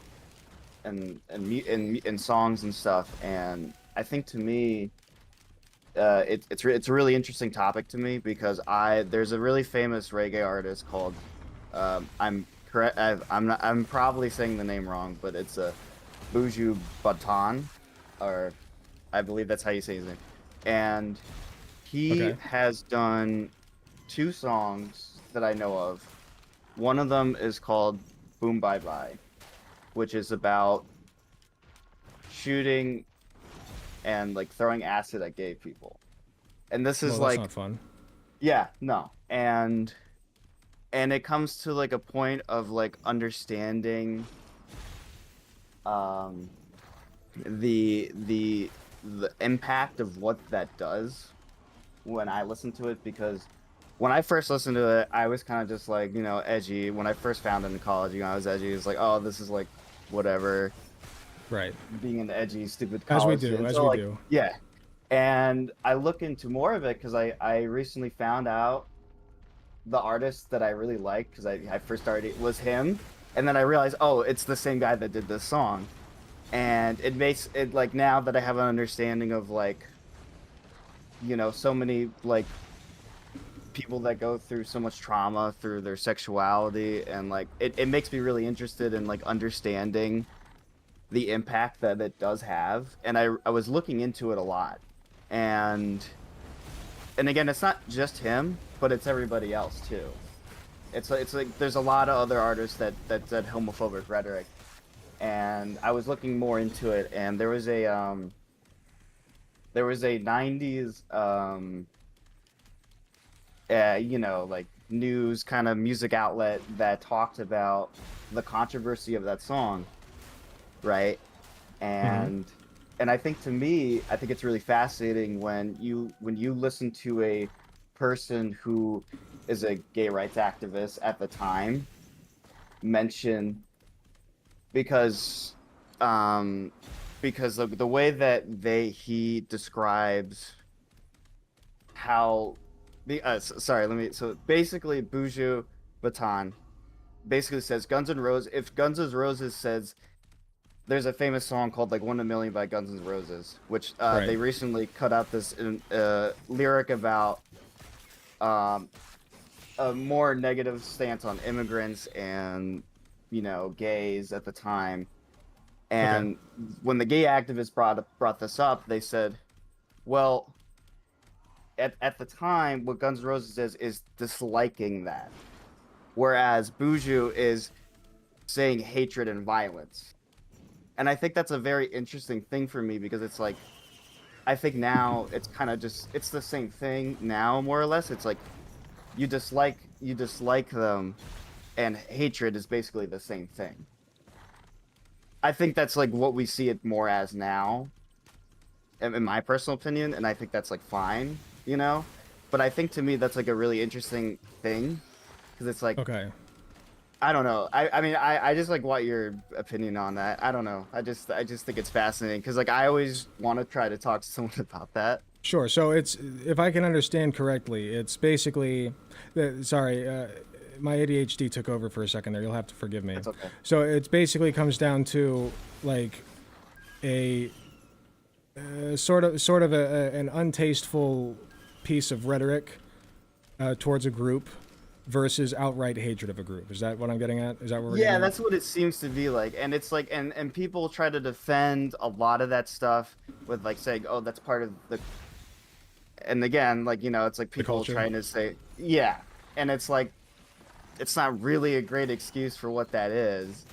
And it's just like, and even in the video that I saw of like the 90s news interview that Buju had, he's like, I apologize for my rhetoric and stuff, but like, it's still, at the same time, it's like, I don't know, I just don't know what you, like, apologizing for that, but also just like, I don't understand like still where it came from in the first place, right? Yeah.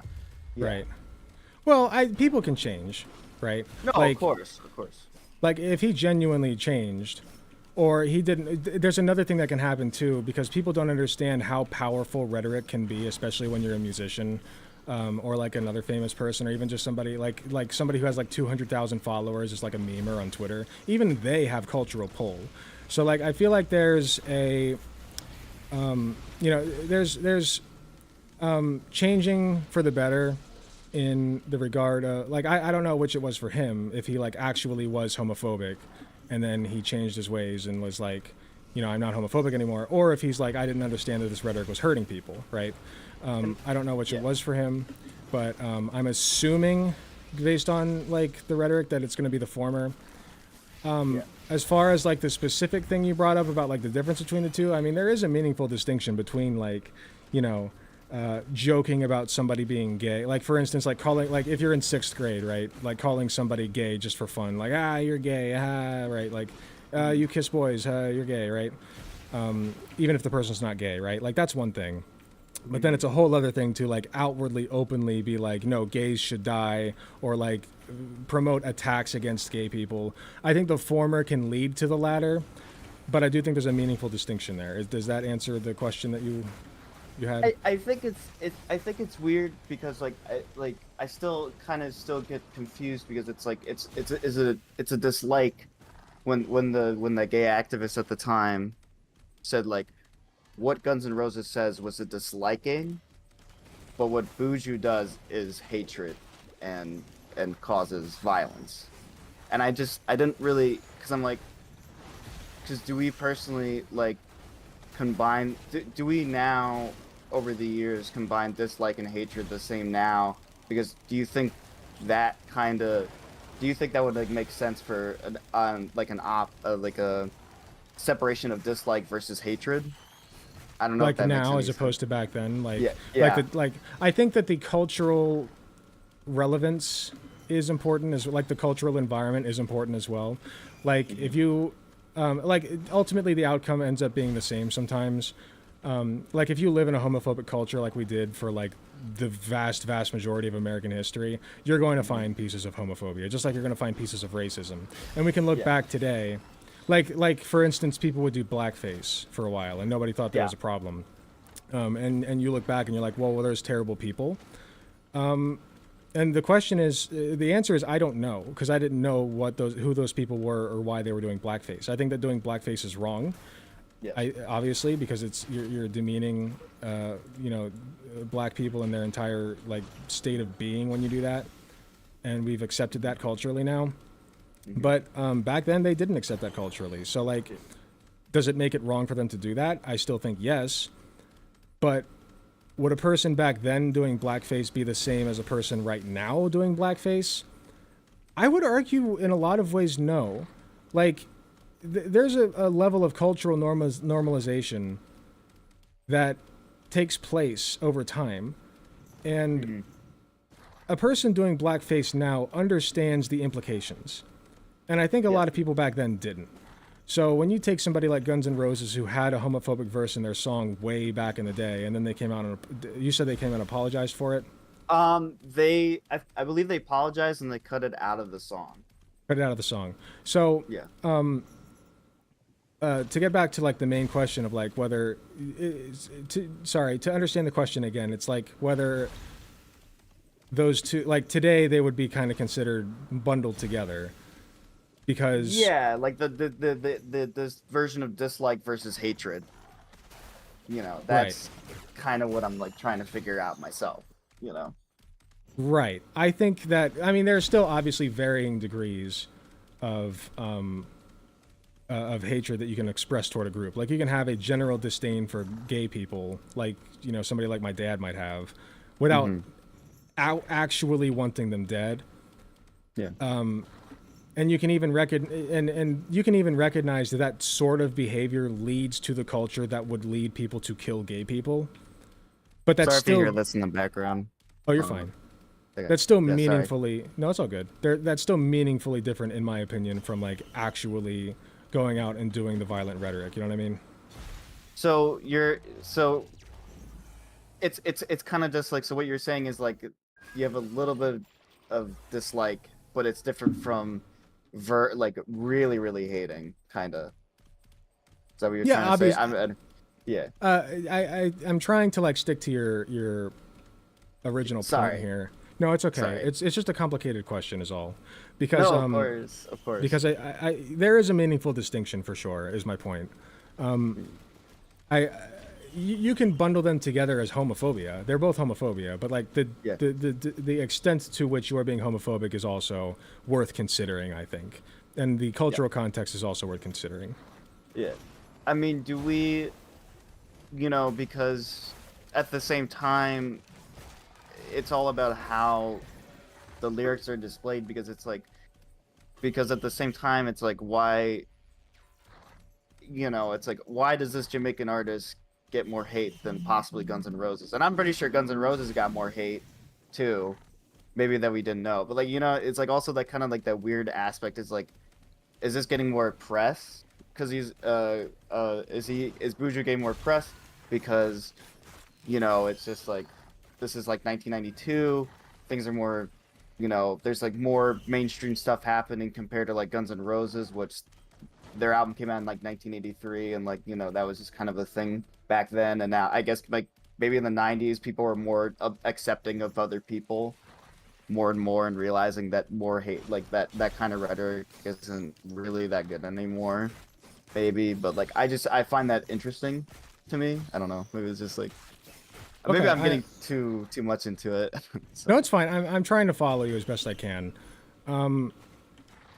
So what you're saying is that, sorry, it's Guns N' Roses, and who's the other artist? Buju Banton. I'm Buju sorry if I'm Banton? saying the name wrong. I'm terrible at. Okay, it's fine. So between Buju Bantam and Guns N' Roses, you're saying that Buju Bantam got more hatred because it came later on? I believe so. That's what it seems to be. And also too, like I'm pretty sure that Guns N' Roses probably got some controversy from that song, of course. Sure. But he was kind of, Buju was like saying like, oh, this is like in the US it's fine, but now I'm getting like hatred. I don't know. Maybe I need to reread it again, but like it's kind of something very, I don't know. I would say the time is important. The cultural context is important, both where you're at physically and also what time you're in. And I would say that the extent to which your rhetoric is being harmful is also important to consider. Of course. I don't know if that answers your question, but that's no, yeah, that's, no, of course. And I think, yeah. Go ahead. Yeah. No, and I think to me too, it's like there's a weird thing. There's a weird line too, where it's like that news program that interviewed Buju also was advertising the song. Like they made like B-roll of music video for that song, the Boom Bye Bye song, which I'm like, so like you're promoting it at the same time in a way, but also trying to explain the controversy to it. I think is like kind of weird. It's like I don't know. There's always these little things that I find fascinating when it comes to like, we always just listen to, we just listen to controversial people all the time. It seems like, Yeah, sure. And I think that being controversial is fine sometimes. Like, yeah. Like I wouldn't bat an eye if somebody's like, making a homophobic joke. Like, if like, as long as like the joke is in good taste and like, of course. And even if like it's not in good taste, it's like, okay, well, do I believe that person is actually causing harm to the queer community? Do I believe that person is contributing to a negative environment? It's the question I would ask myself. I think that the impact of the rhetoric is important. Yeah. And also too that I looked into it, like Apple Music got rid of the Boom Bye Bye song. A lot of reggae artists came out recently to apologize for their rhetoric over the years, because that's good. Specifically Beanie Man, I know he did an interview, like he's like, because again, my music was focused in Jamaica, but I realized that like people listen to my music around the world, and so like I wanted to apologize about that.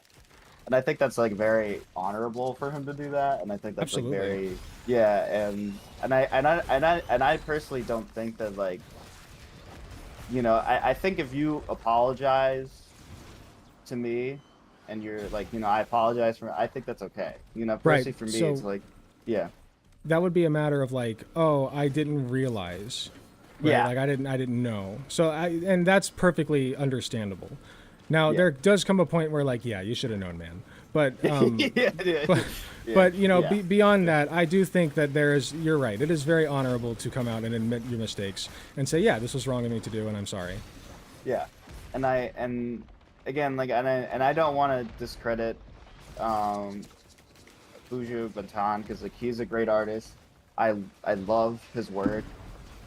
All like, you know, besides maybe like one or two songs that I've personally found like irredeemable, I personally think he's a great artist. You know, still. That's good. I mean, like how many people think, you know, like it's kind of the same thing with like how people maybe take. Maybe this is too far. Like how maybe people take like Kanye West is like, oh, I like his older stuff before he kind of went crazy, you know, kind of thing. It's like that. That's a matter of separating art from the artist. Yeah, that And, kind of thing too. Yeah, that is yeah, true. and maybe, I maybe don't- that's too far off. Maybe that's too far off from that. No, I don't think a person. I think that's kind of going the opposite direction, where it's like, yeah, they wrote good songs and then they went off the deep end and started doing Yeah, like, homophobic true. and I think it's fine to be like, yeah, I liked Kanye was a musical genius. He was. That is Yeah. indisputable. Like, well, I guess it's Yeah. kind of subjective, but you get my point. Like he clearly knew what he was doing to some extent. Yeah. So like I feel like listening to his music, I don't care enough, you know, if people listen to it, and Yeah. it has nothing to do with his homophobia. So No, like, of course. I mean, yeah, no, absolutely. Yeah. I think, yeah, maybe I was a bit too far off from that comparison, but like, it's always just like that. How do you separate from the art from the artist when there's some songs that like blatantly talk about, you know, like some pretty bad things, you know? Sure, but, sure. Yeah. But, yeah, and you know, you can talk about like how you like the rhythm of the song or like certain aspects of the song, and then be like, yeah, but it was like super homophobic. So. Oh yeah, no, You know. absolutely, and I like I said, I don't listen to that song because that song I don't feel comfortable listening to that song. That's not Yeah. a song. The Boom Bye Bye song, I don't listen to that.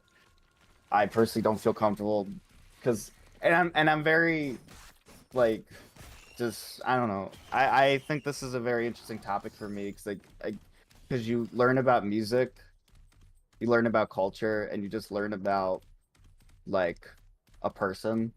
You know, I think that's what's super fascinating for me, and I don't know. We should just look into music like that a lot. I don't know. I think it's fun. Okay. I've been meaning to get more into like the cultural stuff like music, so it is something Yeah. that I have to, you know, do a better job of rather than just listening to actual Jake or Vosh all day. So. Oh no, it's okay. Like there's like no Yeah. problem with listening to any. I mean, like I'm very much like of a person that wants to appreciate music as much as I just want to appreciate music and like what it's done, what it does for people, of course, and what it does for, you know, the artists as well. And Right. I was wondering if I can send the video of the interview to the waiting room if you're interested in seeing that in the future. Because Sure, like I if you said, it's wanna- a very interesting video. Yeah. Yeah, if you want to put it in content suggestions, I can definitely scroll through it and see if that would be something I'm interested in watching. It's a 6-minute video. I think I have some other stuff. But like again, like there are like other videos I can like send a link to and stuff. Okay. But just you know, to be clear, you might get like content claim because like, you know, music. So it's just like you gotta Gotcha. be, like- Then maybe I'll watch it in my free time. But still, content suggestions would be the place to put it. That's usually where I see stuff. Yeah, no, for sure. I mean, this is like I said, it's really fun to just like learn and just like figure things out. Because like sometimes when I talk to my friends about this, they're just like, I don't know. Like I'm like, I Yeah. don't fucking know. I don't know if I'm gonna be much better, man. I'm sorry.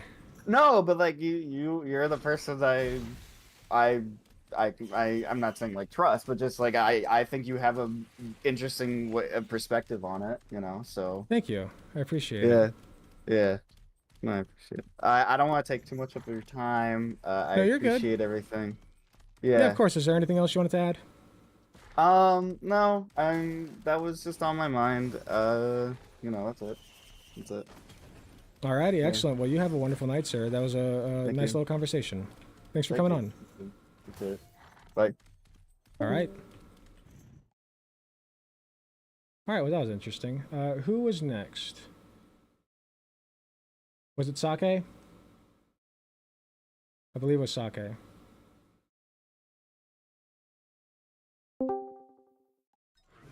Hello, Sake Tanuki. Atlas of the leftist space. Hello. How you doing, Sake? Pretty good. How are you? I'm doing wonderful, thank you. How you doing? Oh, sorry, I just asked that question. What- all good. so I've already met you before. I can verify that you're over the age of 18 Yep. and you use he/him pronouns, correct? Yes, over double that. Alrighty. Yeah. No, I actually use none name, but honestly, Gotcha. I'm not that.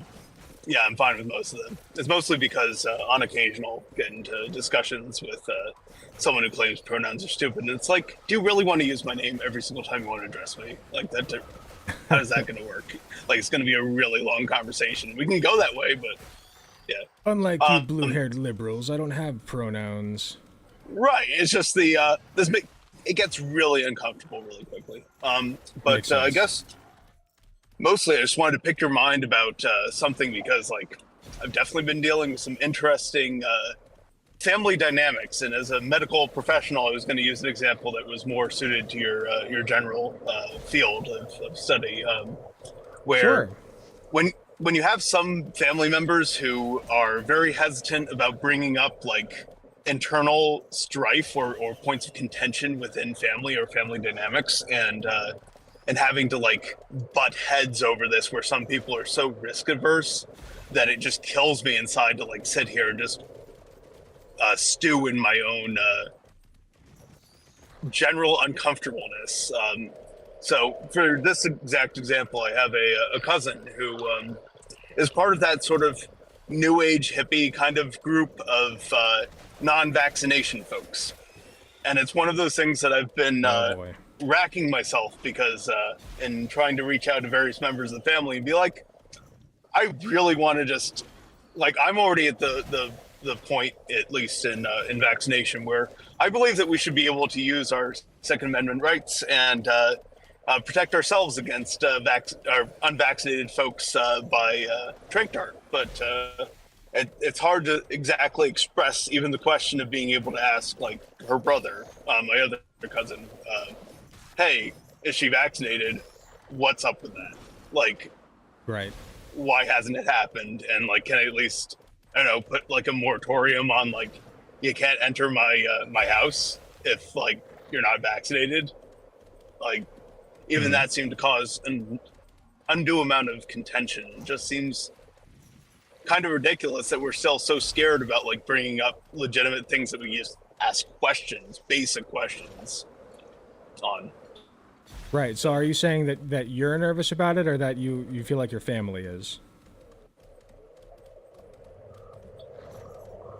It's the family. It's mostly like trying to somehow figure out how to convince family that it's okay to even ask the question, because so many people in my family are so risk averse to even like asking, hey, is she vaccinated? Because we don't even know at this point. My guess is she hasn't had a single vaccine since the beginning, has had COVID like at least twice that I know of, and just hasn't talked about it. And we are sort of all like hushing around it as opposed to actually confronting it. I think it comes down to. I just wondered if you had any advice on that. Yeah. Yeah, I think it comes down to like, so you're personally fine with bringing it up, yes? Just so I'm clear. Oh yeah, absolutely. Yeah. Okay. So I think it comes down to asking your family, like, listen, here is, like, just lay it out. You know, like, here's the risk of you not asking them, is that they bring COVID into the house and then you get it. Even if you're vaccinated, you can still get COVID, and they have a much higher likelihood of having it if they're not vaccinated. Additionally, it's not just a you thing. They also could die. Like, there is a non-zero chance that you can die of COVID, especially if you're not vaccinated. So, you know, if they can't be convinced to get vaccinated, then you have to ask yourself, is it worth having them over for that increased risk of getting COVID? Because COVID is still going around, you know, like I know people who have had it recently. Yeah. So it's not over. It is getting less dangerous. you know, from what I've heard, it's been getting less dangerous. Like the death rate goes down as time goes by, but it still sucks, and you can still technically die from it. So, you know, Yeah. and Joe Biden. I mean, just got I'm it, so I'm already of the mindset, I guess, where like I think that herd immunity is probably the single greatest medical accomplishment of the 20th century, bar none. Like the fact that we figured out that we can literally eliminate diseases just by vaccinating people enough. That's amazing. Yeah, and being able herd to like immunity. properly communicate that. Yeah. Herd immunity as a concept is like, you know, the way that it used to be achieved was people died in mass. Yeah. That's how we got herd immunity for the Black Plague. People just died in mass, and then eventually enough people who had resistances to it naturally survived, and then they reproduced, and that's how they attained herd immunity from the Black Plague. And that's why people from Europe came over and gave a fuck ton of diseases to the Native Americans, because because it turned out the Europeans were pretty fucking dirty for most of their existence, and they had a ton of diseases that they were, you know, that's why they didn't get sick from the Native Americans as much as the opposite happened. So, you know, it's a matter of like, I agree with you. Like, it is a huge medical achievement that we were able to achieve herd immunity without people needing to die. That's incredible. And I feel like, you know, it's sad that there are people like your, what did you say, your cousin that doesn't, that does anti-vax? Yeah, it's very sad. Well, it's not even like the thing is, I don't really know, because unfortunately it's one of those weird topics, like taboo topics within the family. I don't even know to the extent of how like anti-vax she is, whether it's just sort of a lazy like, well, I got it twice, and like I have some natural immunity, and it's just too much of a bother. And it's like I still consider that to be like pretty antagonistic, but like not as bad as like they're putting microchips in you, and we have to fight the Bill Gates cyber plague. Like legit, Right. it feels like you're dealing with a different level of evil, I guess. It feels like it's on the same level, but the fact that I can't even ask without at least having some pushback from someone in the family of like, if you want to destroy that friendship, and it's like I can't even ask whether she's vaccinated and what's up with that. Like that I feel feels like like bare minimum. Yeah. Yeah, if your friendship is that fragile, then like, you know, that's a red line. Like that's a red flag for sure. Like It really makes me wonder too, because like her brother has a toddler who's just turned between 2 and 2.5 now, and it's like, really? I know he's already gotten it too, but like we're on new variants already, and that just seems, at bare minimum, a little risky, if not like downright dangerous. Yeah, and I think all you can really do, unfortunately, is just like communicate those risks to them and your concerns. And you're coming from a good place. You're coming from a place of, listen, I don't want you or the people around you to get hurt as a result of inaction from you. So I'm just ensuring that you are aware of the risks that you're taking. That's it. And if they're aware of the risks and they're fine with taking them, there's really not a whole lot you can do about it, unfortunately. That's how we do it within the medical community. You know? Apart from just staying, and and just staying forcible away vaccination. from them. I mean, I don't agree with forcible vaccination, of course, but like, you know, I do agree with like, you know, basic vaccination expectations for certain areas. Like if you just want to stay quarantined in your home forever, that's fine. But like, you know, I'd rather just you get vaccinated. I just feel like with the amount of transmission methods between like mosquitoes to ticks to like basically every other just air-based systems, respiratory systems, like Can it mosquitoes and ticks seems give you so COVID now? ungodly risky, especially when no, but it doesn't necessarily rule out that the transmission could eventually develop for a particular strain. Gotcha. We're really bad at protecting ourselves generally about transmission rates, and like if we're dealing with new variants at any time, there's no chance that or there's no impossibility that there wouldn't be a transmission way that suddenly developed that was capable of surviving in other transmission devices. But yeah, I know plaguing because any inclination, but I think a good question to ask yourself is, can I convince them? You know, and if you can't, then Yeah. You know, maybe it's not worth bringing Well, up. I almost just, I'm not even at that point where I want to convince them. I just want to be able to at least ask, like, ask basically her sibling, my other cousin, who I'm close with, who I know is vaccinated, like, what's up with that? Like, actually getting a better handle on, can we at least get the information to know, like, is she full on anti-vax? And decidedly so? Is it like an actual decision-based process, or is it a inactivity, laziness, inattentiveness, lack of understanding position? Like, is this something that at least I can ask about and find out more information, as opposed to it being so taboo that we can't even just basically ask what feels like should be basic questions? But anyway, I'm not going to keep you too long because there's a giant line behind me. But it's thanks so fine. much for taking my inquiry, at least. And Yeah, I do absolutely. have one final Go ahead. thing to ask. Yeah. For a community that really has so many creative, wonderful people who create a ton of art, like, it should be a creative community. Where are my fur platypus fur sodas? Like, come on. There's so many mammals that aren't, like, normal. Even a griffin. Like, you should be a creative community. Let's expand that genre a little bit. Like, you can't just do dog, fox, cat, rabbit. Like, I come on. agree. There's We need something more more. platypuses. We need more other echidnas. We need more other weird animals. Yeah, yeah. Okay. True. Have a good night. Hey, you too. Thanks so much for coming on. And thanks for all your support. Seriously. It means a lot. Yeah, of course. Have a great night. You do.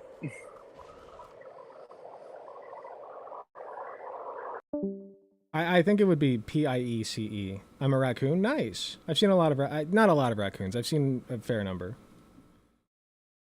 Okay, who was next after Sake? Okay, here we got Sake Queen. Okay, we'll bring Queen Laura on. I know that she's sorry, one's been waiting a while.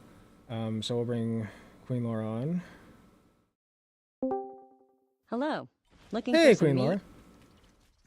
Laura. Possibly. Depends on what you're selling. Say meat? That was that automatically plays when I enter a chat. Oh, that's funny. I didn't think that was your voice, but I was like, mm. Okay. It's a quote from a really bad PS2 game, and the line is, "Hello, looking for some meat?" Huh. I've never heard it. Yeah, It's a fun line though. I like it. It's a weird game. I might send you like a big retrospective on it later if you want to sit down and watch that in your off time. But anyway, so yeah, what I wanted to hit a couple of points. Sure, and just real quick for the had, chat, the floor here. do you want to introduce yourself real quick with your pronouns and like, you know, you're a moderator, so you don't need to tell me, but just for the chat. Yeah. You can call me Laura. My pronouns are ones. I am 34, so yes, over 18. Gotcha. That's good. Good to know. Okay, so so the 2 points that I wanted to make. Number one is because of a recent personal tragedy. I wanted to remind everybody, if you can, please always carry Narcan on your person. Yeah. And make sure that you tell the people that you care about them, because you don't know if you're gonna have enough time. Yeah, say I'm it really later. sorry for your loss. Okay. Very unfortunate. And yeah, the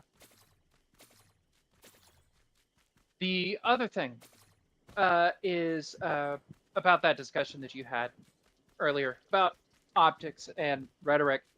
Sure. So I just wanted to point out a couple of things, and this is all in full agreement with your side of it, by the way. Okay.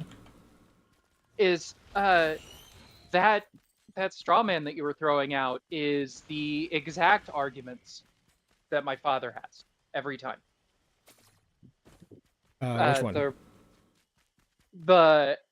Well, the Bible says it's the sin. Right.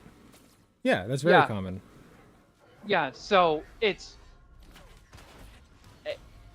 that it's not even really a straw man, honestly. It's exactly how so many of those people talk.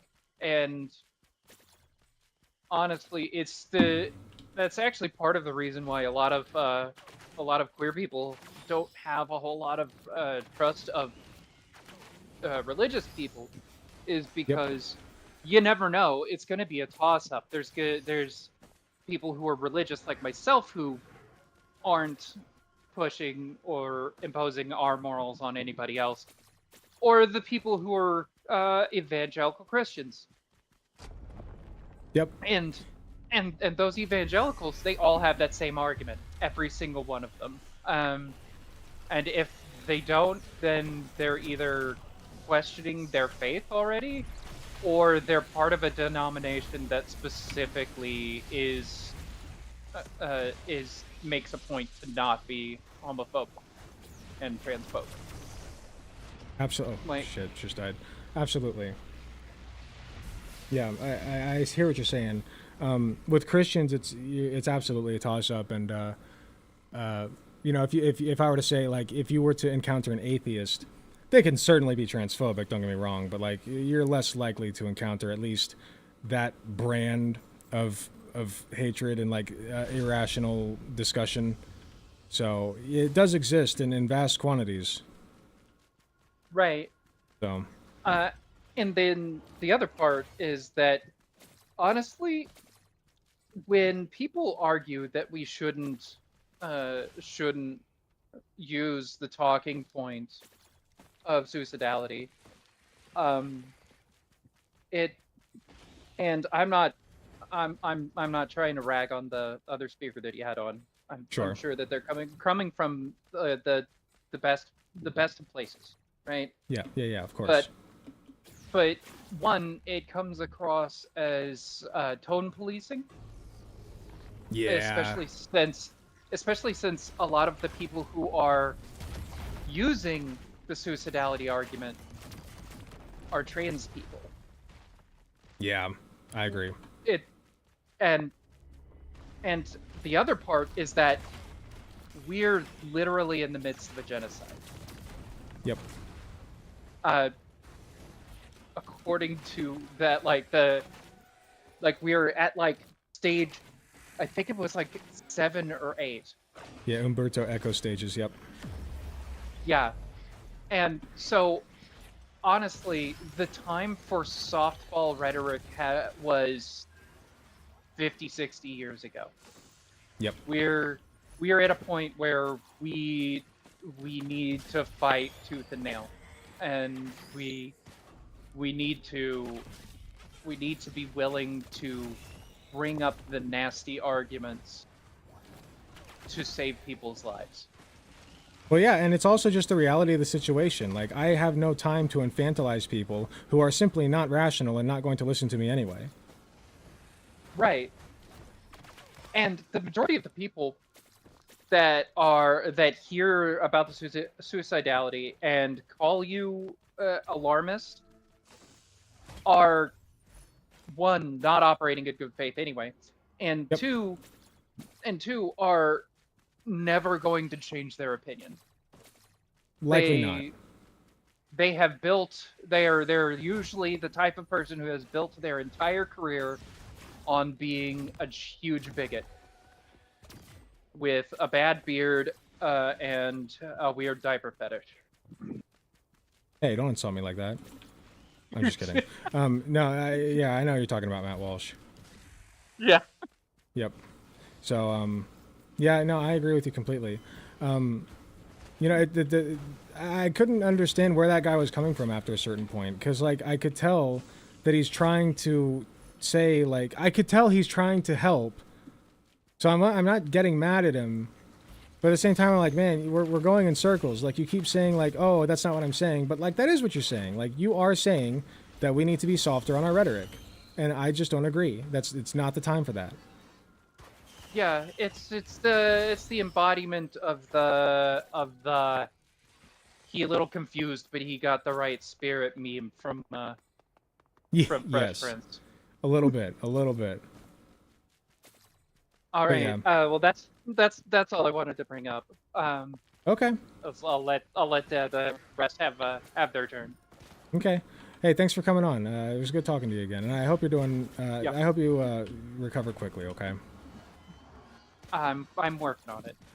Okay. Do your best, and don't try too hard. Okay. All right. All right. You have a good night. All right. You too. Bye. Alrighty. Who is next? We got Seagull. Bring in real Seagull.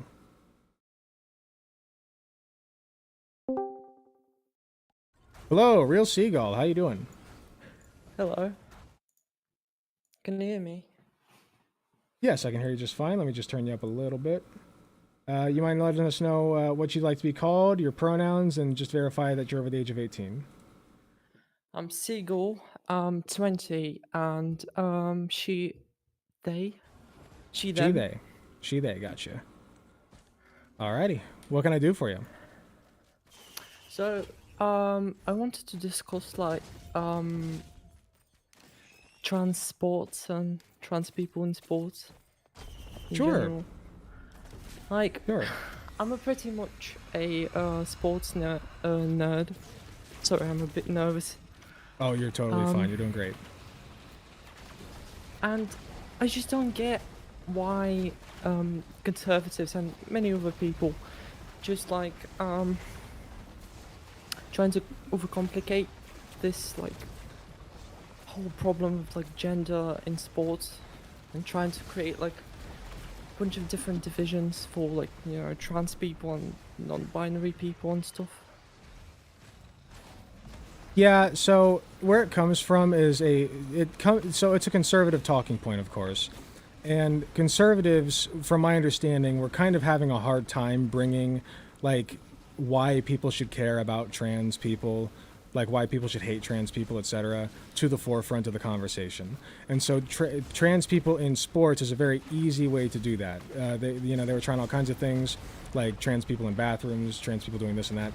But then they stuck on trans people in sports because Americans, people in general, really have a very strong sense of justice and fairness, and so they exploited that. They exploited that sense of wanting things to be fair. Everybody getting a fair shake at the sport, and it devolved into this rampant hatred of trans people participating in sports because it just seems intuitive that if you're a man you're going to be stronger, faster, whatever, and if you're a woman you're going to be slower and not as strong. They definitely took advantage of people's sense of fairness. Even people who don't generally care about sports that much were suddenly in on this conversation. Like, oh, I don't know, actually that sounds like it'd be unfair for somebody who was born male to participate in women's sports. Like, that seems unfair to me. Yeah, but I don't know. I just think sports, or majority of sports, should be genderless in the first place because there's no really big advantage in many sports between men, women, or whatever. I tend to agree.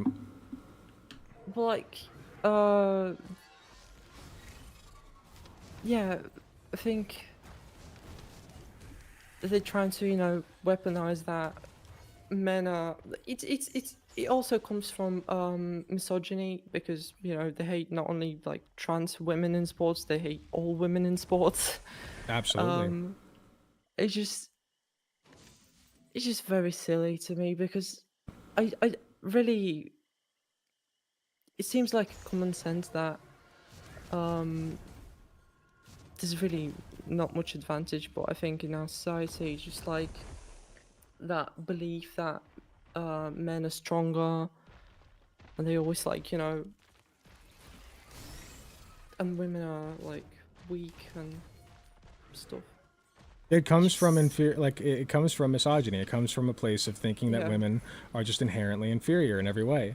And to be fair, right, there is a general proclivity for people who are born male to, because they have testosterone, right? And testosterone generally provides more in the way of muscle growth and energy levels. So, there is a point to be made about testosterone levels in people and how we should go about balancing sports based on that, that T level. You could have that conversation, but that should be about the T level, not necessarily whether somebody is trans or not. So, my take on it is, we should be judging people based upon their ability, and that's it. Like, if we have deemed somebody to be worthy of a certain category based on their ability to perform in that category, then they should be allowed to perform there, like whether they're male, female, trans, not trans, whatever. That's kind of how I view it. Does that make sense?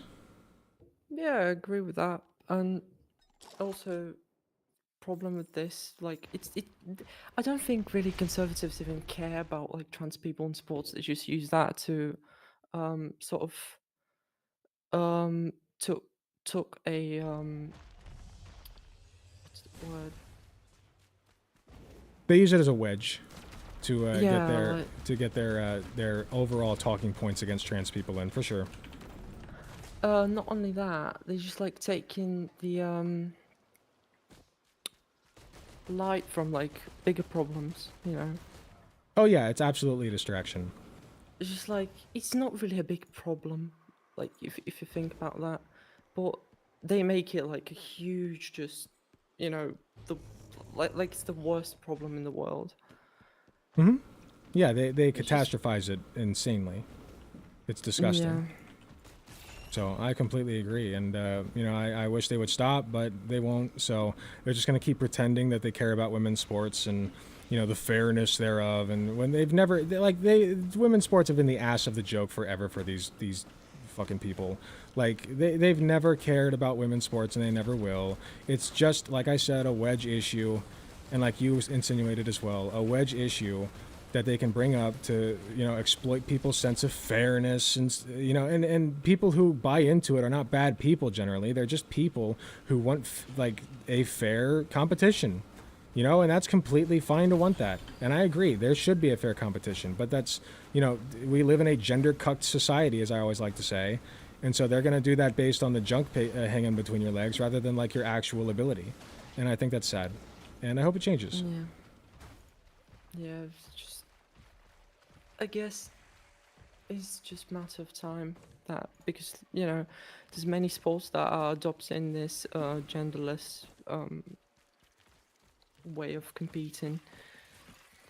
I think that's There are awesome. new sports that are like, I don't remember the name of the sport, but it's like something similar to like tennis, and it's like even tennis has like men and women like teams, 2 versus 2. Yes. I think if more sports will like slowly adopt that, or slowly but surely will come to the conclusion that genderless sports are not that bad. They're really not. And actually, the history of gendered sports is pretty muddy, because I don't know if you knew, but like the primary reason for most gendered separations is because women started winning, and so Yeah, people were upset about that. I actually wanted to bring that up. Yep. It's very funny that all this problem is like just based in its core on misogyny, just like because some men didn't like that women started winning, they just like, oh, let's create like let's separate. So not only did they have to segregate separate them, they also have to say no, we're doing this for like we're doing a good thing here, like we're being more fair. It's like just like such pussy shit. we're so like we're stronger anyways, Yep. It's And yeah, so like stupid. like Convenient Estelle said, fair competition doesn't exist anyway. The whole point is that it's not fair. You know, you have natural advantages. Some people have more time to train. Some people have more capacity to train. Some people just have natural, inborn, like I said, advantages.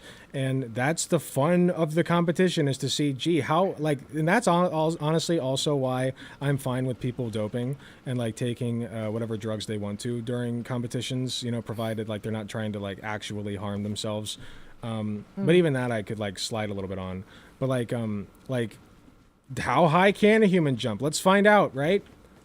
Like, fuck it, just like dope them up. Let's see how high they can jump. I don't care if that's what if that is the legacy that you want to leave on this planet. You have 80 to 100 years at best to leave that legacy, and I think that you deserve to do that. So that's just kind of my view on it. It's like, you know, in climbing, there are short people, there are tall people, and it's like no one's segregating them like by, you know, creating divisions like some certain height, only competing together or something. Like, you know, it's literally the same as like, you know, this gender problem. It would make like, more sense. If you like segregating people by like, oh, this person was born, you know, male, this person was born female, then okay, this person was like, you know, developed taller than the other one, then they shouldn't compete then by that logic, you know. It's so stupid if when you like take it away from gender and put it in something very similar. Well, and then you have people like Michael Phelps, who were born with naturally shorter legs, a wider wingspan. I mean, he's like a fish man. Michael Phelps is a fish man.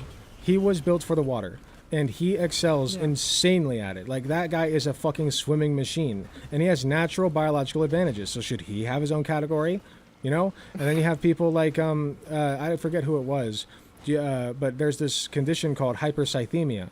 And what that means is that you produce red blood cells way more than other people do. And it can cause problems, but it makes you a very, very good runner. Like, your skin is usually more red than other people's. And, you know, like, you just have more, I think it's hypercythemia. You just have more oxygenation flowing to your body. So you're just really, really good at marathons. Like, should those people have their own category? It's like at a certain point, it just breaks down. Like, this biological bullshit just breaks down, and you have to accept that some people have biological advantages, and that's cool.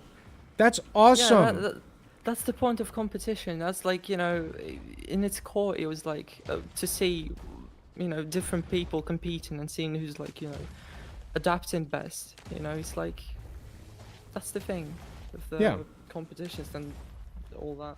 Sports. Yeah, so I completely agree. Is Republicans are just using it as a wedge issue, and it sucks. It sucks really bad. Yeah. So just wanted to discuss that because Sure. really Anything else you want to add? Sure. No, not really. Don't want to like take too long. There's a lot of people, you know, waiting. No, you're doing fine. We covered a lot of ground there. Yeah, I'll try to get to some of these other people if that's all right with you. So thanks so much for coming in tonight. I really appreciate having you. Thank you for discussing this with me. See you later and have a great stream. Thank you. You too. You have a great night. Bye. Well, that was lovely. Okay, I'm going to run to the bathroom again real quick, and then next we have AP93, and then Mustard, and then Faceless, and then Divini again. And then we circle back around.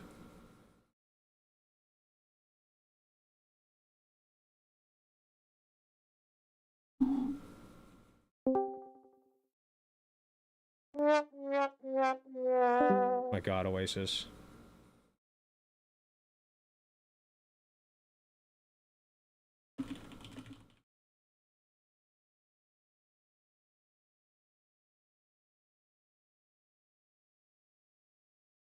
All right, one sec.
Okay, I'm not back just yet, but real quick, I do have to cut off. I forgot I have a prior engagement, so I do have to cut off after these next two. I am sorry, Divini and Faceless, but I have to take AP93 and then Mustard, and then I got to be done for the night. I'll be right back.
Okay, I'm back.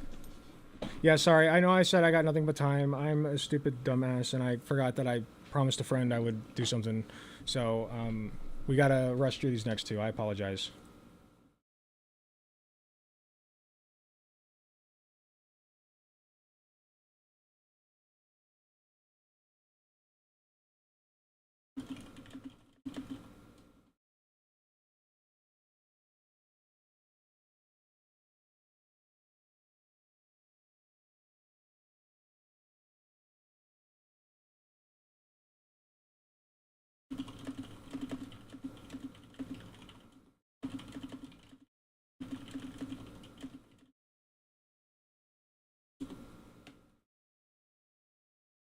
Okay.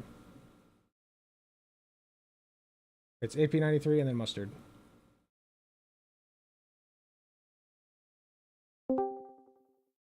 Hello, welcome.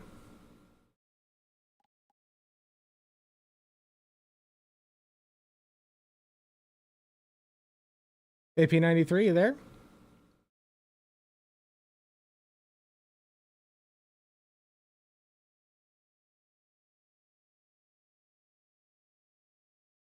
AP93.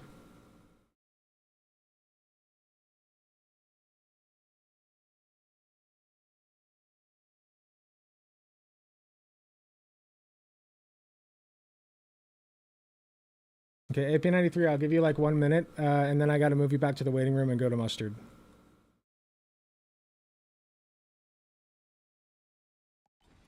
Here, I'll take a minute to look at chat real quick. It happens, time management. Yeah, I just...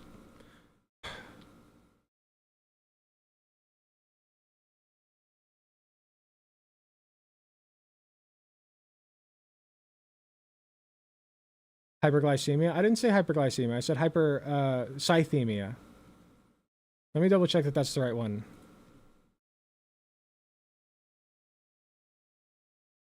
Polycythemia. That's what it is. I knew I had it wrong. Oh, it's both. It's hypercythemia and polycythemia. Polycythemia is the more common one, though.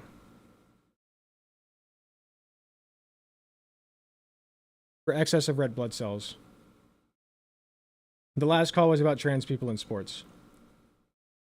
Okay, AP93, I'm going to move you back to the waiting room, and I'll bring you on after Mustard. Or they'll do it themselves.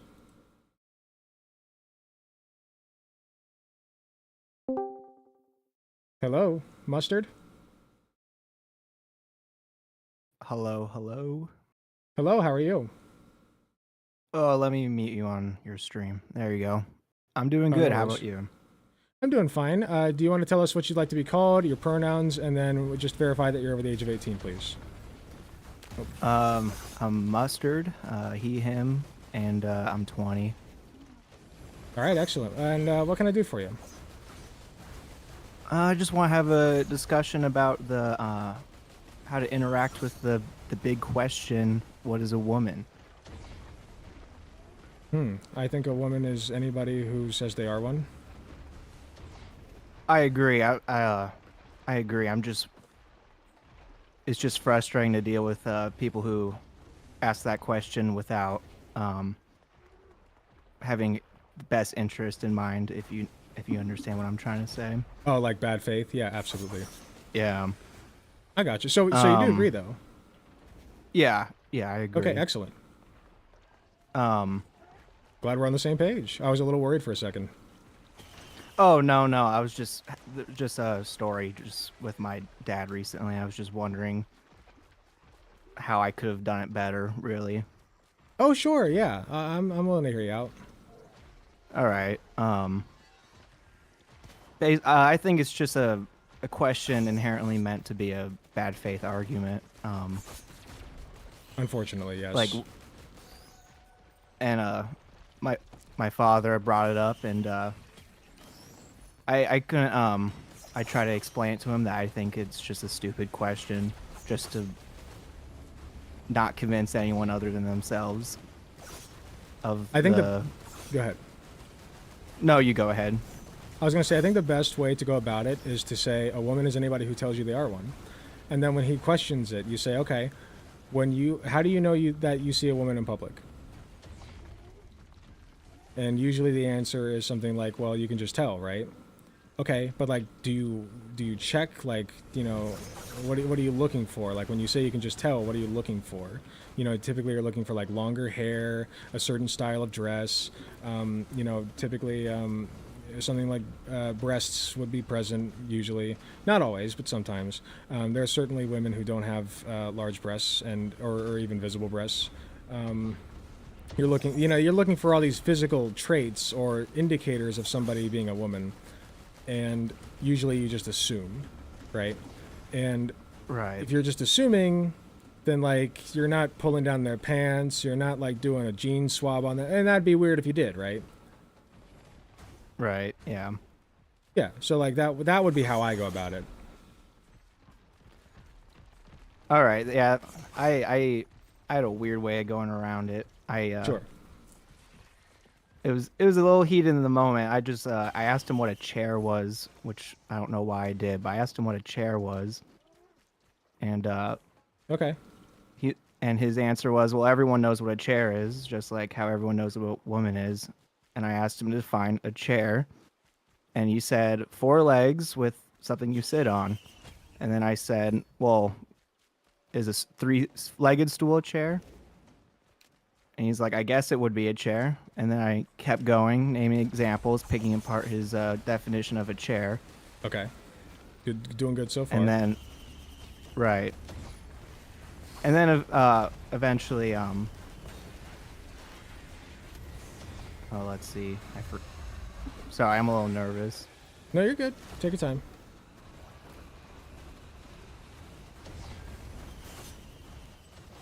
Oh, eventually he just refused the question altogether, saying everyone knows what a chair is just by looking at it.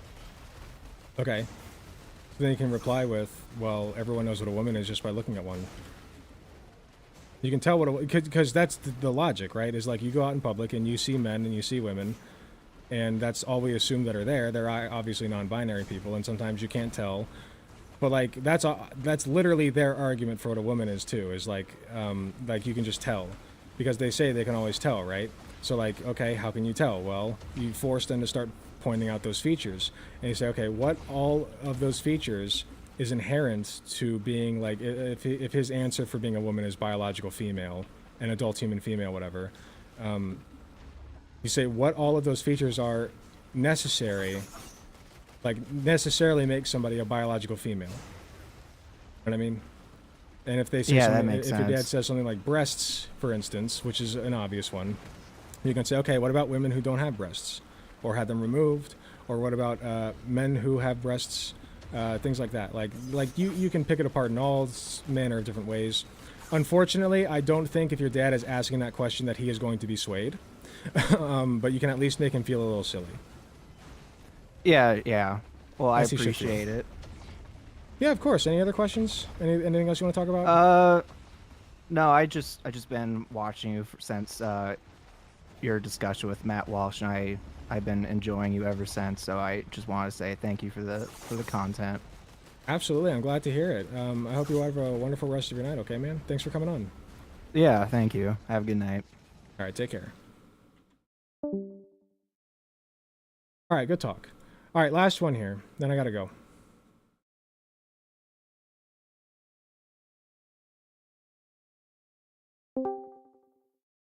Hello, AP93. You're on. Hey, hi, I was just looking at the YouTube stream, so I didn't realize. What's up? Hello, how's it going? All good, man. How are you doing? Doing fine. Do you mind give us a name that you'd like to go by, your pronouns, and then just verify that you're over the age of 18? Hey, I'm 30. My name is Abhay. I'm from India, so it might be difficult. You can call me AP, and I'm a he, him. All right, excellent. And what can I do for you, AP? Well, actually, I was just watching the stream randomly. It came up as a live stream, and I was watching it as a centrist. And the first thing, like the argument that the other guy had, where we were discussing about the mortality rates around, say, trans people, right? Yes. Using cancer as an argument is cancer. I disagree. I agree think with they're- the understanding of high. I agree with the high mortality rates and how it's caused and the social stigma around being trans people. But using that argument, especially for in front of a transport, doesn't really, you know what I mean. It doesn't really make any sense because the person is not going to accept it. He'll just come back initially. Like the person would come 2 people ago, they said that we have a genocide going on right now. So you see, like people can easily work around that. But it's true. Right? We both know it's true. We both know it's true. But when we're speaking about from a transphobe perspective, that argument doesn't stand ground because of the fact that a person is coming in that way. Well, if that person's coming in good faith, you can say they can ask you, okay, how is it a genocide? And you can pull up Umberto Eco's 10 stages and point out like these are the things that are happening. I can demonstrate them to you. Here are the laws that have been passed, and you rationalize these things. You have to set up your argument. You can't just say, you can't just throw your arms up in the air and scream genocide, genocide. Like that's not what I'm arguing. You have to have an argument, sure, but you should still be arguing the truth. And the truth is that trans children dying of suicide is comparable to children with cancer dying of cancer when they're denied medical care. And the first question is, isn't something cancer which actually is not normally being formed in your body, and that's the reason it's supposed to be treated? Like it goes on to a straw man argument, doesn't it then? Okay, but gender dysphoria is not something you're really supposed to have either. That's as per the transport. We are saying gender dysphoria is not actually the term which is correct, right? So that shouldn't be the basic mapping of those arguments. But then you can just point out that they're medically, factually wrong. Because gender dysphoria is recognized by the DSM-5. Oh, no, I'm saying gender dysphoria is real. If you want to state that term, that is true. I'm not saying it doesn't exist. I know. I'm saying... Right. I'm not saying you're the transphobe here. I'm not saying that. But what I am saying is that you can point out, like, no, it's a real thing. It's as real as cancer is. But then why not use an example where something naturally does happen to you and you don't have to go into surgery or say medical attention to get something done which takes you back to your normal form? Say, for example, you have something which you were born with, right? Which should not be in your body. And then you have a surgery to correct it. Like benign cancers can also be a very small question where death is not imminent, but you were born a certain way and you do need to remove that from your body.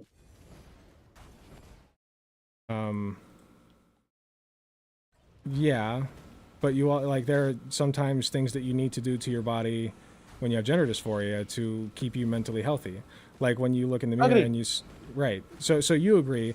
So comparing it to cancer, I think, is a fine argument because they're both medical conditions. They both require medication, oftentimes, or at least treatment of some sort, and they can both lead to death if that treatment is not met. And I think that that's a fine argument to make.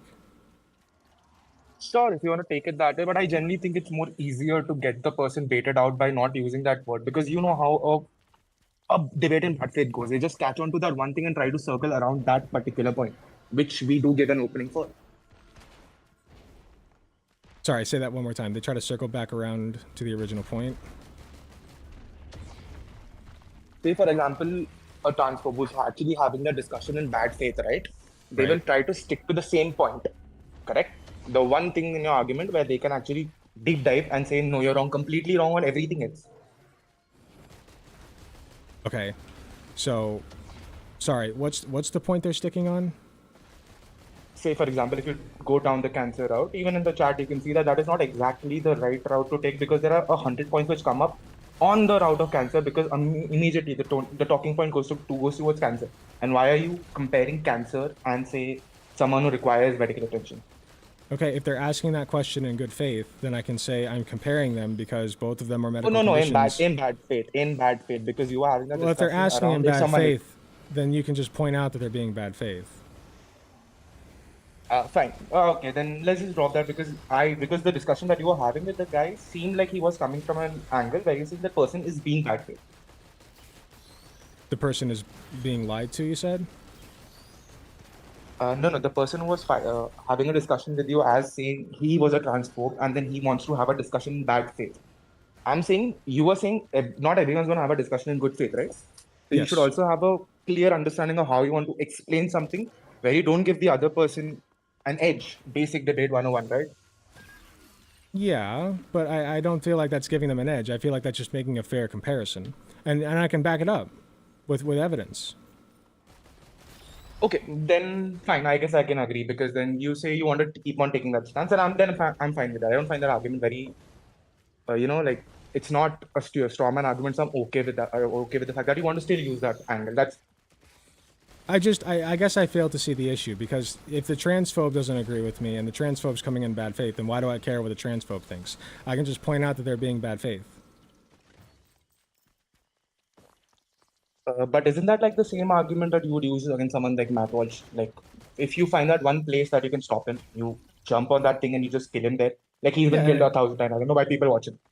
And I can say to Matt, let's say me and Matt Walsh are having this discussion. I can say, Matt, do you believe that it's like important to protect children from dying? And he says, yes. And I say, okay, well, then you believe that a child with cancer should get chemotherapy? And he says, yes. And I say, okay, well, if a medical professional who is capable of diagnosing a child with cancer and giving them chemotherapy says that a child has gender dysphoria and wants to give them gender, and says that without gender affirmation therapy, they will die, or they have a 40% chance of, without affirmation, dying, then why would you not believe them? Like you believe them about the cancer, why don't you believe them about the gender? Why don't you believe them about the gender affirmation? Like it's inconsistent. From a bad faith argument, the question would be that can be diagnosed with the physical reports. Right. There's a physical. So I've come across this argument before, the physical correlate, and what I'm telling you then is like if they argue that you need something that you can measure, then all they're doing is saying that depression, anxiety, schizophrenia, things like this don't exist, or that they're Exactly like my fake. point. Exactly my point. So wouldn't you want Right. to use something which has to do with mental illness to make that point rather than cancer? No, I mean, you don't have to do that, though, because cancer is something that, very clearly and obviously leads to people's death. So I feel like it's a fine comparison. Cool, by me. I just think maybe going forward, you might if you want to use that argument, I think you should more majorly use mental health comparatively because it's more difficult to diagnose. You can't have a straight, it's not black and white, right? You have that, the gray area where you can actually discuss it. I mean, the gray area? What do you mean the gray area? Towards diagnosing certain mental illnesses, if you want to use cancer, I think mental illness makes a much better gray argument. see, I don't agree. Like, you can make the argument that like depression leads to death because of, suicidality, I suppose, and you would want to get somebody help for their depression. But then you have to deal with the fact that a lot of times they also believe that depression is also fake, So I guess that kind of jumps you to, the point of like, you can just point out, well, you believe depression is fake, so you just don't believe in mental illness at all. But then their audience eats that shit up, and then like, That's fine. You can let I them don't eat it know. up. It doesn't matter because your point. See, the point is, say if you say mental health and you catch them in that gray area and you say, "Oh, do you think mental health doesn't exist? So do you think Alzheimer's doesn't exist? The number of studies gone towards Alzheimer's over the past century doesn't exist at all." Like that's my point. I guess you could go that route. Yeah, I don't know. I can see where you're coming from. It's just that I think that cancer, and I think that making the point that like, gender dysphoria can lead to death just as much as cancer can lead to death is fine to make personally. If you don't want to go that route when you're arguing with people, I can understand why, but I think that that's a fine point to make personally. Fair enough. All right. Was there anything else you wanted to add? Yeah, two more things. One, I'll add one more critical thing, and at the end, I'll just say a small thing just to end it on a good thing. I think you're ending the stream as well, right? Yeah, so I also wanted to ask, like, for example, what is your take on the person who had come just before stating that sports should be for everyone? I have a take there. I think certain sports should be for everyone. Certain sports do require, say, something which is like male versus female. I don't think so. I think that if you're going to judge on physical characteristics, it should be something besides, like, what's hanging between your legs. I just think that there are better metrics you can use, like height, weight, muscle mass, how much you can lift, how fast you can run, how hard you hit, things like that. No, but that, like, for example, that argument stands for things which are not completely dependent on, I'd say, skill, which has a high level of requirement of physical development. And say, for example, a lot of people have that same issue. Say, if you have an argument where someone who is trans and has got the medication at a young age wants, say, for example, wants to transition into a guy and play a guy's sport, I have no problem with that. But say, for example, like you said, every just person's head goes towards, oh, that guy transitioned, yes, but they grew and they had, what do you call it, puberty through the female body or the male body, right? So yeah, that what I'm stating is, maybe if you want to make that point, you have to say, we have to look future centric, where we say, yes, once you accept the fact that yes, we have trans people and they get their actual medical attention, then it's perfectly fine if a trans person has say competes in a female only sport, for example soccer or tennis.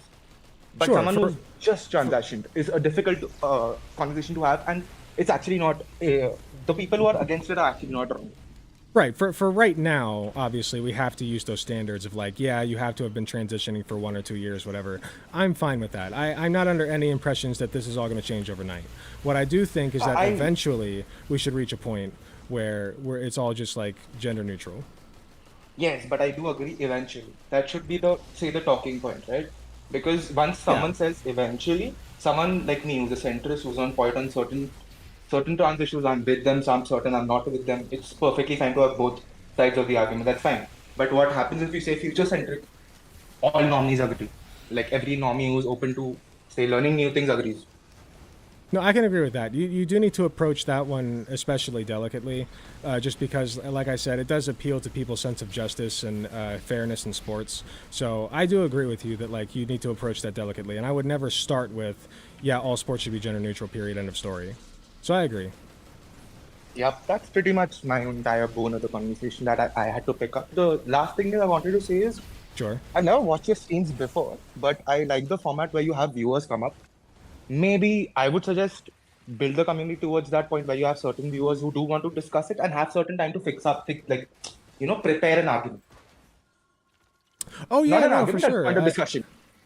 Yeah, I bring people on all the time if people have disagreements with me to have discussions. Like I'm always looking for those. So, if there's something that you'd like to prepare before you bring it to my attention and you DM me, like I'm pretty easy to reach in the DMs in Discord. So, if you ever do want to discuss anything else, you're more than welcome to hit me up in the DMs, and people know how to Oh, reach it wasn't me. for me. It was just for as a point of note where maybe I think people like me who do watch it. are always gonna Gotcha. have two opinions on two different points. So they like having, say, this is my first time when I've seen someone live who has trans friends and brings them on. And you basically understand there's a difference between identifying people like, okay, trans people exist, and then knowing somebody. That's the main part. And then, sorry, can you say that one more time, the last part? Yeah, I mean, like for normies like me, it's like, okay, we know trans people exist, right? Except, Right. and we've only heard of we've never heard of a normal trans person for people like who live in India, right? We only hear about YouTubers and influencers and all of that, but we rarely get to talk or chat to normal trans people. That's what I liked about this stream, because normal people, like when you talk to them, everyone's normal. As in, all trans people are normal, not the way they're painted. Yeah, absolutely. I try to make everybody feel welcome, if that's what you're getting at. Yeah, like welcome, and you talk to them as a normal person. Like you don't have. I think it's better to have a person talk about other things apart from them being trans. Like people who would come up here talking about health, vaccines, actually helps you humanize other people, I think. Yeah, no, I agree with that. We shouldn't be dehumanizing anybody for sure. So, I think I agree with you. Sorry, my brain's starting to leave a little bit. I think it's a good time for me to end, but. I know. And yeah, the last thing I wanted to say is I Sure. would also like to see when people, like when you stay, but I think you had a conversation with someone when I was watching around, say, the movement and how the movements are supposed to, you know, give energy to people, like give that positive energy. The only one place where I think the community kind of fucked up and they didn't actually accept the fact that they fucked up was that horrible game, Hogwarts Legacy. What about Hogwarts Legacy? Like, oh, the mistake they made? Like, yeah, I agree that it was a little. Go ahead. Yeah, it becomes, because you see, it's very important. Like new people keep watching the movement every time and say it now. It's very critical because it's getting that boiling, that motion, that point of motion, right? Then something like Hogwarts Legacy happens, and then people are like, "Why are you like, harassing someone like a streamer like Pikami and all of that, like a normal Japanese chick being harassed and all of that?" I was like, "Yeah, no." But then now I gave, like, after a few time, I gave it a chance, and I've heard everyone. I think most of them are sane. I don't know why that happened, and I don't know why the community wasn't okay to say, "Oh, this is shit." Yeah, I don't know. Like my whole thing with the Hogwarts Legacy thing is just let people buy it. Like I don't really care.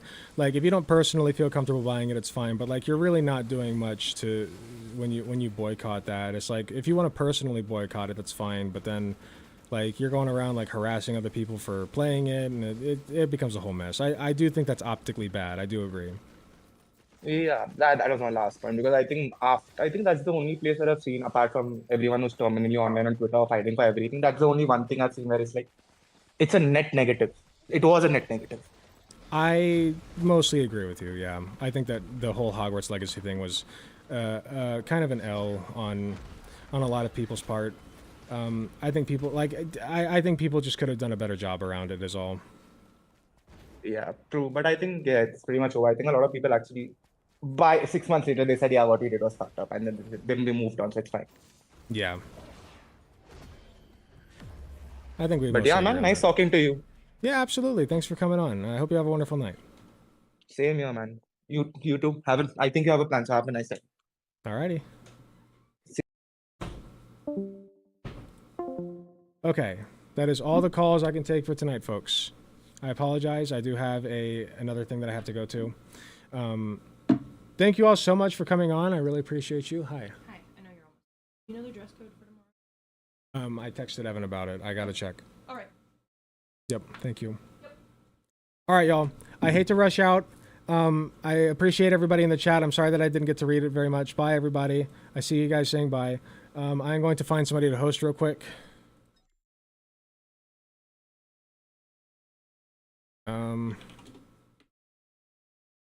Especially debate the audience into volunteering as poll workers because of lack of volunteers making some places on polling locations. I'll try. We might do another call-in stream. If you guys like these call-in streams, I'll try to make them a more regular thing, and we can bring more people in that way. But anyway, let me find somebody to host. Looks like Dylan Burns is live. We'll go over to their stream or his stream. Okay. Then I got to open this.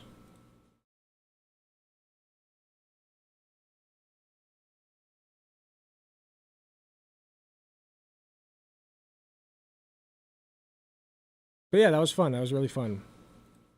I had a great time.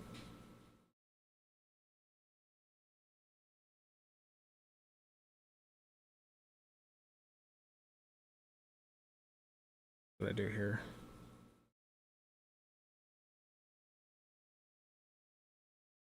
Here we go. Dylan Burns. Okay. All right, it should redirect automatically to Dylan Burns. Thank you all again for being here. I hope you have a great night. And take care of yourselves. And have a great rest of your weekend if I don't see you again. I will see you probably next week. Take care, everybody.